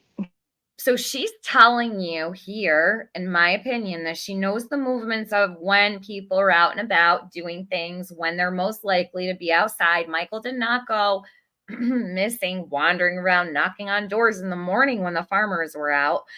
So is that what you were saying was like, did that kind of relate to your feelings at all? Because I've never talked to you about this piece. So do you feel the same way about that or no? Yeah, I would agree that they would be there early in the morning, but it's also like if somebody saw Michael on another day, or somebody suspicious, because a lot of the workers are people working on getting their visas from Mexico or Canada. It's a thing, and so maybe there was somebody working that isn't accounted for or thought of. Okay. Just looking at it from all angles, but right. Yeah. Okay. Now, after Michael had been missing, it was probably about 2 weeks. There was a gentleman out there, and I was walking the field, and he asked me what I was doing, and I told him, I'm just making sure my son. There's no sign of my son out here, and he said, I'm so sorry. I wish I could help. And he's like, well, I'm going to Mexico to see my family in 3 days. Do you have some flyers I can take with me, and I'll put them up just in case?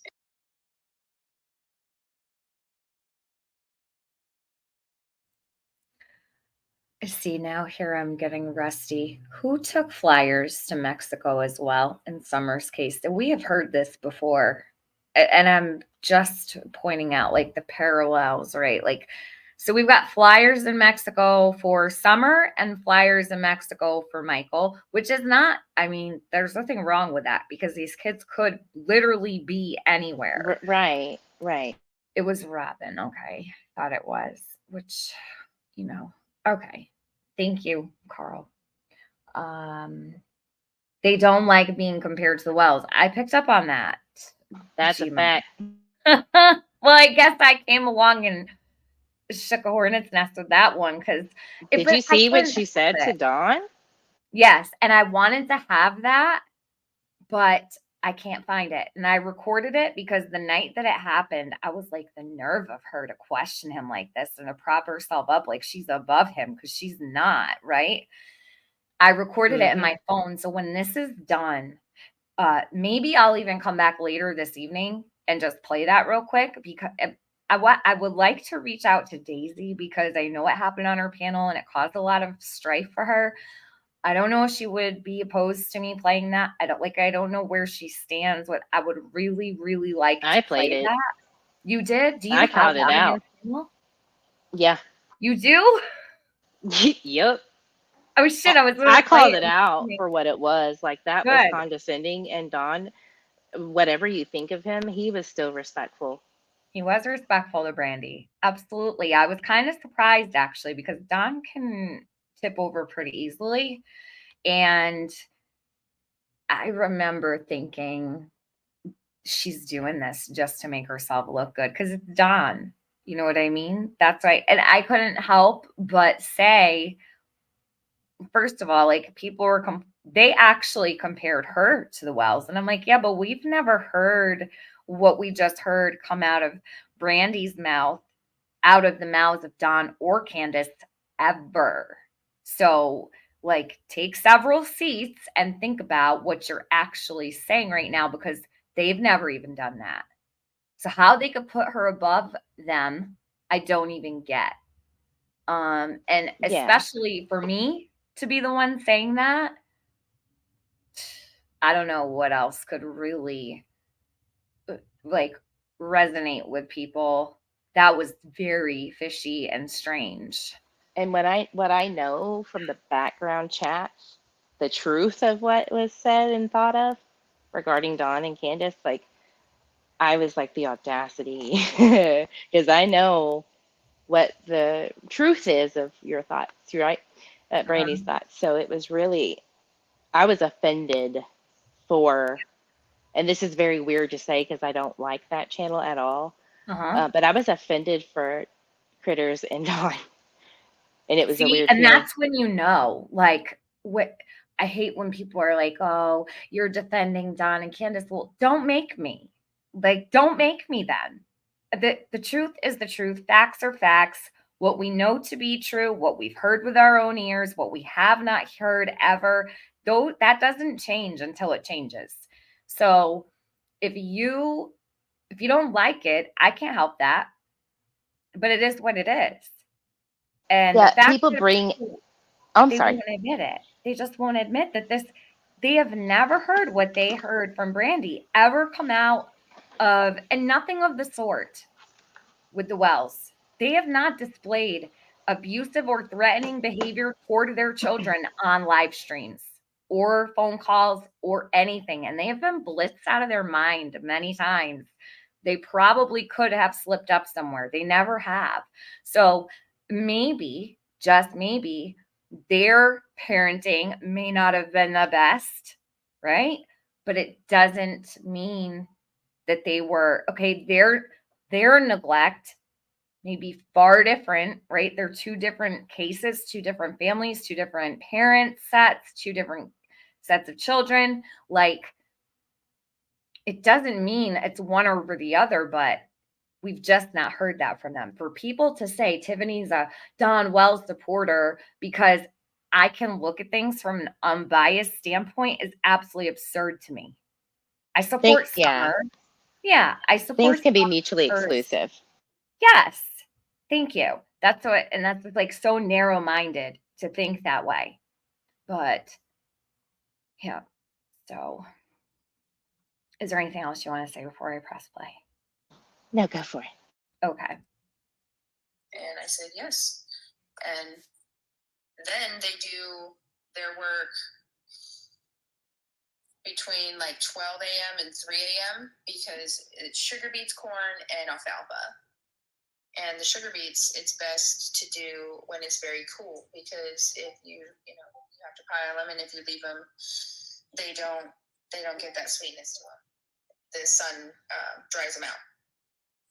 So they do their farming. It feels like a train is going through 9th Street, but it's actually these huge machines that are going through the sugar beet field, and it's vibrating every house down the street.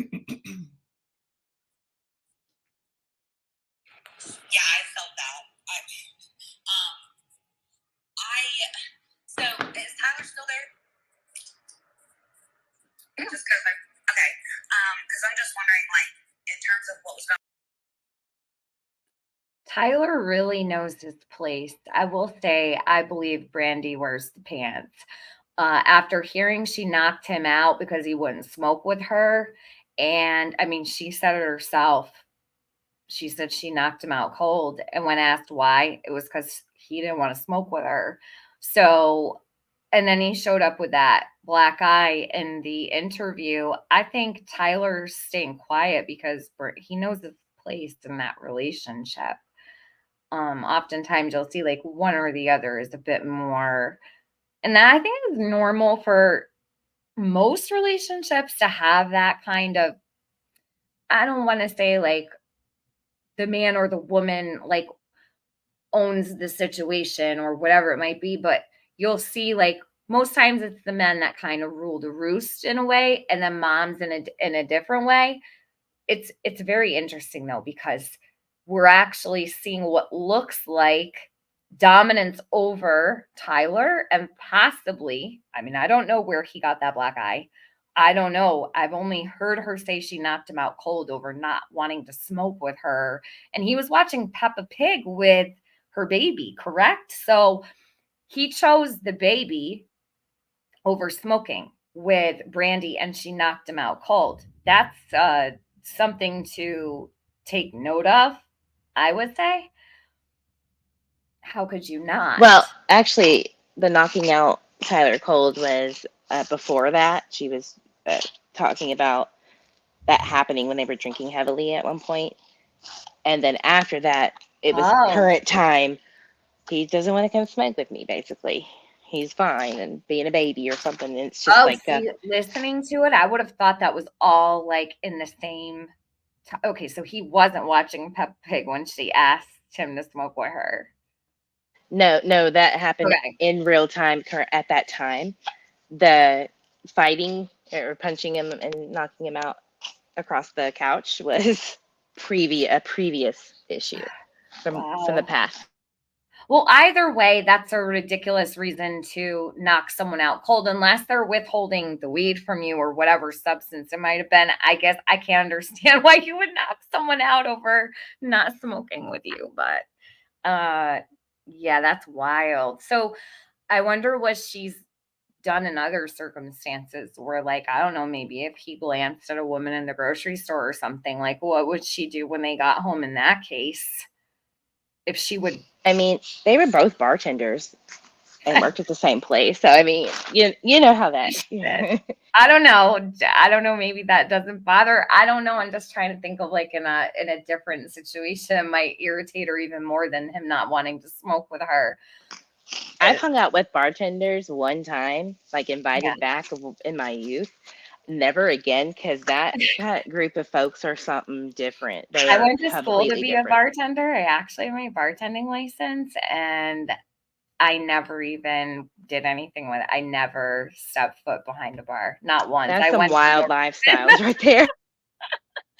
Yeah, I don't know what my friend took the class. It was up near Boston. We kind of just made a fun thing out of it. We went to, I think my son was very little, but I don't know, it was a couple weeks of classes and we had a great time. So it wasn't just like, I wasn't going to school because I wanted to be a bartender, but we just ended up doing it together. She's like, I just signed up for class. It was like $120 or something back then. So I paid for the class. We went, I still have my like card and everything. I could go be a bartender if I wanted today, but it's not really the scene I don't like. I don't like the bar scene anyway. Too much. Yeah. So anyhow, not to say that I wouldn't bartend ever. I'm just saying I don't know. I could do other things, I guess. I don't know. Just never ended up going and doing it. Either way, I take note of the fact that she has admitted domestic abuse toward and against Tyler out of her own mouth. We all heard it. No one can say it didn't happen because it did. It's a fact. Came out of her own mouth. Going on inside the house was sugar beet field, and it's vibrating every house down the street. Yeah, I felt that. So is Tyler still there? Just okay.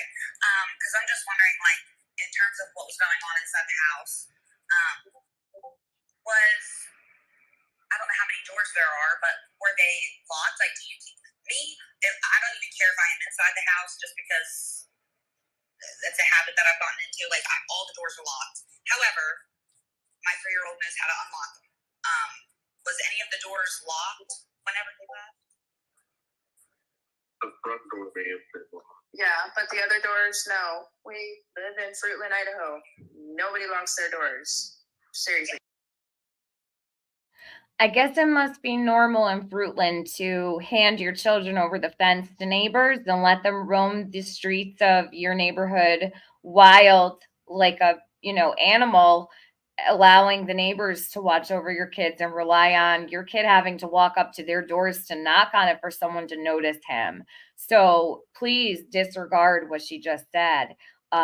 It is not normal to not lock your doors anywhere today in current day United States of America. I don't care where you live. Please lock your doors.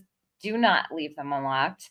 You're asking for trouble. You're asking for a tragedy to take place against yourself or your children, or anything could happen to anybody. So that's bullshit. That's bullshit. I live in a town where we never locked our doors. We never locked our cars. it's not like that anymore. It's just not like that anymore. So that I was literally take that with less than a grain of salt personally about, we live in Fruitland, Idaho. We don't lock our doors. Well, okay. Ask how many people live in a very small town anywhere in America and see if they're locking their doors when they go to sleep at night. And no wonder why Michael got out. But what a great, convenient answer to have also for parents that don't have grip of their children to say, oh, the door was unlocked. Shit, even Candace Wells said the doors were locked. You're over here saying they were wide open. Why? Why are all your doors wide open? You've got little ones, not even little, you got babies crawling around and you don't lock your doors? That's strange to me. Especially for parents that have to run into a different room when you have to feed a baby, it takes a little while. Of course, you'd lock the doors, right? When you know you're going to be in their bedroom rocking them or whatever it might be. A baby is 2-year-old's a baby. So are you going to go leave your whole house unattended with the doors wide open while you're changing diapers and feeding the baby and all that? Eve, your device isn't connected. I don't know why. The other times it didn't take that long. I know it takes a few, but let me see. I'll boot her and see if she comes back. Don't know why that's doing that on her end when she drops. Either way, it's just my opinion. I don't believe a lot of what Brandi says, so. Nobody even locks their cars. Tyler yells at me, stop leaving the damn car keys in the car all the time. Yeah, it took me 10 minutes to feed the baby alone just now, and then change the diaper. So that's what I'm thinking, because listen, my kid is well beyond a baby years.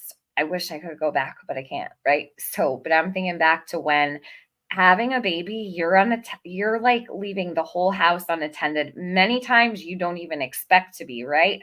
So you might get caught up doing other things as well. Washing them up or whatever it might be.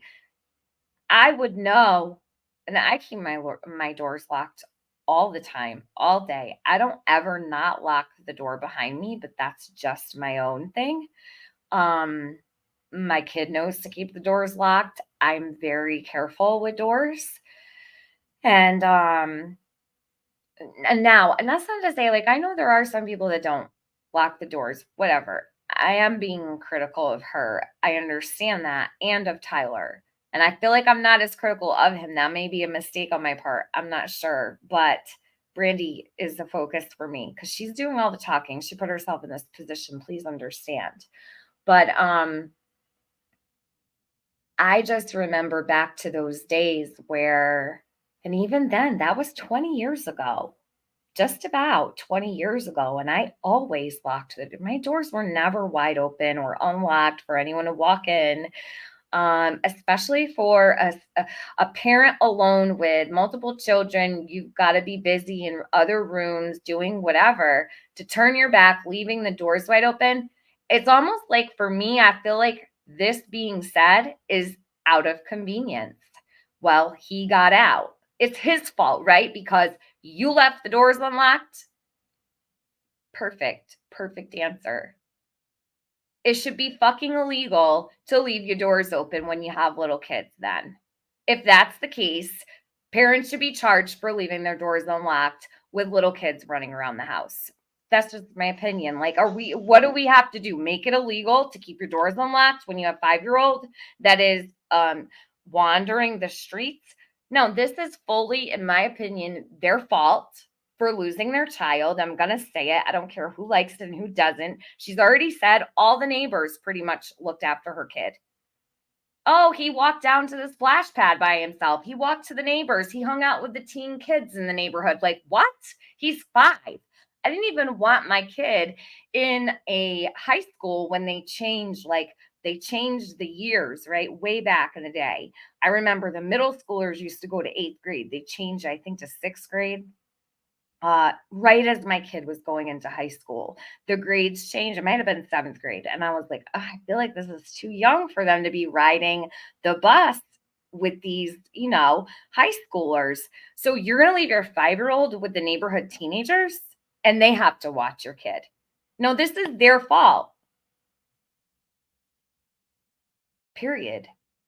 It's your job to watch your kids. It's your job to protect your kids. And if you can't, that's on you."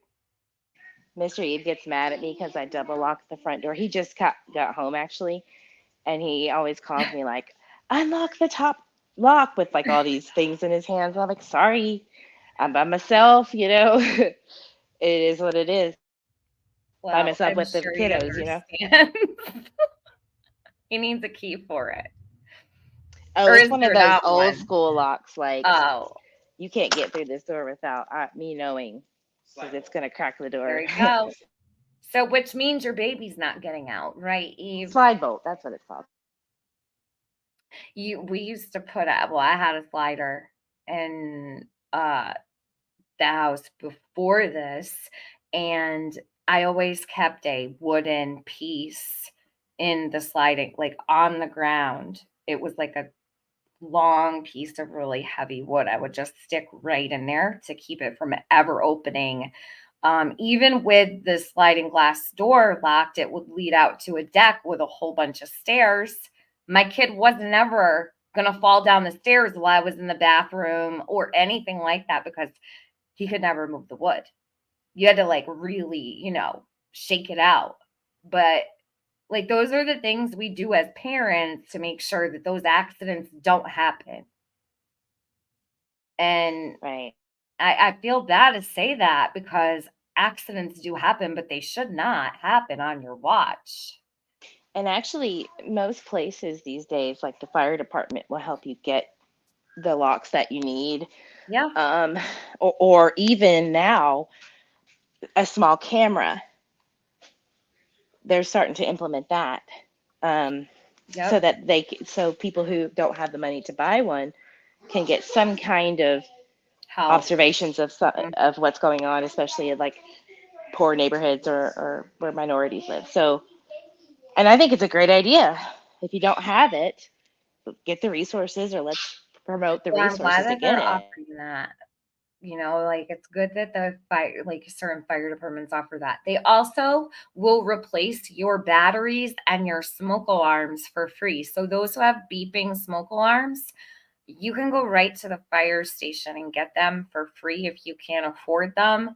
That's like a huge pet peeve of mine. There's a lot of live streamers. There's a lot of people I hear on panels that get up there. They don't even have working smoke alarms, but they're talking about protecting children. Most of them have children in their home. It drives me insane. Like, yeah, lean on your community fire department for those types of things to ensure you don't burn alive in a fire, God forbid. Right? So now they're even doing more than that, which is good. They're trying to protect their community. So those services are offered. Definitely rely on them if you need them. Have gone out, knocked on all the doors, tried to come back in maybe after Tyler had left. Like, let's just entertain that for a second. Tyler left at, say, 7 o'clock to go looking for him, driving for him at the splash pad. What if he would have walked back in the house? Like, would he have gone maybe through the back? He would have gone straight through the garage door, right next. He would have went through this small door right next to the garage door. That's the one you think he went. If he's right there, why is he not answering this? Why is this woman speaking for? I've never heard anything like this in my life. Outside of even, I'll even go as far to say, I'm gonna compare her to the Wells again. Dawn has spoken on the same things over and over and over again. Candace steps in all the time. She's in the background yelling stuff. She's getting Oh involved. Lord, yeah. So, yeah, I think this is a problem. Remember when she was on Shares and the Marcos guy was brought up? Leave him alone. I was like, what? You're gonna simp for that kind of? I don't give a shit what he did for you. That guy is not a good guy. Right. But then in another statement, she talks about not having any idea, and we're talking about Candace, just to make that clear. Are you talking about Chris Marcos? Yeah. Okay. She doesn't have any idea that people like that exist that close to her house, yet had one living there. So I can say that also. It Mm-hmm. makes no sense. All right. Yes. That's the only way. House. Like, would he have gone maybe through the back? Is that He would have gone straight through the garage door, right next. He would have went through this small door right next to the garage door. that's the one you think he went out of too? Yes. That's the only way he would have been able to get out. Even if the back door. Why is that? Because he would have had to lift up a fence that's about a wooden fence with a wheel on it that's about 120 some odd pounds. I have a hard time moving it. He would have had to have gone through the dining room. Eve, if you're able to unmute, if you're not busy, is this the fence or not the fence you were talking about earlier that Michael was allegedly digging a hole on the other side of before he went missing? Did she say, is she talking about the one by the garage? I am not sure. Hold on, let me rewind it back. The only way he would have Have gone out, knocked on all the doors, tried to come back in maybe after Tyler had left. Like, let's just entertain that for a second. Tyler left at, say, 7 o'clock to go looking for him, driving for him at the splash pad. What if he would have walked back in the house? Like, would he have gone maybe through the back? He would have gone straight through the garage door right next. He would have went through this small door right next to the garage door. That's the one you think he went out of too? So that's the front door connecting to the garage. And the fence she's talking about is more than likely. It's the other side. Yeah, there's a fence that connects off of the garage Okay. into the open, like a patio / driveway. All right. I just wanted to make sure. Yeah, so it's to the left of the garage. And it's apparently really hard to lift and open. Like Michael couldn't have done it. Right. Okay.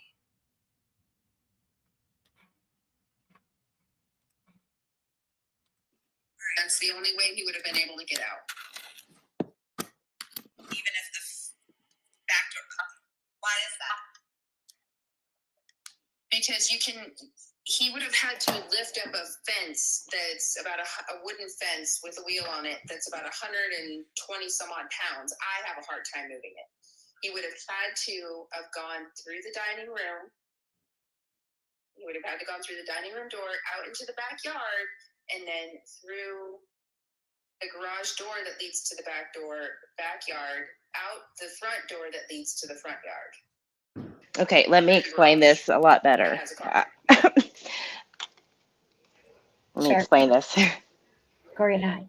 So basically, she's saying the only real logical explanation of him getting out is going through the dining room, out to the backyard, through the double Dutch doors, go to the left, take a left, open door to the garage, and then out the front garage door. But that's where Tyler would have been smoking. Yeah, and this is a big deal to you because this has come up now twice in this one Twitter space. So we're halfway through. There's 2 more after this. We're going to do, well, not we, but I'm going to do tomorrow. Eve is welcome to join me or not, depending on what she has going on. But now this has come up twice. So Eve has had to remind us that's where he would have been smoking. So it's not, in your opinion, is this not an option? He would have absolutely seen Michael. Yeah. I mean, here's 2 things. Either he would have seen or heard Michael out and about because the neighbor right next door, I mean, they're right there and they know each other very well. And if that neighbor would have saw him, they would have screamed at, hey, Michael's over here. I mean, that's how well they know each other. Or Tyler was in the shed where they do their smoking Okay. and didn't see him go through the back door and then out the front garage door. So but that would insinuate that Tyler's fibbing. Where I would don't the like baby that. be while Tyler's smoking? Like, did they ever talk about where they would put the baby when he was smoking, in the shed or anywhere for that matter? Did he smoke with the baby with him? Like, what, do you know anything about that, Eve? Because I don't. That's what I'm asking. I mean, I hate to say this, but I mean, yeah, they sometimes would be out there with them, but for the most part, they would either be inside or the siblings would watch. When they were there, because they weren't there all the time, it was like joint custody thing. The older siblings would watch them. Okay. All right. Thanks. Am I painting a clear enough picture? I'm gonna look and try to figure it out. Lucy said, I guess. This is very important to her that she answers it fully, so she's not having to answer it again, in my opinion. Am I painting a clear enough picture? She doesn't like that. I don't think she likes this question. I don't. Nope. Am I painting a clear enough picture? That stands out to me as well. There's weird little things that she says where I'm like, ooh, you know what I mean? And how would that trigger Tyler into a meltdown for asking those questions? Why couldn't he answer those? I'm not sure. And is he that fragile that he can't answer without having a meltdown? I mean, what is actually going on here? Do you know what I mean? Like, is he that much of a basket case? I don't know. We've got her saying she knocks him out cold over not wanting to smoke with her at night. And then in other circumstances, he can't talk or else he'd have a meltdown. Yeah. Take your softest teddy bear times 10, and that's Tyler. If that helps. So where do you put him, Eve? Like, what's your opinion of Tyler? Do you feel if you had to break it down, because we haven't done much talking about, I feel like we've mentioned him. Brandy's more of a probably a topic of this live because she's the one speaking, of course. But what is your overall takeaway of Tyler if you had to give one? I think he's a silent, smart person. He's an internal type, a quiet type.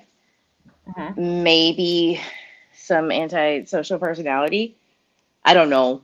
That's just from what I'm looking at. That is not based in any fact whatsoever, and I could be wrong. And I don't mean to overstep that. Do you think he could be afraid of her? I just think that he intentionally lets her take the lead and relies because it means less responsibility to continue what he's doing, whatever that may be, whether that's listening to podcasts, whether that's playing a game. I think that you know how men are. They allow the controlling one to do all those things because it just takes the responsibility off so that they can focus on what they want to do. Yeah, crispy treat. Chris Watts was also very quiet.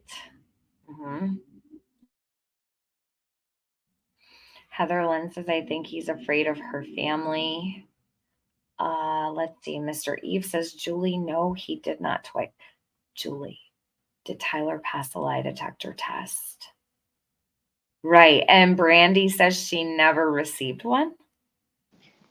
He failed the two. I don't believe if she says she wasn't administered a lie detector test. I don't believe her at all. And I believe it was both. Like she said both. So we don't know. Really?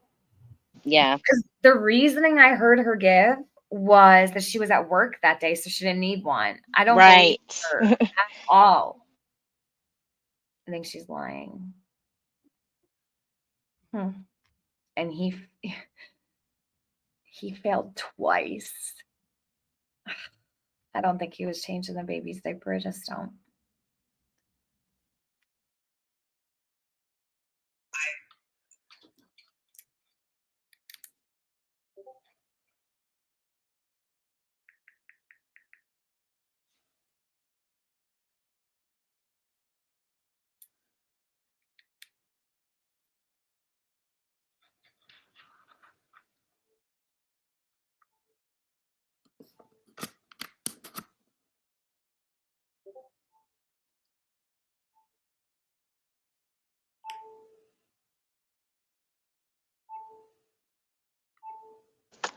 Someone's having charger issues, obviously. He's recording this. You had believed. I noticed that while I was listening, and now that I know it's not you recording it, I'll say this, but I was like thinking, damn, I wish whoever was recording this didn't have all of their sounds on. We've got Discord going off, we've got text coming in, chargers being plugged in. Like, yeah, I know, but at least it's recorded. I'm thankful for that. Right, So that's all yeah. we'll take I don't it think with she all the meant. noise. Yeah, she didn't mean to, I don't think. No, probably not. But I didn't want to like insult you. If it was you, I was gonna say it way earlier, and I was like, Nah. nothing. You would have heard cussing, spitting,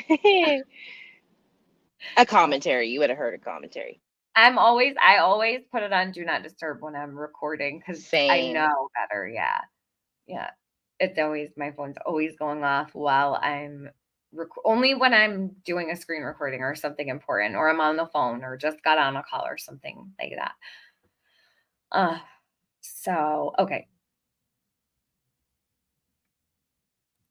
Yeah, so don't think those noises are us. They are not.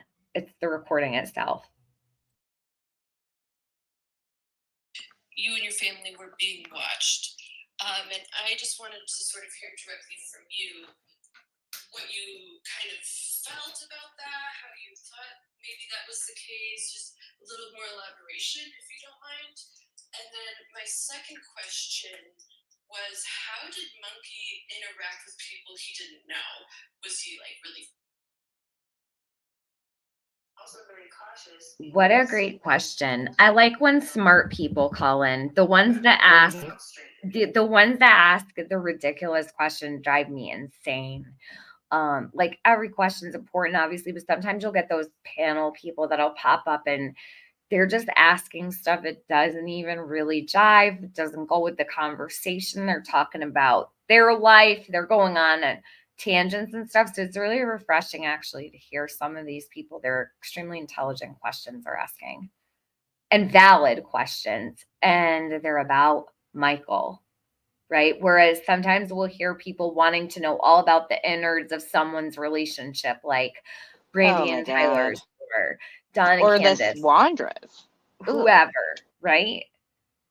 They want to know all of these, which, yeah, you wonder that stuff, but don't you want to put the child in the mix at all? Like some of these people are just really out there. So it's nice to hear the caller like asking legitimate questions. Yeah.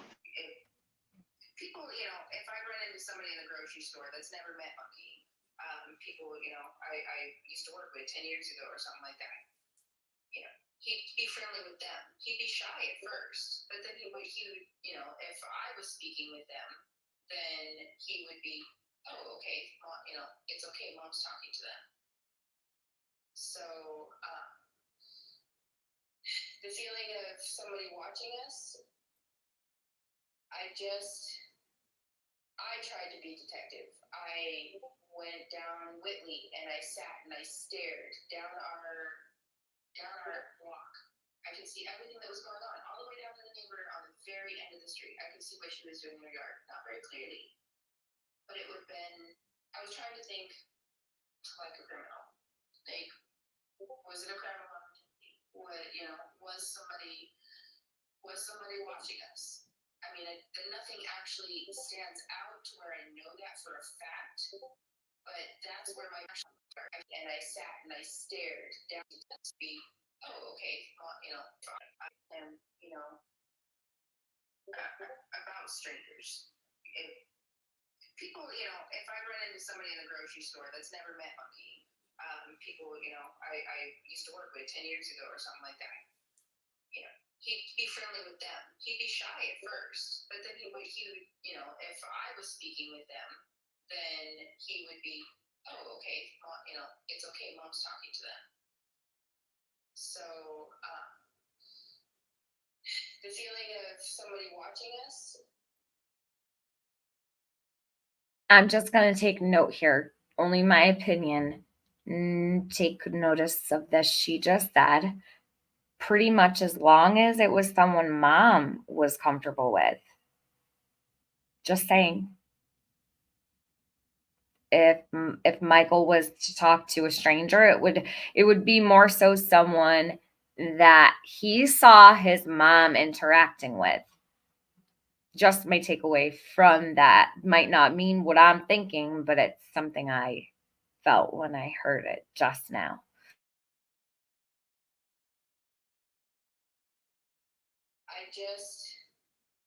I tried to be detective. I went down Whitley and I sat and I stared down our block. I could see everything that was going on, all the way down to the neighbor on the very end of the street. I could see what she was doing in her yard, not very clearly, but it would have been. I was trying to think like a criminal. Like, was it a crime of opportunity? Was somebody watching us? I mean, nothing actually stands out to where I know that for a fact, but that's where my brain went. The captain, seeing me the one morning because I was crying. I was trying to figure out, trying to make sense of how this was possible. So I've been looking at every aspect, and we don't have a very different routine. I go to work at 12:30, typically get home at 9, or Tyler would go to work at 7 a.m. and get home at 5 when we had a babysitter, certain days when our work paths crossed. We would take our nightly, we would play out in the backyard and play football. And once it was cool enough, we would walk around the block, we'd go around to Arizona, we'd hit 8 because he loves the sidewalk and that has the big step that he can balance on all the way down. And then you can cross the street, keep going down the street to the park and the splash pad, or turn left on the Cornwall Way, or right onto Washington to come back on the 9th to go back to our house. Now, if you go left on Washington and you're going, there is a dead end road, and there's a huge canal and there's a couple trees, and on the other side of that is Whitley Drive. So I stood out there for 20-30 minutes, and nobody paid a lick of attention to me. You could sit out there with a car and pretend you're talking on a cell phone and be staring down the road trying to figure something out. That is me trying to manifest answers, trying to make sense of everything. So that's where that statement comes from, because I honestly have no damn idea. But how easy would it have been for somebody? Tyler said it once. There's kids everywhere. Kids are always on the roads, riding bikes up and down. It would have been perfect. It's on the outskirts of town. There's a splash pad. Just trying to think of anything possible. Did that make sense with all that? Sorry. No, you did. And I appreciate you clarifying that and just sort of a feeling that you had, like you said, kind of doing your own investigation work. And also clarifying just how he would act if a stranger were to approach him. Also, it is just helpful to understand that as well. So thank you. Thank you. Nick, go ahead. Hi, Brandy. How are you? I'm okay. Fighting the cold. Yeah, I'm sure you're exhausted. And I hate to be redundant. I'm just in my head. I'm trying to make sense of one thing that Nicole had asked before. So I understand at 6:37, we know that one neighbor saw him walking. My question comes to when you say that after 6:37, we know that he knocked on more doors. Is that did those neighbors happen to open the door to him, and that's how we know that he proceeded to knock on doors? Yes. They did. And did they have conversations with him? Did they ask where he was going, what he was looking for? The one neighbor, not the one directly next to us, the one down a little bit farther, they have a swing set and a trampoline that is dug into the ground. Michael knocked on their door and asked if he could play, and they told him to go ask his mom, which was weird because he's never played there.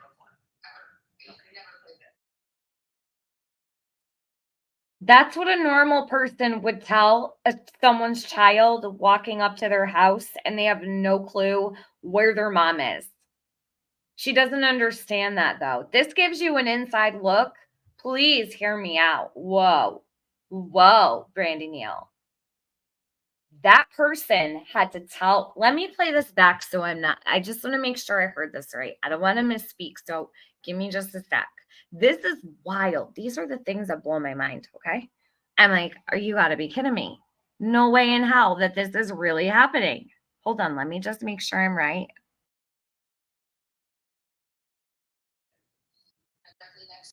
To him, and that's how we know that he proceeded to knock on doors.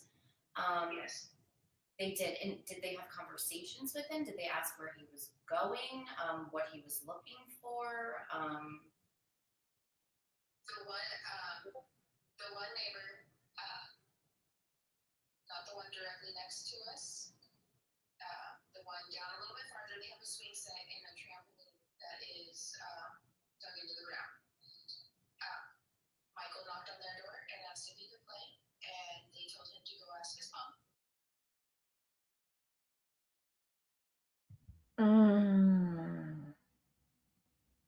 You see why I can't stand her? Hold on, let me play the next words that she says. Which is weird because he's never played there before. Which is weird. No, it's not weird for someone to turn your child away when he shows up without his mom, right? How many people here would be willing to let somebody's child play on your trampoline? Because we all know trampolines are like pools, right? You have to actually secure them in such a way that other people cannot enter your yard and injure themselves. Like most people with homeowners insurance know this. It's a liability to have a trampoline. It's a liability to have a pool. Okay. In terms of people getting hurt, it usually doesn't end well. It could happen at a family's house and family ends up suing each other. It gets real nasty, right? So most people, if we go for like a dog or anything, so like most people would turn away a child at the door that was knocking, wanting to play on their things. Now, is this the same trampoline she referred to, or is she talking about her little trampoline? Because she was talking about a trampoline that he was jumping on with the teenagers and he'd hang out on the trampoline. I guess Michael was the neighborhood's child, it appears to me. From everything I've heard Brandi say, she thinks it's weird that the neighbor turned away her 5-year-old and said, go get your mom. No, that's called a responsible adult. Brandi? Like, what the hell? Why was your 5-year-old free to like roam the neighborhood and he had to what? Did he have to eat at everyone else's house too? I'm sorry, I don't agree with this. Actually, I'm not sorry. I just don't agree with it. And I'm not sorry. I'm not sorry for anything I just said. You can clip it, do whatever you want. That is not parenting. Don't have kids if you can't take care of them. Don't have kids if you can't watch them. Do you go to the beach and lay on the blanket and let your kid go in the water? And do you lay on your belly, turn the other way, and close your eyes for an hour? And then they're drifting down the beach like no clue where they are. And they're on the loudspeakers screaming about a missing child. And then you find out the parent's chair is like 10 lifeguard chairs over. Luckily, there's lifeguards and other people that notice when a kid can't find their mom. That's what we're dealing with here. Straight up. Like, it's pretty much facts at this point from what we've heard. Many days in the sun, I wish I could have just laid there on my blanket in the sand, right? But you know what I did? I stuck my beach chair right in the water and I kept my eyes on my kid the whole time. So, am I mother of the year, Brandi? No, but things like that actually do constitute as being mother of the year, watching your babies. But you weren't home that day, so I don't know why you're catching all this flack from anyone who reacts to what you say. Like, you put yourself in the ring of fire. It would have been Tyler, but you don't let him speak. So, yeah, saying go ask your mom is not weird. Can't tell you how many times I've said they have to ask their mom. It's like putting a kid in your car and taking off to the movies with them and not asking. It's unheard of. It's not normal. But then again, I was also the mom that picked up the kids that were walking to football practice in the middle of August in 100-degree weather who had shoulder pads on and dragging their, football bag behind them. There are parents that can't be there, might not be able to get home in time from work to give them a ride, but thankfully there are other parents that will pick up when you can't or when you're just too lazy to keep your eyes on your kids. Yeah, I was the mom that drove all the kids when need be. There's always going to be people happy to help. All you have to do is ask, but don't just send them over. What that lady said was not weird. It was not weird at all. That's what normal people do.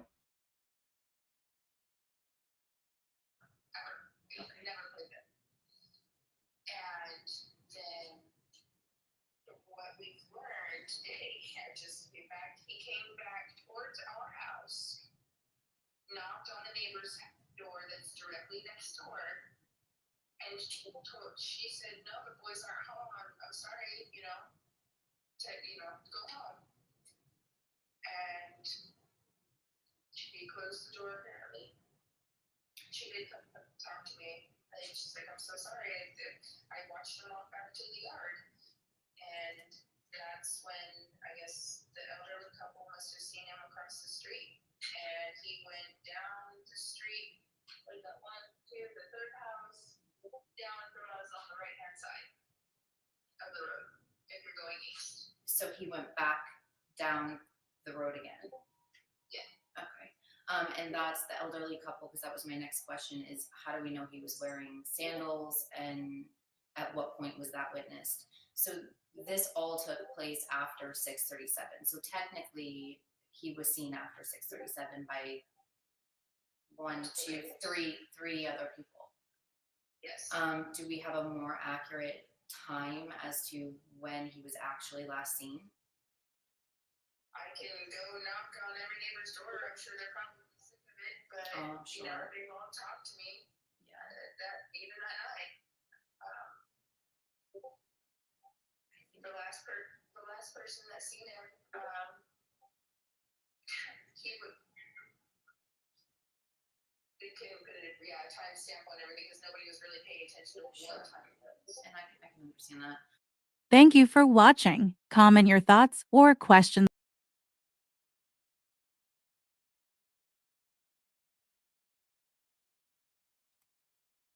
Okay, so that was the second one. Let's see.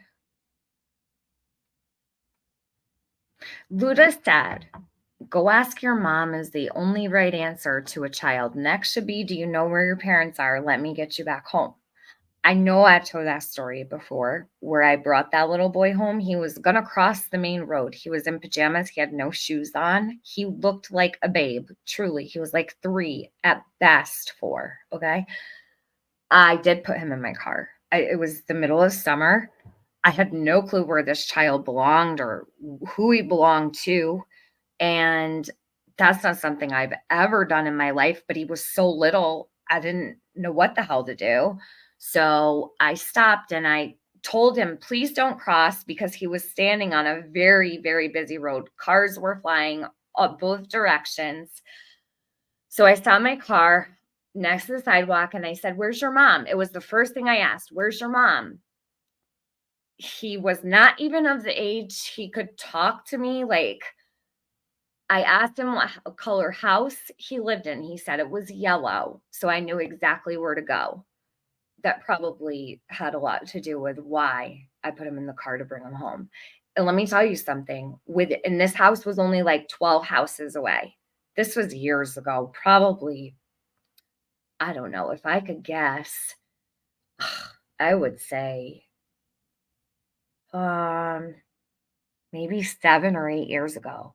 Within the time it took me to stop, see, this is, you have to be thankful for even just this situation because people are watching, and it's comforting to know that there are people watching, that whoever saw me put that little boy in my car, they were like, whoa, who's that lady right there? I just saw a person put a little kid in their car. Well, that's fine. As I was walking the little boy into his porch area to knock on the door, because he said that was the house. So I said, is this the house? Because it was the yellow house. And he said, yeah. And he shook his head. So I knew he was the cutest little thing. He was just a peanut.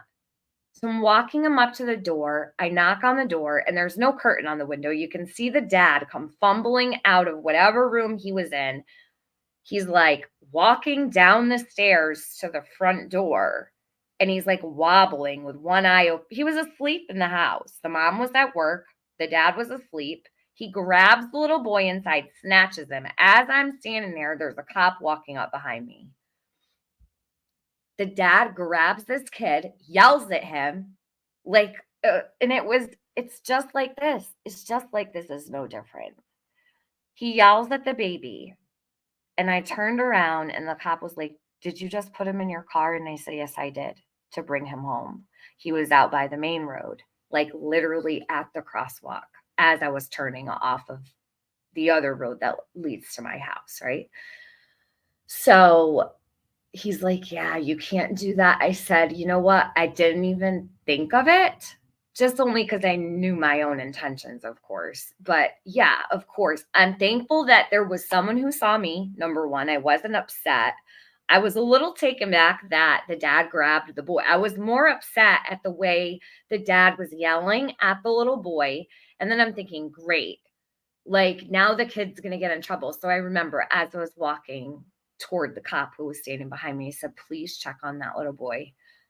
That dad is yelling at him like it's his fault. And he's like, will do. Like he was very like aware, right? I didn't like get in trouble or anything. I had already brought the little boy right to his house. But either way, like and I always question, how is it possible? Think about what the story I just told you, how quickly someone noticed and the police were right there. Like it took me less than probably 2 minutes, probably not even that. They were like Johnny on the spot. So I always question, how is it possible nobody sees these things happen? If somebody could see me pick up that baby to bring him home and find his home, I don't even know. I really don't even get it. But there are places in this country and other places that I guess there are no neighbors around watching or whatever. But it's clear this neighborhood had to have been aware of how reckless they were with allowing Michael outside to play wherever and roam free and hand him off to other neighbors. These are all things that I'm hearing and observing while I'm listening to this. So whatever. Yeah, be a good person. Do the right thing. If you see something, say something. It might not always be what you think it is, but once the moment's gone, it's gone. Had I been a lunatic trying to, pick up a kid and take off with them, that person who called because I was helping that child could have saved the kid's life had I been a lunatic. All right. That's what I'm trying to say. So, and not everybody is a bad parent that their kid gets out either. Don't get me wrong. I'm talking about in circumstances that it's a normal thing, as we hear in this situation from my standpoint. Yeah, I was devastated, Powder Puff. I felt like, oh my God.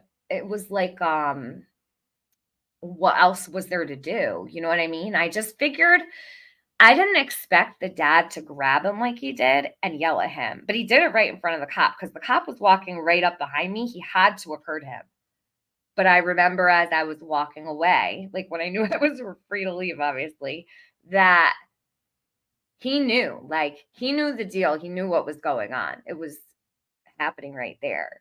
I don't know if that little boy was ever checked up on. I'm sure he was. I can't imagine that, like, knowing he got out, he was down by the main, he was a baby. Like, PJs on. It was like 11 o'clock in the morning or so. No shoes, poor little thing. And just standing there while cars were going by, like, so fast. I don't remember where I was on my way to, but I'm pretty sure I was late where I was going. I had somewhere to be. I remember that. And I'm like, oh my God, there's this baby out here. Like, and it is not a good area. In fact, a lot of the parents in the area do let their kids roam around wherever. And it's kind of like that, but not like that. That was extreme that day. Seeing that, really, I couldn't not stop. I had to. Thank you, Grace and Mercy, for joining. Welcome to memberships. My Discord link is pinned for people joining memberships. You don't have to come in, but you can if you want to. It's up to you. I just offer it. So anybody who joins, you can see the membership link. Not the membership link, the Discord link for people joining members. You're welcome to come hang with us or whatever. We'll sometimes stream trials, sometimes talk about a little bit of drama, whatever. Anytime. All right, so I'm going to end this here. I'm going to come back tomorrow, hopefully tomorrow. Oh, if I find the link of Brandy calling out Don, not the one from the lab. That's not the one I'm interested in. I'm interested in the one from Daisy's. Eve has it. She said on her channel. I'm going to maybe come back this evening. Wow, it's already 4. I could probably set aside some time for that. If not, I'll just start with it tomorrow, like I wanted to start with it today and then forgot about. But either way, have a good night, and I'll catch you back soon. Have some things to do. Probably should start dinner soon. It's getting late. All right. And thank you to everybody that was here. Thank you to Eve for offering to come up and taking time out of your day to help. Thank you, TZB, for dropping Michael's missing poster. Appreciate that. And appreciate you guys for being here. And thank you to all of my moderators who help to keep the chat in order. And for the several people that came in here today, I know people are kind of butthurt over this. I guess I would compare this to the Watts case, right? I have very different opinions about the Watts case than many people do. Not in particular, people go real wild with their speculation on me and that. But I remember, I wasn't a channel creator. Thank God I wasn't a channel creator when the Watts case was going on. I'd have been far more broken into YouTube from that, I would imagine. But I was more of a subscriber. I've been in a particular situation before where nobody shared the same opinion as me. So please know, well, there was a small group of us that thought a certain way. Well, not really a small group, actually. There were a lot of people that felt the same way I did, but they didn't want to talk about it because they didn't want to get attacked. I personally don't care. So those who think that I give a shit, you just ask people how I felt about the Watts case. And I still don't feel different today. Anyhow, so this definitely isn't going to be derailed, and I'm not going to stop covering what I hear from Brandy. So with that being said, have a good day. You cannot intimidate me. I will continue to speak on my thoughts and my feelings about this. Okay. I just want to make sure that that's clear. Luda and I can't talk about the Watts case because we'll fight. It's the only thing I think that we probably would ever fight about. So we won't talk about it, Luda. But I'm just saying, in the respect that I don't give a shit what people think about my opinions. And a case is a case. We all have different opinions. Our minds all work differently. Get the fuck over it. That's all I have to say. All right. Everybody have a good day. Bye.